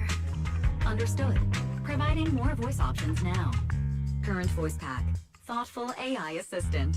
Should you wish to change it, I can provide the following alternatives. Fairy has a feature. Hold on. I think a weird voice pack got mixed in. Since when did Fairy have this feature? So an amazing proxy doesn't just lead the way into the hollows in person, but also... Look, let's just do the commission. Let's do the commission. Let's do the commission. Kind of. Oh, Let's find an open we're space in. and activate the signal tracker. We're in. We're in. Okay, so this is what gameplay looks I like. can't believe the manager is actually an amazing proxy. It's like seeing an adorable teddy bear suddenly whip out a dinner knife and brutally massacre a strawberry So remember when I said that this is the robot girl? What kind of comparison I is want you to that? look very closely. I want you to look very closely. This is. See if you can spot where the robot girl appears. Some of Arya's attacks generate fandom power on the field when hitting enemies, and activating an ultimate grants multiple stacks of all-out support.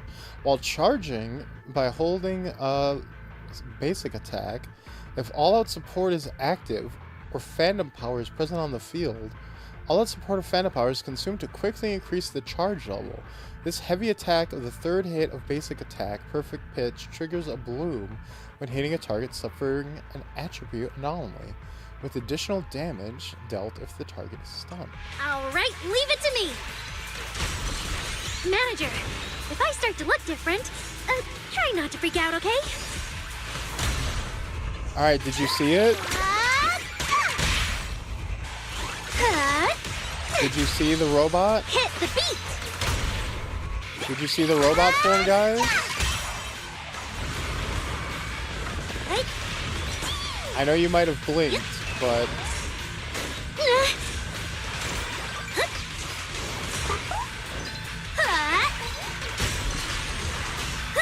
Light up, spotlight. No? Oh, sorry, guys. That's all you get until we build our ultimate. See? Oh, This is what I really look like. there she is. There, yeah, finally. Hey, look, you look like an awesome robot. Hey, that's the design that people spent 2 years waiting for. That's what people were invested in. That's the design that people are actually drawing all the fucking smut of.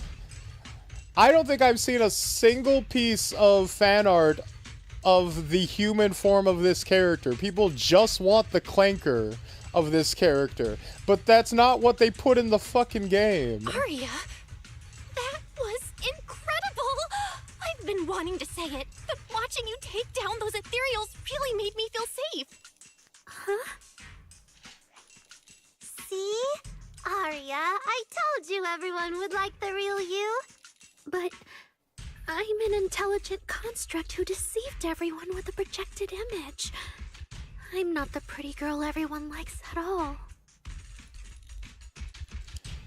I'm also someone who used the video sword to hide my proxy identity. If you put it that way, My screen then was why frozen and I literally was watching a dialogue for I don't know how long. Everyone. We're not really the managers that everyone likes either. Then I'm just an ordinary person who's been fooling myself with an account nobody even follows. I'm not the idol you and Nongong say I am. Wait, Suna, that's Oh, not what we're I all meant. huge frauds.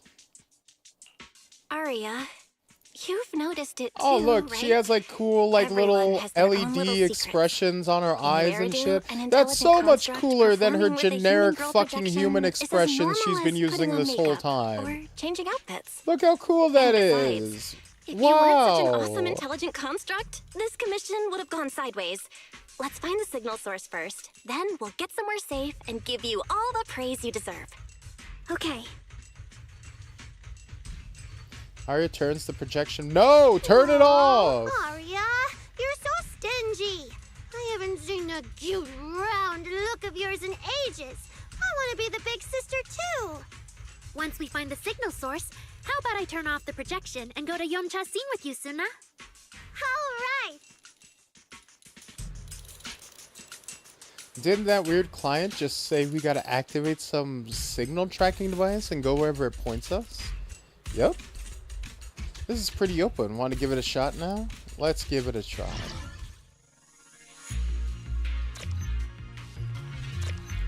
Hacking. Tracking. Checking system status.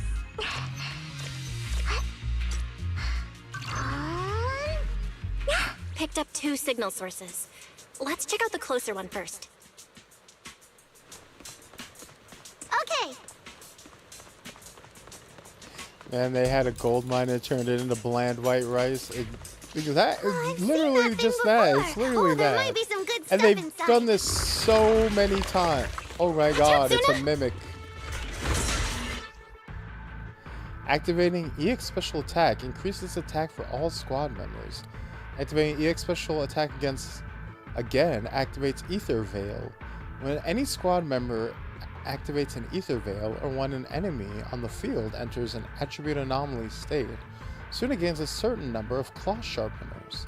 As soon as off-field, claw sharpeners can be consumed to continue to apply Cat's Gaze to enemies. While continuously attacking and triggering Cat's Gaze, additional damage is dealt to enemies. Sorry, it's all my fault. It's okay. We can handle it. Shake stage yet? Keep up with the beat.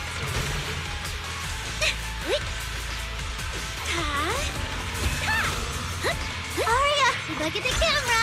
I'm here. Hey, that's pretty cool. You get like special animations when you pair the idols together specifically. Get closer. Snap the shutter.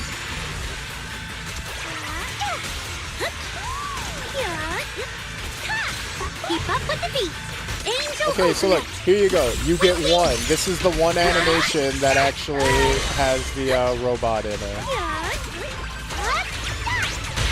She transforms into the robot form temporarily. Look at that. We're suddenly less poor.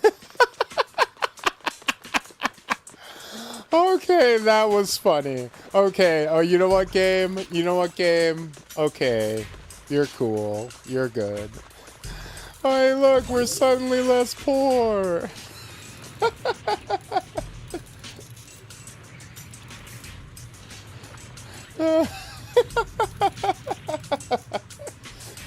This is not worth 4 hours of edging. One of the No, signal but that sources line was should be fun. inside this building. Oh, poor Bang Boo. Oh, wait. Could it be the signal source? Busted Bamboo that's completely unresponsive. Even after a thorough check, there's zero sign of any intelligent entity inhabiting it. Huh? Is that tracker broken or something? Or did that signal source ditch this Bamboo and relocate it? Is it trying to play hide and seek with us? Though last time we were tracking, there seemed to be more than one signal source. What if this Bamboo is just a decoy signal, a red herring to throw us off the track? Weird indeed. This really is weird. Don't tell me it's because that unreliable case specialist gave us an equally unreliable tracker. Well, we don't have any other clues for now. How about we check out the other signal? Alright, let's go. I wonder why Japan likes to make cute characters straight up talk like they are brain damaged. Because it's cute. The more childlike you are, the cuter you are. You know, the more babyish you are. The signal tracker's response is getting stronger. Seems to be coming from underground. It's because humans are programmed to find babies cute, so the more like a baby you are, stay safe. The cuter you are. Manager It's very and simple Arya are logic, both really. So confident, so reliable. It's the same reason why when you pick up a cat or a puppy, you go, Around here have been almost completely corrupted by miasma. What is miasma? It's when you can't breathe very well. asthma. Miasma is a type of ether that's like super corrupting in the hollows. It's like it specifically like fucks with your mind and like makes you see hallucinations and shit. So she's like, "What's miasma? It's when you can't breathe well." Okay, that's kind of funny. A defunct machinery that cannot be communicated with. Even after a thorough inspection, there's absolutely no sign that any intelligent entities are inhabiting it. Ah, don't tell me there's another red herring. If you look at it that way. This is awful. Who in their right mind wants to play hide and seek in a hollow?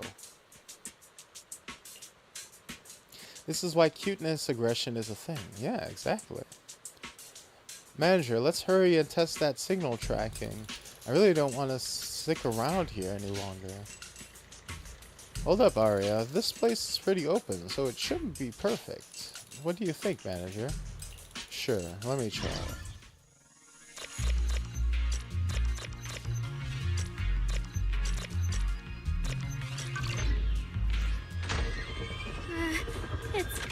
Is it starting up? Don't be afraid, Arya. I'm with you. I can't stop! Ow. I can help too! My turn!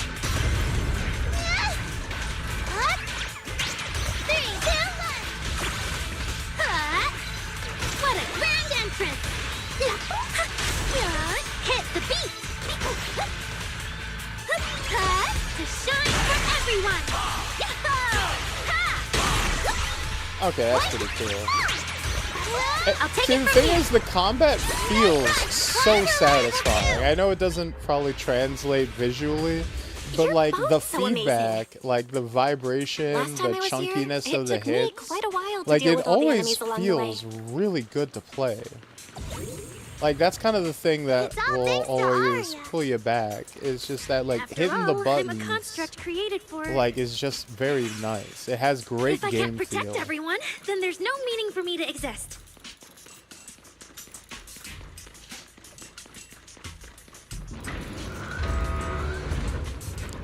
Also, that's like a nice little attack string. It's like, hey, hoo, hut, shooter. Like you're doing a little like idle chant as they're ground pounding. So far, I haven't seen anything special. I've got a feeling this isn't going to be so simple. Otherwise, why would our client say all those Also, weird if things? you look closely, another like art design thing that's really cool about this game, What exactly is like she looking everything about like the disaster comes from the hollows, right? These big like spears that pop up across the world. And when you get corrupted inside the hollow, you turn into an ethereal, right? If you look at the ethereals, their heads are like mini hollows themselves. Like your head basically like pops and turns into a hollow, like from the ether corrupting you. Like it's actually very eternally consistent with these enemy designs. Like they're not just like generic like enemy types, like enemy designs with like no thought behind them. Look at the camera.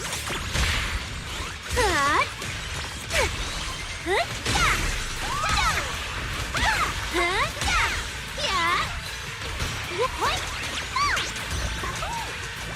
closer. Snap the shutter.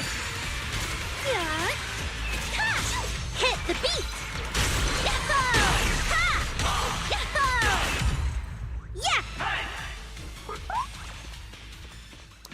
I will say, I'm definitely probably not going to pull these guys, but they do play, like, they are pretty fun to play. Like, they do flow. Their, like, combat style does flow together, and they obviously are designed to be on a team. Like, there is something to be said for, like, team synergies. I think when the game launched, there was one pairing,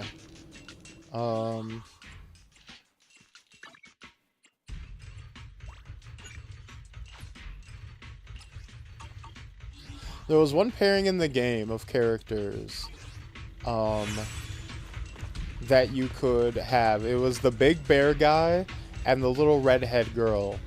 And they actually had special animations when you fought together. Like, their basic combo, they would show up and, like, team together, and then their ultimate would have them team up. Oh.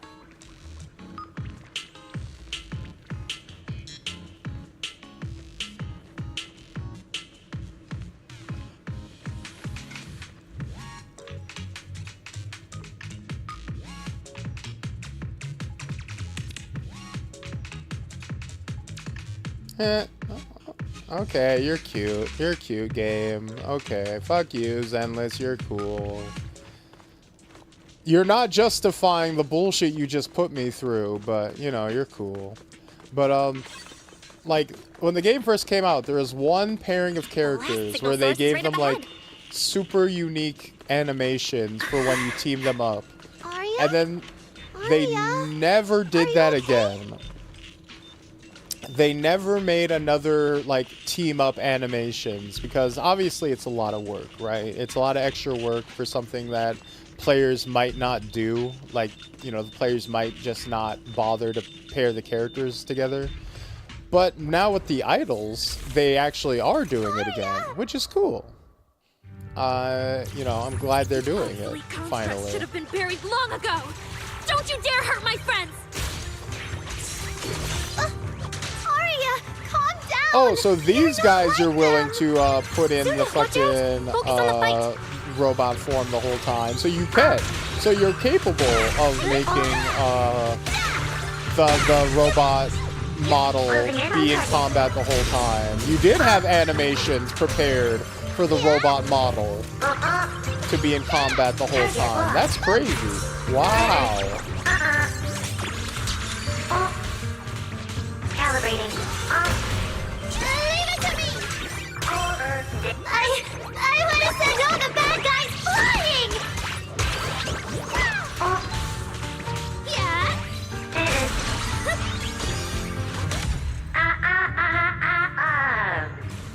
Goth robots.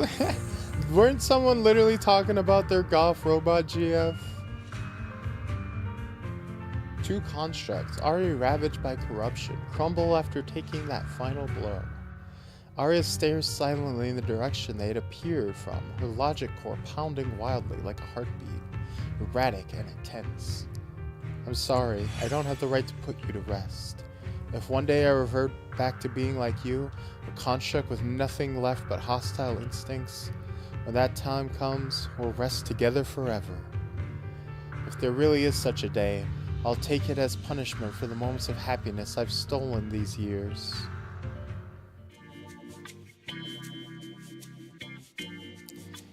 The two constructs Those are constructs gone. probably stayed here too long and became deeply corroded by the miasma. After Arya defeated them, they disintegrated on the spot. Although we missed the intelligent entity that PubSec was looking for, the signal source was real, and I've never heard of an entity surviving after its host body dissipates. So the commission should be complete. Those constructs. Oh, she's crying. They looked like constructs that were being puppeteered by the intelligent entity PubSec is after. The ones sent to attack us. Considering how damaged they were, they've probably been dormant here for a long time. But you're our good friend Arya, lead singer of Angels of Delusion. Bright, adorable, and full of energy. Why does it feel like I just said something silly? Right. I mean, no. What I mean is, the manager's description of Arya was spot on. But are we the same? There's a huge difference. I mean, you probably weren't even manufactured in the same factory. How can that be? Your You had a constructs of the recall. same model and you're the same are two completely different things. They're not comparable at all. And it's fine if you only say that in front of us. But if Tin Masters hear it, watch out. Your coffee might mysteriously taste a little worse than everyone else's. That's such a harsh punishment. But I agree with what the manager said. Intelligent constructs of the same model are like humans who are closely related and look alike, or Thyrans who have the same fur color. Everyone's experiences, actions, and thoughts are completely different. How could anyone be the same?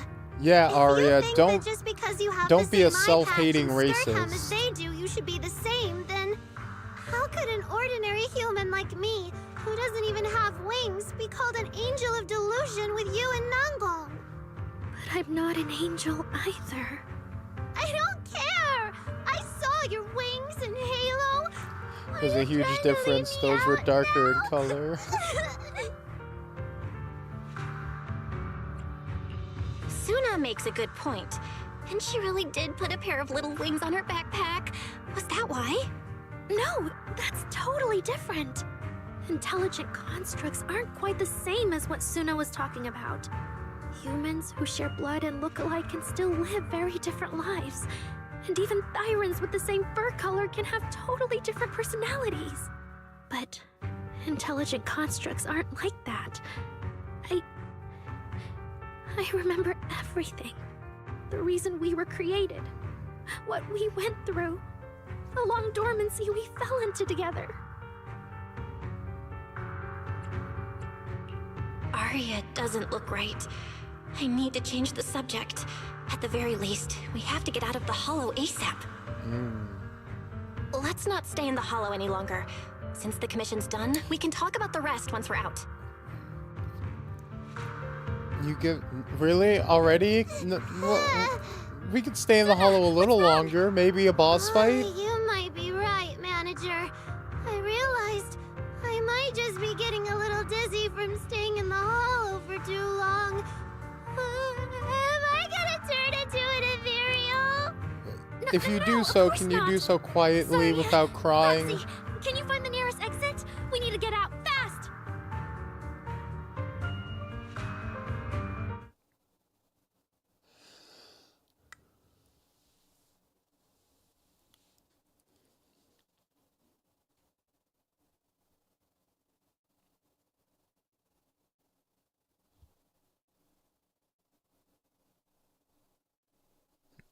Gameplay paced like a damn Dragon Ball Z episode. Heard you made it out alive. When our commission should be all G now, right? Isn't having such a reliable case specialist like me absolutely amazing? Anyway, commission fee's been sent. If you didn't get it, go hit up that demon yourself. Alright, temporary guest. See you around.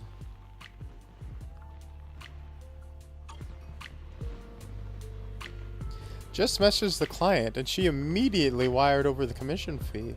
It seems she's a bit weird, sure, but also super efficient and generous. Is Pubsec footing the bill? He just got 500,000 guineas. Arya stopped frowning and give me a smile. Okay. So we're heading back to Strip Street? Oh yeah, it's way too late. Driving through the mountain roads isn't safe at this hour. Pretty sure there's no more airships either.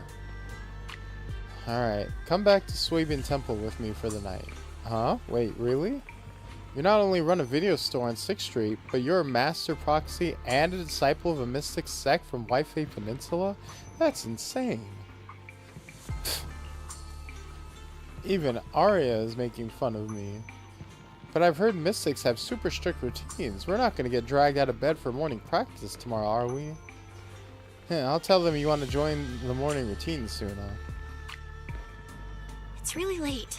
Shifu and the others probably went to bed already.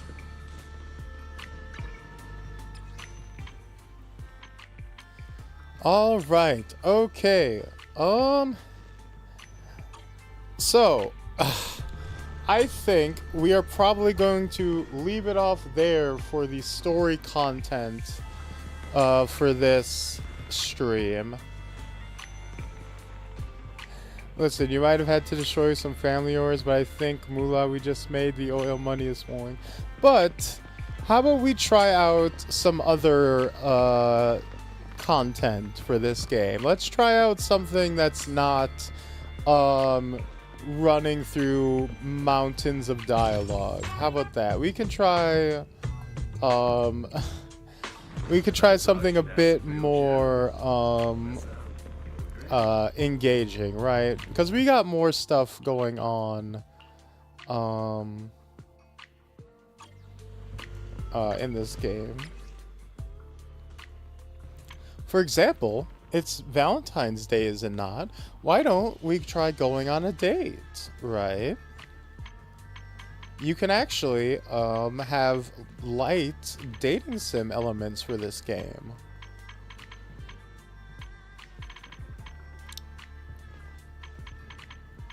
For example, we could take Caesar King, our dumbass tomboy, out on a date if you'd like. Hey Caesar, have you been busy? Not really, not too busy. What's up, Proxy? Something wrong? Want to hang out somewhere? Cool, sure. A little stroll through New Eridu sounds nice. Do you have any ideas? Is there anything you want to do? Me? If you ask me, I've been a long time since I've become acting overlord. I love to find a worthy opponent for a good fight. I'll find you a good place for it. I'll see you at Lumina Scare, and you'll see when you get there.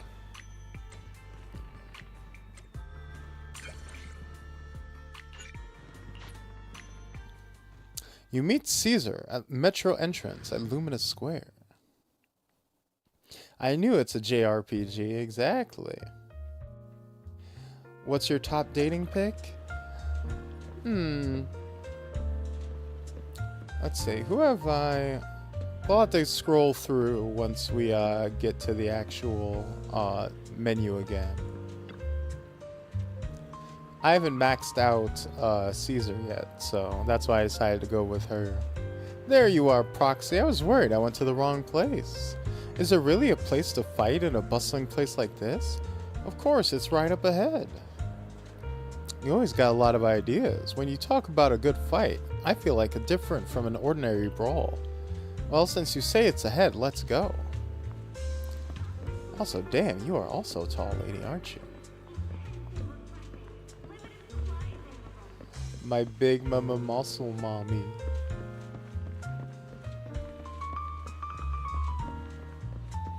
So yeah, you get to actually walk around with your waifu of choice and do cute little dating sections.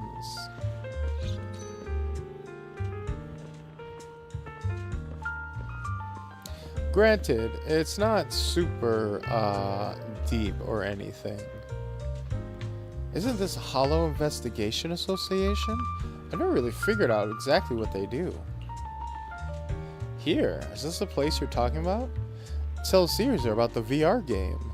So you mean you put on the HI Club's special equipment and then you can fight ethereals in virtual space? I've heard rumors about their tech, but this is next level. Will you find this kind of fight boring? I thought you might like it. Yeah, I'm all in. I can't wait. You could take a powerful ethereal without worrying about getting hurt or corrupted? I never thought I'd see the day. Yeah, you take her to a VR arcade. Ever go beat the shit out of people. You step into the HI Club with Caesar. Even though it's her first time playing a VR game, her extensive combat experience allows her to successfully defeat all the enemies effortlessly. Unknowingly, the other players have gathered around a large screen on site to watch the battle. After the battle is over. Being almost 2 meters and into tall women is a curse, for real, for real. Damn. Find me the tallest woman, man or woman that can kick my ass. 'Tis a simple life. You're amazing. You must be a pro investigator, right? Mind telling me your name? I'll be your biggest fan, promise. Nah, I'm not an investigator. I run a logistics company. Logistics company? Like inside the Hollows? Haha, we've taken on that kind of work before. Excuse me, but how did you dodge the Dulan's attack? I've tried countless times, but I've never reacted so fast enough. When you face Dullahan, where do you keep your eyes focused? On the Dullahan, obviously. There's a technique for staring. For example, in a fight, staring into your opponent's eyes not only intimidates them, but also helps you predict their movements based on their gaze. But ethereals are different. They might have something that resembles a head, but they don't play by our rules, so you just focus on their face, but you might miss their body movements. When handling ethereals with a wide attack range, you need to track where their attacks are coming from. I've got questions too. It's the same here.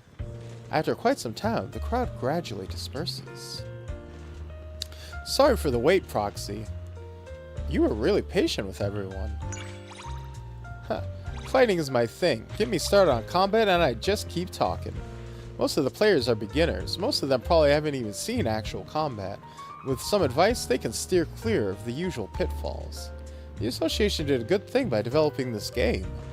Even if they're not all meant to be investigators, facing ethereals in VR might help them survive if they ever face the real deal in the Hollows. Thanks for showing me this VR game, Proxy. It was a lot of fun. I even learned a thing or two. I'm glad you enjoyed yourself. Sorry for making you wait so long. As Overlord, I can't neglect my friends. If you're somewhere you want to go, I'll follow you and lead from there. Want to see who can run faster? I won't lose. Jesus, lady.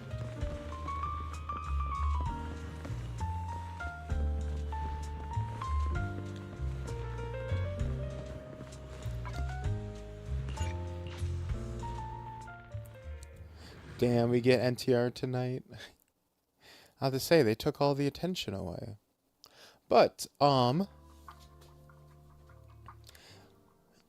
that's basically the dating aspect of it. And you can only go on dates with characters you've actually unlocked. So, like, you can go on a date with the rabbit girl, with Yashengwan. I like this girl, Orphe. Is the mission already over?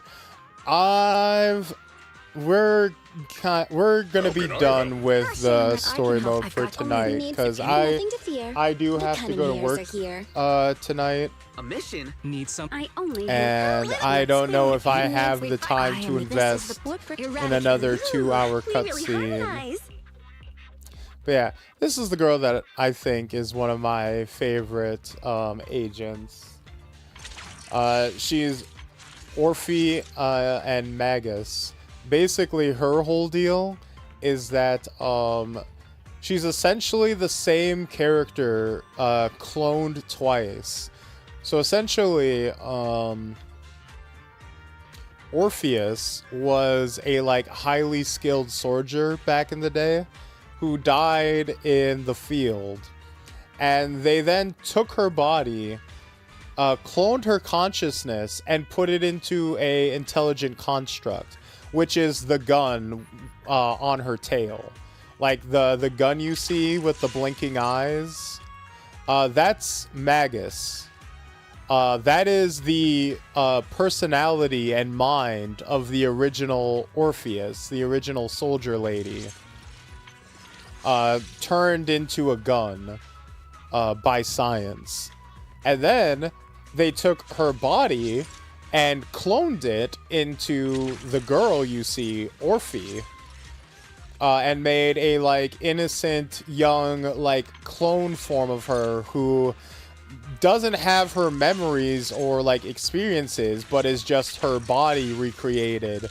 And then fuse the two of them together, literally at the spine, to make them, like, a single combat unit. So, like, now it's, like, the brain and the body forced to now coexist as two separate people, but are just grafted onto each other. Yes, it's fucking horrific and immoral as hell. And everyone just kind of deals with it and doesn't, like, address the situation.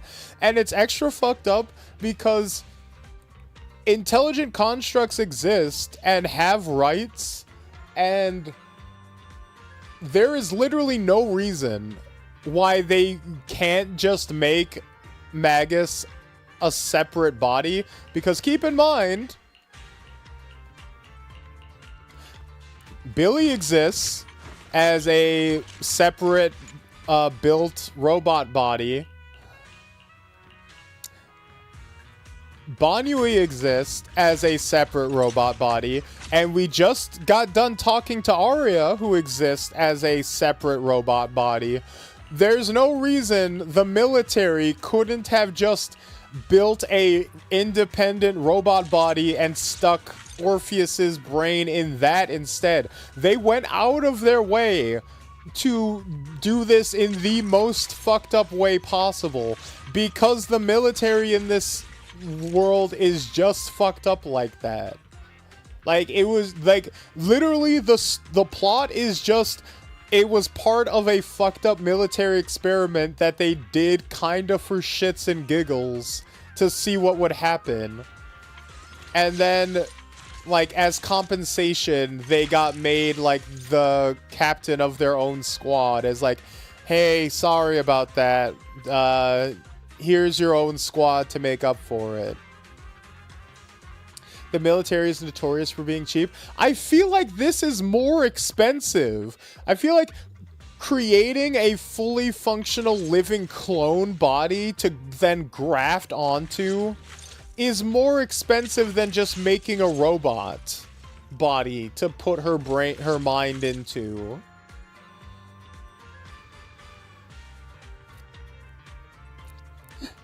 Some evil scientists did that for the love of the game, not even to figure anything out. I know, right?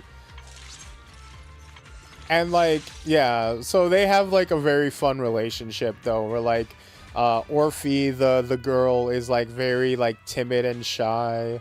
And, like, the gun girl, the gun is, like, her tail is, like, you know, the commandeering, like, dominant one who is like, Orphe, get in there, soldier! You have to follow orders. And she, like, literally shoots fucking giant lasers. This is some type punishment. It's crazy. It is very funny. But yes. Before we go, I do want to show you guys one thing, because I want to kind of get a chance to actually show off the combat and actually give you guys kind of a glimpse of what the original launch version of this game looked like. Because, like I said earlier, they have uprooted this game from the foundation and changed it entirely, right? To what you saw before, like running around in a 3D map. That's what the game looks like now. There is one area, there's one game mode in the entire game that is still the original format of that the game originally had, which you can see here.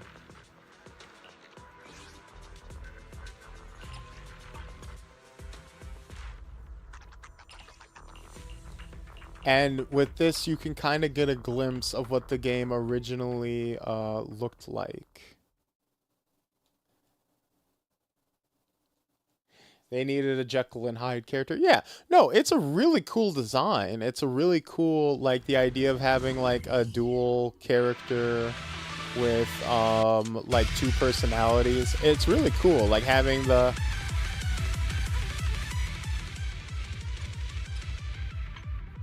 Wait, no, exit combat. That's not right.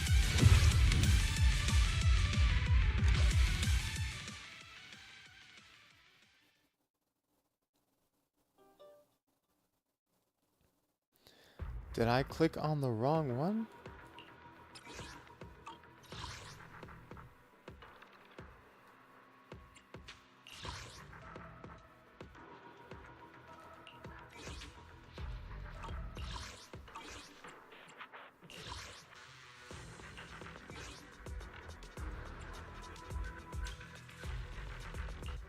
This is the There we go. Okay.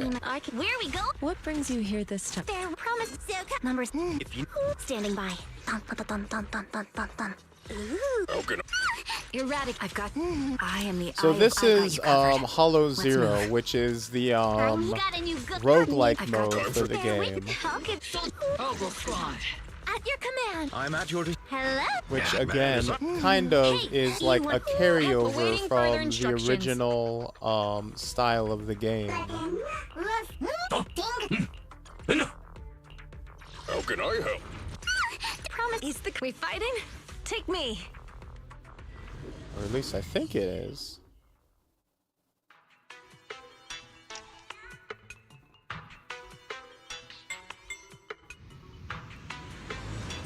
There we go. Okay. So yes, this is what so because it's a roguelike, you get to pick these little cards to modify your squad and their abilities. So for example, increases chance for freeze, increases chance for shock based cards to appear. So our team is going to be shock based.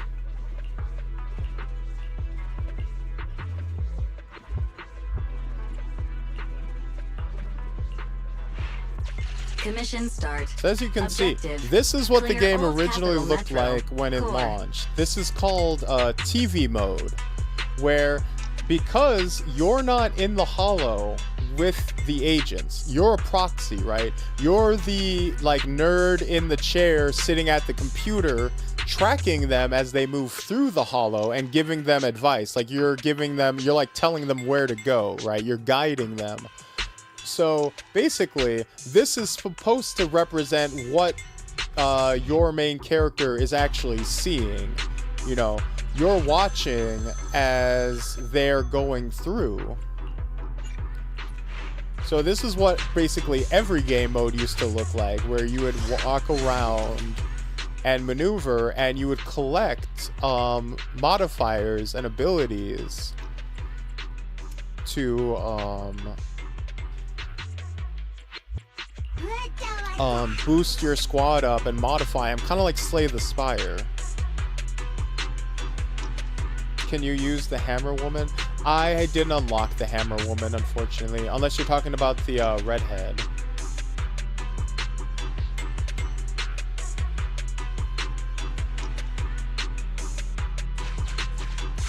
Unfortunately, this mode was not popular at all. And see, so you would only start combat when you landed on the spaces that had enemies on them.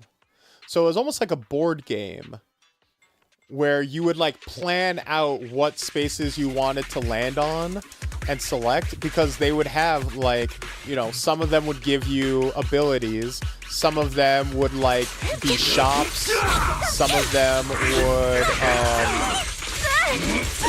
give you items, and some of them would give you debuffs and stuff like that. Like there was like a wide variety of like stuff that wide variety of effects that all these tiles had. So you had to like plot out your course and like strategically go through.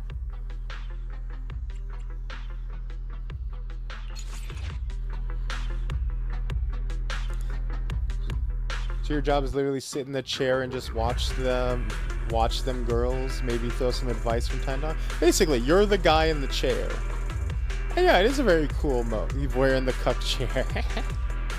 That's the thing, because you're a proxy. You're not the agent, you're the proxy, guiding the agent. Like this sled, you get to land on it and you get to grab a thing. A worn-out train car lying on its side with a conspicuous signboard hanging outside. The sign reads, "Maintenance will be much appreciated." It appears that this train car serves as a makeshift safe house in the hollow. Perhaps you'll find some supplies inside. And this has a special mechanic called corruption. Remember when I was talking about how you get ether corruption and you turn into a hollow? Well, that's actually a mechanic in TV mode where certain actions give you pressure, and when that bar on the bottom fills up from pressure, you get corrupted by the ether inside the hollow and you gain debuffs. And those debuffs stack up to 5 of them, and you just gain more and more and more. So you have to strategize and try to take like the fewest amount of steps possible and take things like take choices that give you as little possible, or try to find spaces that remove corruptions and remove pressure. Give it an overall. So this one will give me 50 pressure, but will give me 2 bonus abilities in exchange. So it's a trade-off. Most of the tools in the safe train car were in disrepair, and you took considerable effort to find suitable replacements, but your persistence paid off in the end. After the maintenance, the safe train car looks brand new. During the overhaul, you discovered a resonium catalyst. Consider it a well-deserved reward. So look at this. Our electric damage increased from 15% to 25%. And when we trigger assist, we get 2 stacks of rush. And that increases our stun we do to enemies.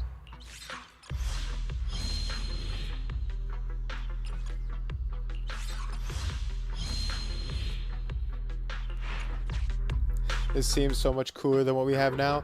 It was very divisive, right? Because, you know, this is much slower paced and more abstract than just getting to run around in a like fully realized 3D world.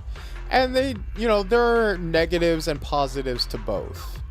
And it's not like they didn't have like the visual novel sections in the story mode of the you know, back when they had this. You know, they still had it. Granted, they weren't as long back then, but you know, resistance decline, traps become more deadly. Oh.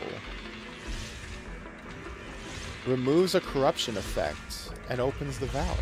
So yeah, this space we landed on removes a corruption on us for free because it's like a contamination removal. It's a detox.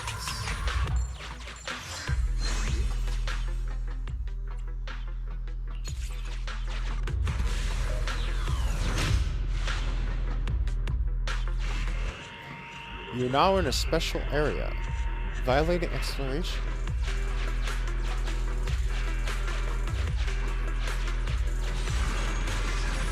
You can pay your enemies to get out of your way.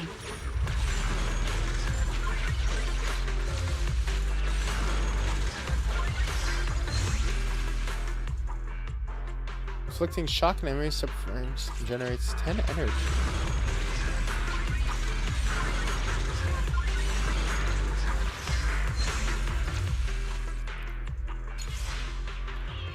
So yeah, and then special mechanic, once you gain 4 abilities, 4 cards of the same type, they fuse and become an extra special card.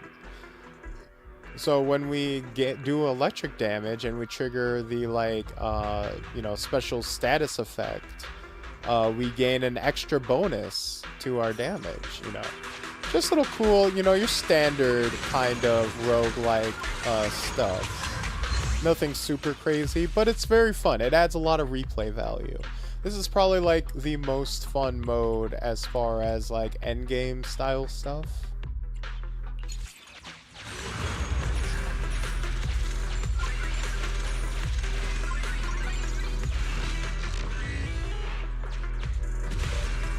I wish they kept some of those mechanics.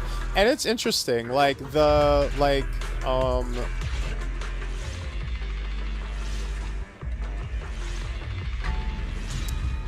see, because we didn't have a corruption to purge, we only had the option to gain a corruption. So it goes both ways.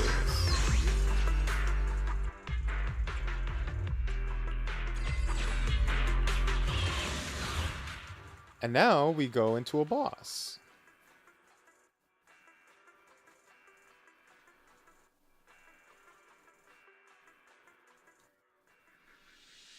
All these companies want an infinite money generator without doing the passion work. Well, here's the problem. It's that they did the passion work on this game, and then it got massive fan backlash, like a very large amount. Like, more people hated TV mode than liked it by a significant margin. So they were listening to fan backlash and fan feedback by removing it. It's just like, they could have, like, it's just a whether question of, do you think they should have outright removed it, or should they have tried to iterate on it and, like, changed it, right? It's, do you try to make it better, or do you remove it and replace it with something else, right? There are two approaches to it. Personally, I think they could have tried a few more times to try to, like, improve upon it and make it better. But there were people who were dropping the game entirely because they found the TV mode that boring, right? So I can understand. I understand. Or what they could have done was kept the TV mode and used it for, like, side quests, because it's a very easy and fast way to implement, like, very quick, like, side content, right? You can write up a side quest and, like, slap some squares at some tiles together to make a level and have, like, 30 fucking side quests put together for a patch. Nowadays, there are very few side missions that come every single patch cycle, because they just, you know, they don't have time to make, like, a full 3D level for every single one, you know, to put together for it.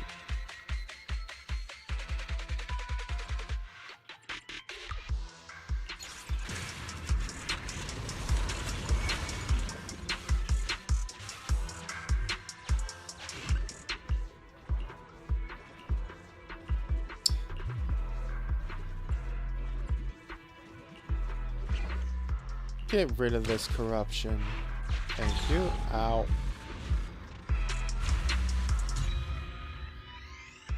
Enemy days diminished over time. For 2 combats, enemy stun duration increases. But once it's purged, your duration increases. Each movement on the current floor causes an additional 100% pressure. Upon reaching the next floor, it's reduced.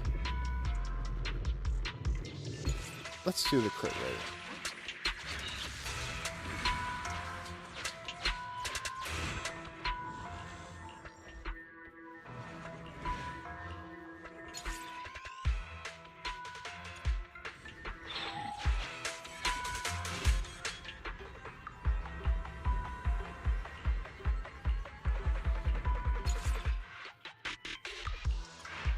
You have met all the prerequisites for...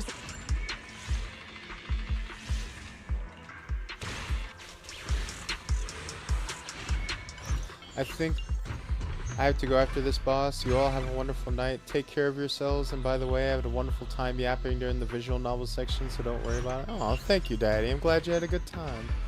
I think people were expecting sci-fi Genshin and got turn-based roguelike instead, and it usually what makes people not like stuff at first, no matter how good it might actually be.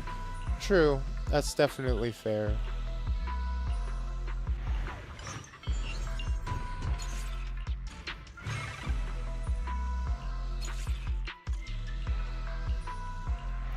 It's you know, it's expectations versus you know, delivery, because they didn't really advertise TV mode. It was just like, oh, this is going to be like an arena combat character action game. They just showed off the combat for the most part. So, you know, I think people were just kind of blindsided by it. And then another thing is that, like, the animations for this, you know, over the course of playing it for hours and hours and hours, Old Capital Metro. you know, they do take quite a while. You know, and there wasn't really a way to skip them effectively. Soldier 11, ready to support. So that's another thing that kind of gets to people.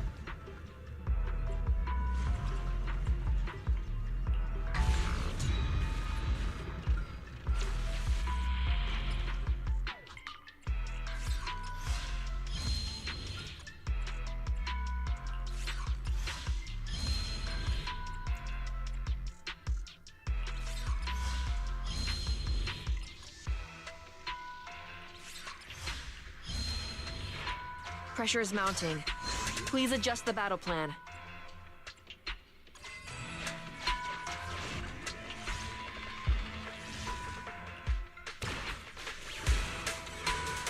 I'm combat ready.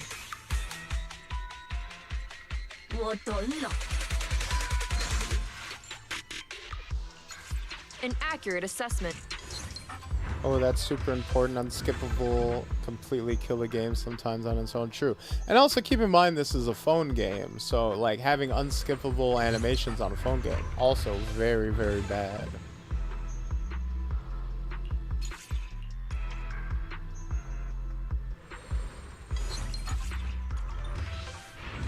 Support items received.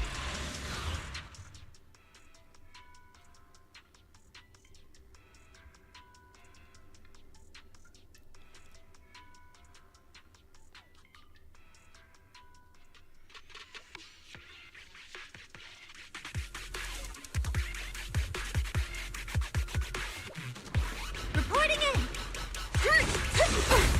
But yeah, literally, like, I love this girl. She's very fun. Like, you play at, like, the tail drags behind her. Like, she carries the knife in the tail's mouth. And then she, like, look, like, and then she flips it into her hand and catches it. Like, that's so cool, right?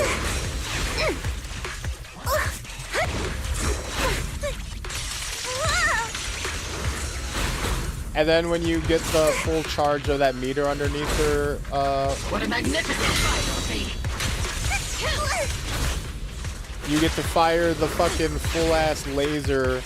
Switching positions. Boom! You literally shoot the laser out of your dragon gun. It's so cool. Soldier 11, dodge. Circle them.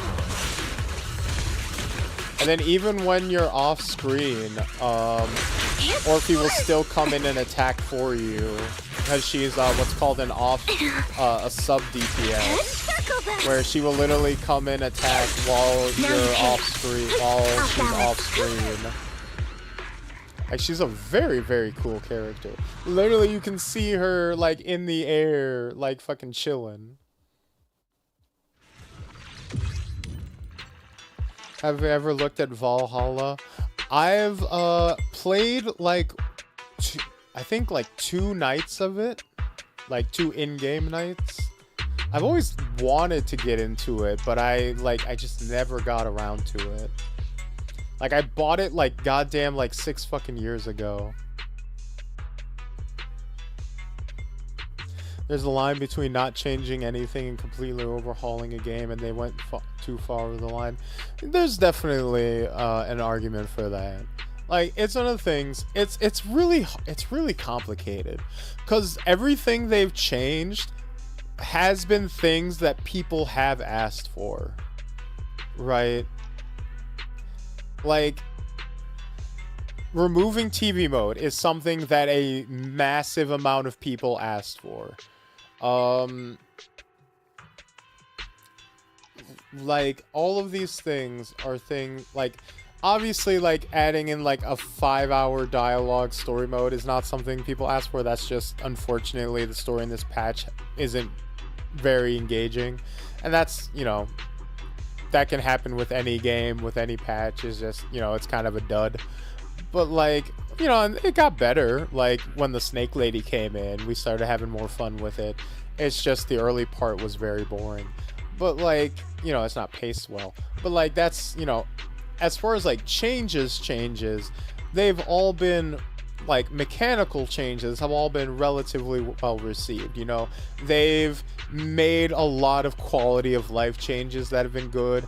They've changed how the gacha system has worked. They've changed how the, like, stamina system has worked to be continuously more generous and, like, better quality of life stuff. They've changed how, like, stats on items and your equipment has worked, so you have more control on it instead of it being, like, completely randomized. They've made it so that, like, the pity system has been better calculated. They've made it so that, like, you can select any A rank you want to unlock if you build up enough of a special currency, instead of it being like a random selection every month that it used to be. It's just a lot of little things that, like, it's an argument of, like, is it more important for the game to have its unique identity or to be, like, good to play, right? Because these are things that, like, made the game unique, but you can also argue held the game back in certain ways. I don't know. You know, I'm not the one who has, like, millions and millions of dollars on the line. It's a hard call. I can acknowledge that even if I don't particularly like the decisions that they make at the end of the day.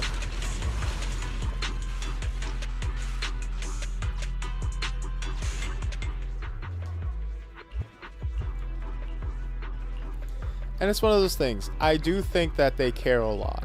I think amongst, like, gacha games that are just in it to fuck you, they probably care the most about creating a fun player experience.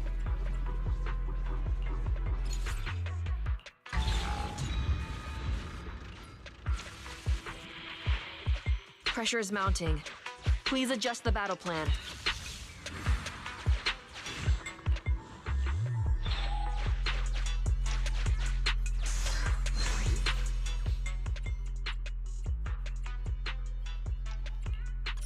If they're heavy, I can keep hold of them.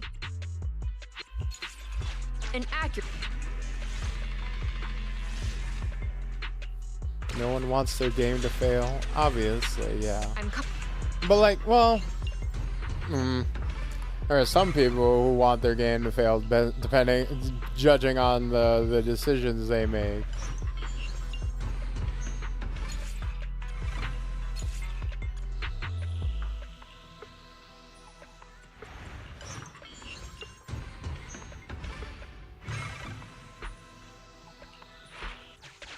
I think it being unique would have eventually brought it fans. Genshin was just too in its peak at the time it came out.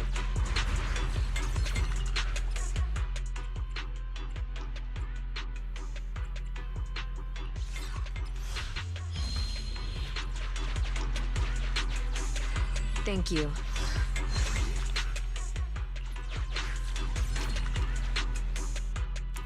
I'd say it's hard to say, you know.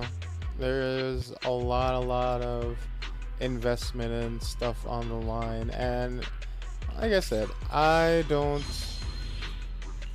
An accurate assessment. I don't agree with a lot of the things they did. Like, and it's the thing where it's like, with TV mode, they even did, like, unique stuff with it for story mode.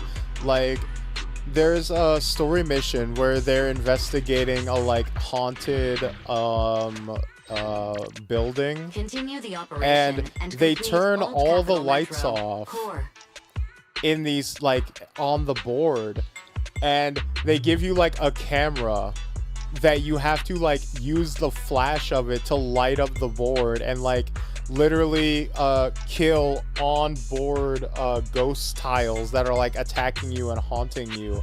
It turns it into, like, a completely different genre of game. Like, they were experimenting with, like, unique ways to, like, make use of the format, which was really cool.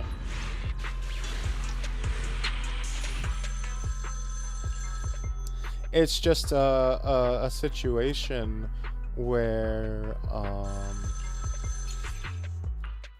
you know, people just didn't like it, you know. At the end of the day, if people don't like something in your game, I think there's an argument to be made for just taking it out, you know.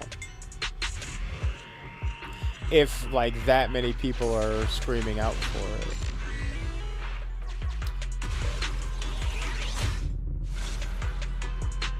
But it is also pussy no balls to do it. Let it not be said that you are a pussy who had no balls.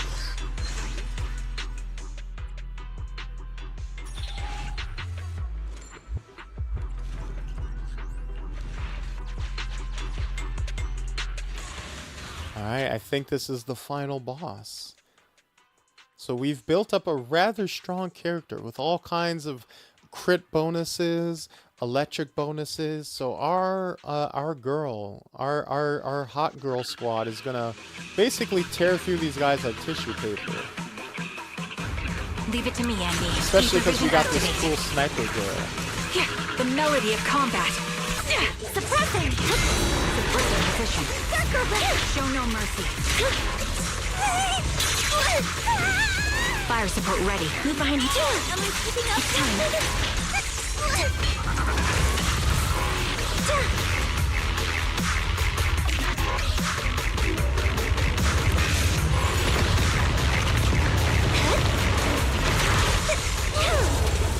I'll pierce right through. Huzzah! Show no mercy. It's time. Maximum firepower! Take the shot. You know I said that I was gonna shred through this guy like tissue paper, but I did not expect to do it that fast. Holy shit. This is one of my strongest teams I have. I spent like months building these girls up. Oh god.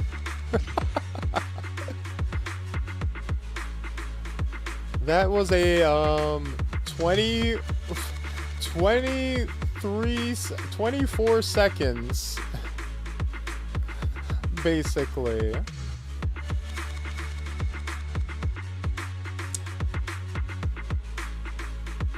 It's part of the game that's still in live development. You know, I prefer games that are just released and left to be their own thing, but everyone has their own preferences. Exactly.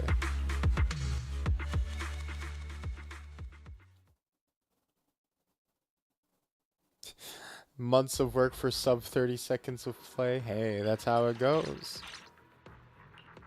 Now give me those rewards. And you know what?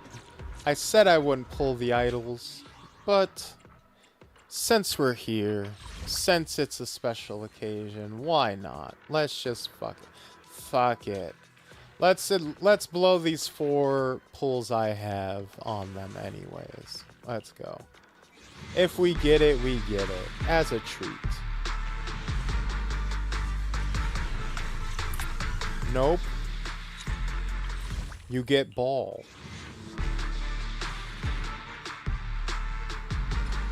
Oh, we got Billy.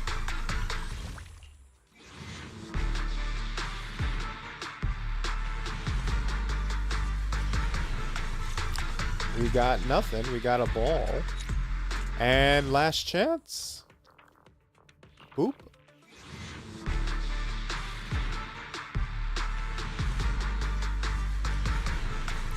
Oh, nothing. Nada. Hey, it's alright. there's always next time.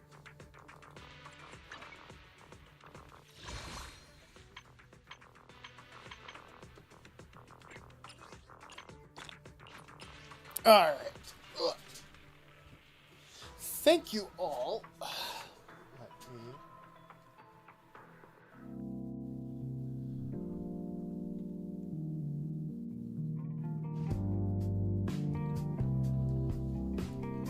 Thank you all so much for tuning in tonight. This was, for as boring as the game turned out being, I cannot believe it. I cannot believe that it happened again. Literally the last time we streamed Zenless, it happened just like this. And it happened again. It happened again. Crazily enough, I was complaining about the story from the previous patch. The previous patch's story was significantly better and better paced than that, I will say. But for as boring as the story of the game was, that was still a pretty fun stream. I had fun. I mean, that was basically like a podcast, if nothing else. The combat is so cool. It's a shame we had to switch game modes to see it for fucking hours. It was a fun stream, even if we only got about 30 minutes of play. I know, right?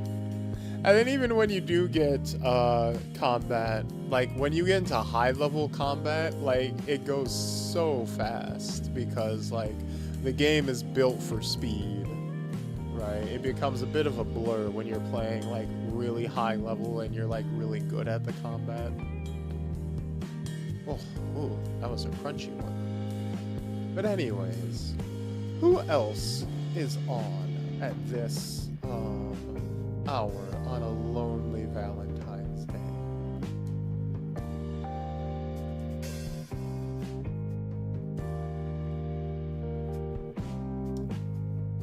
You know what? Hey, it is,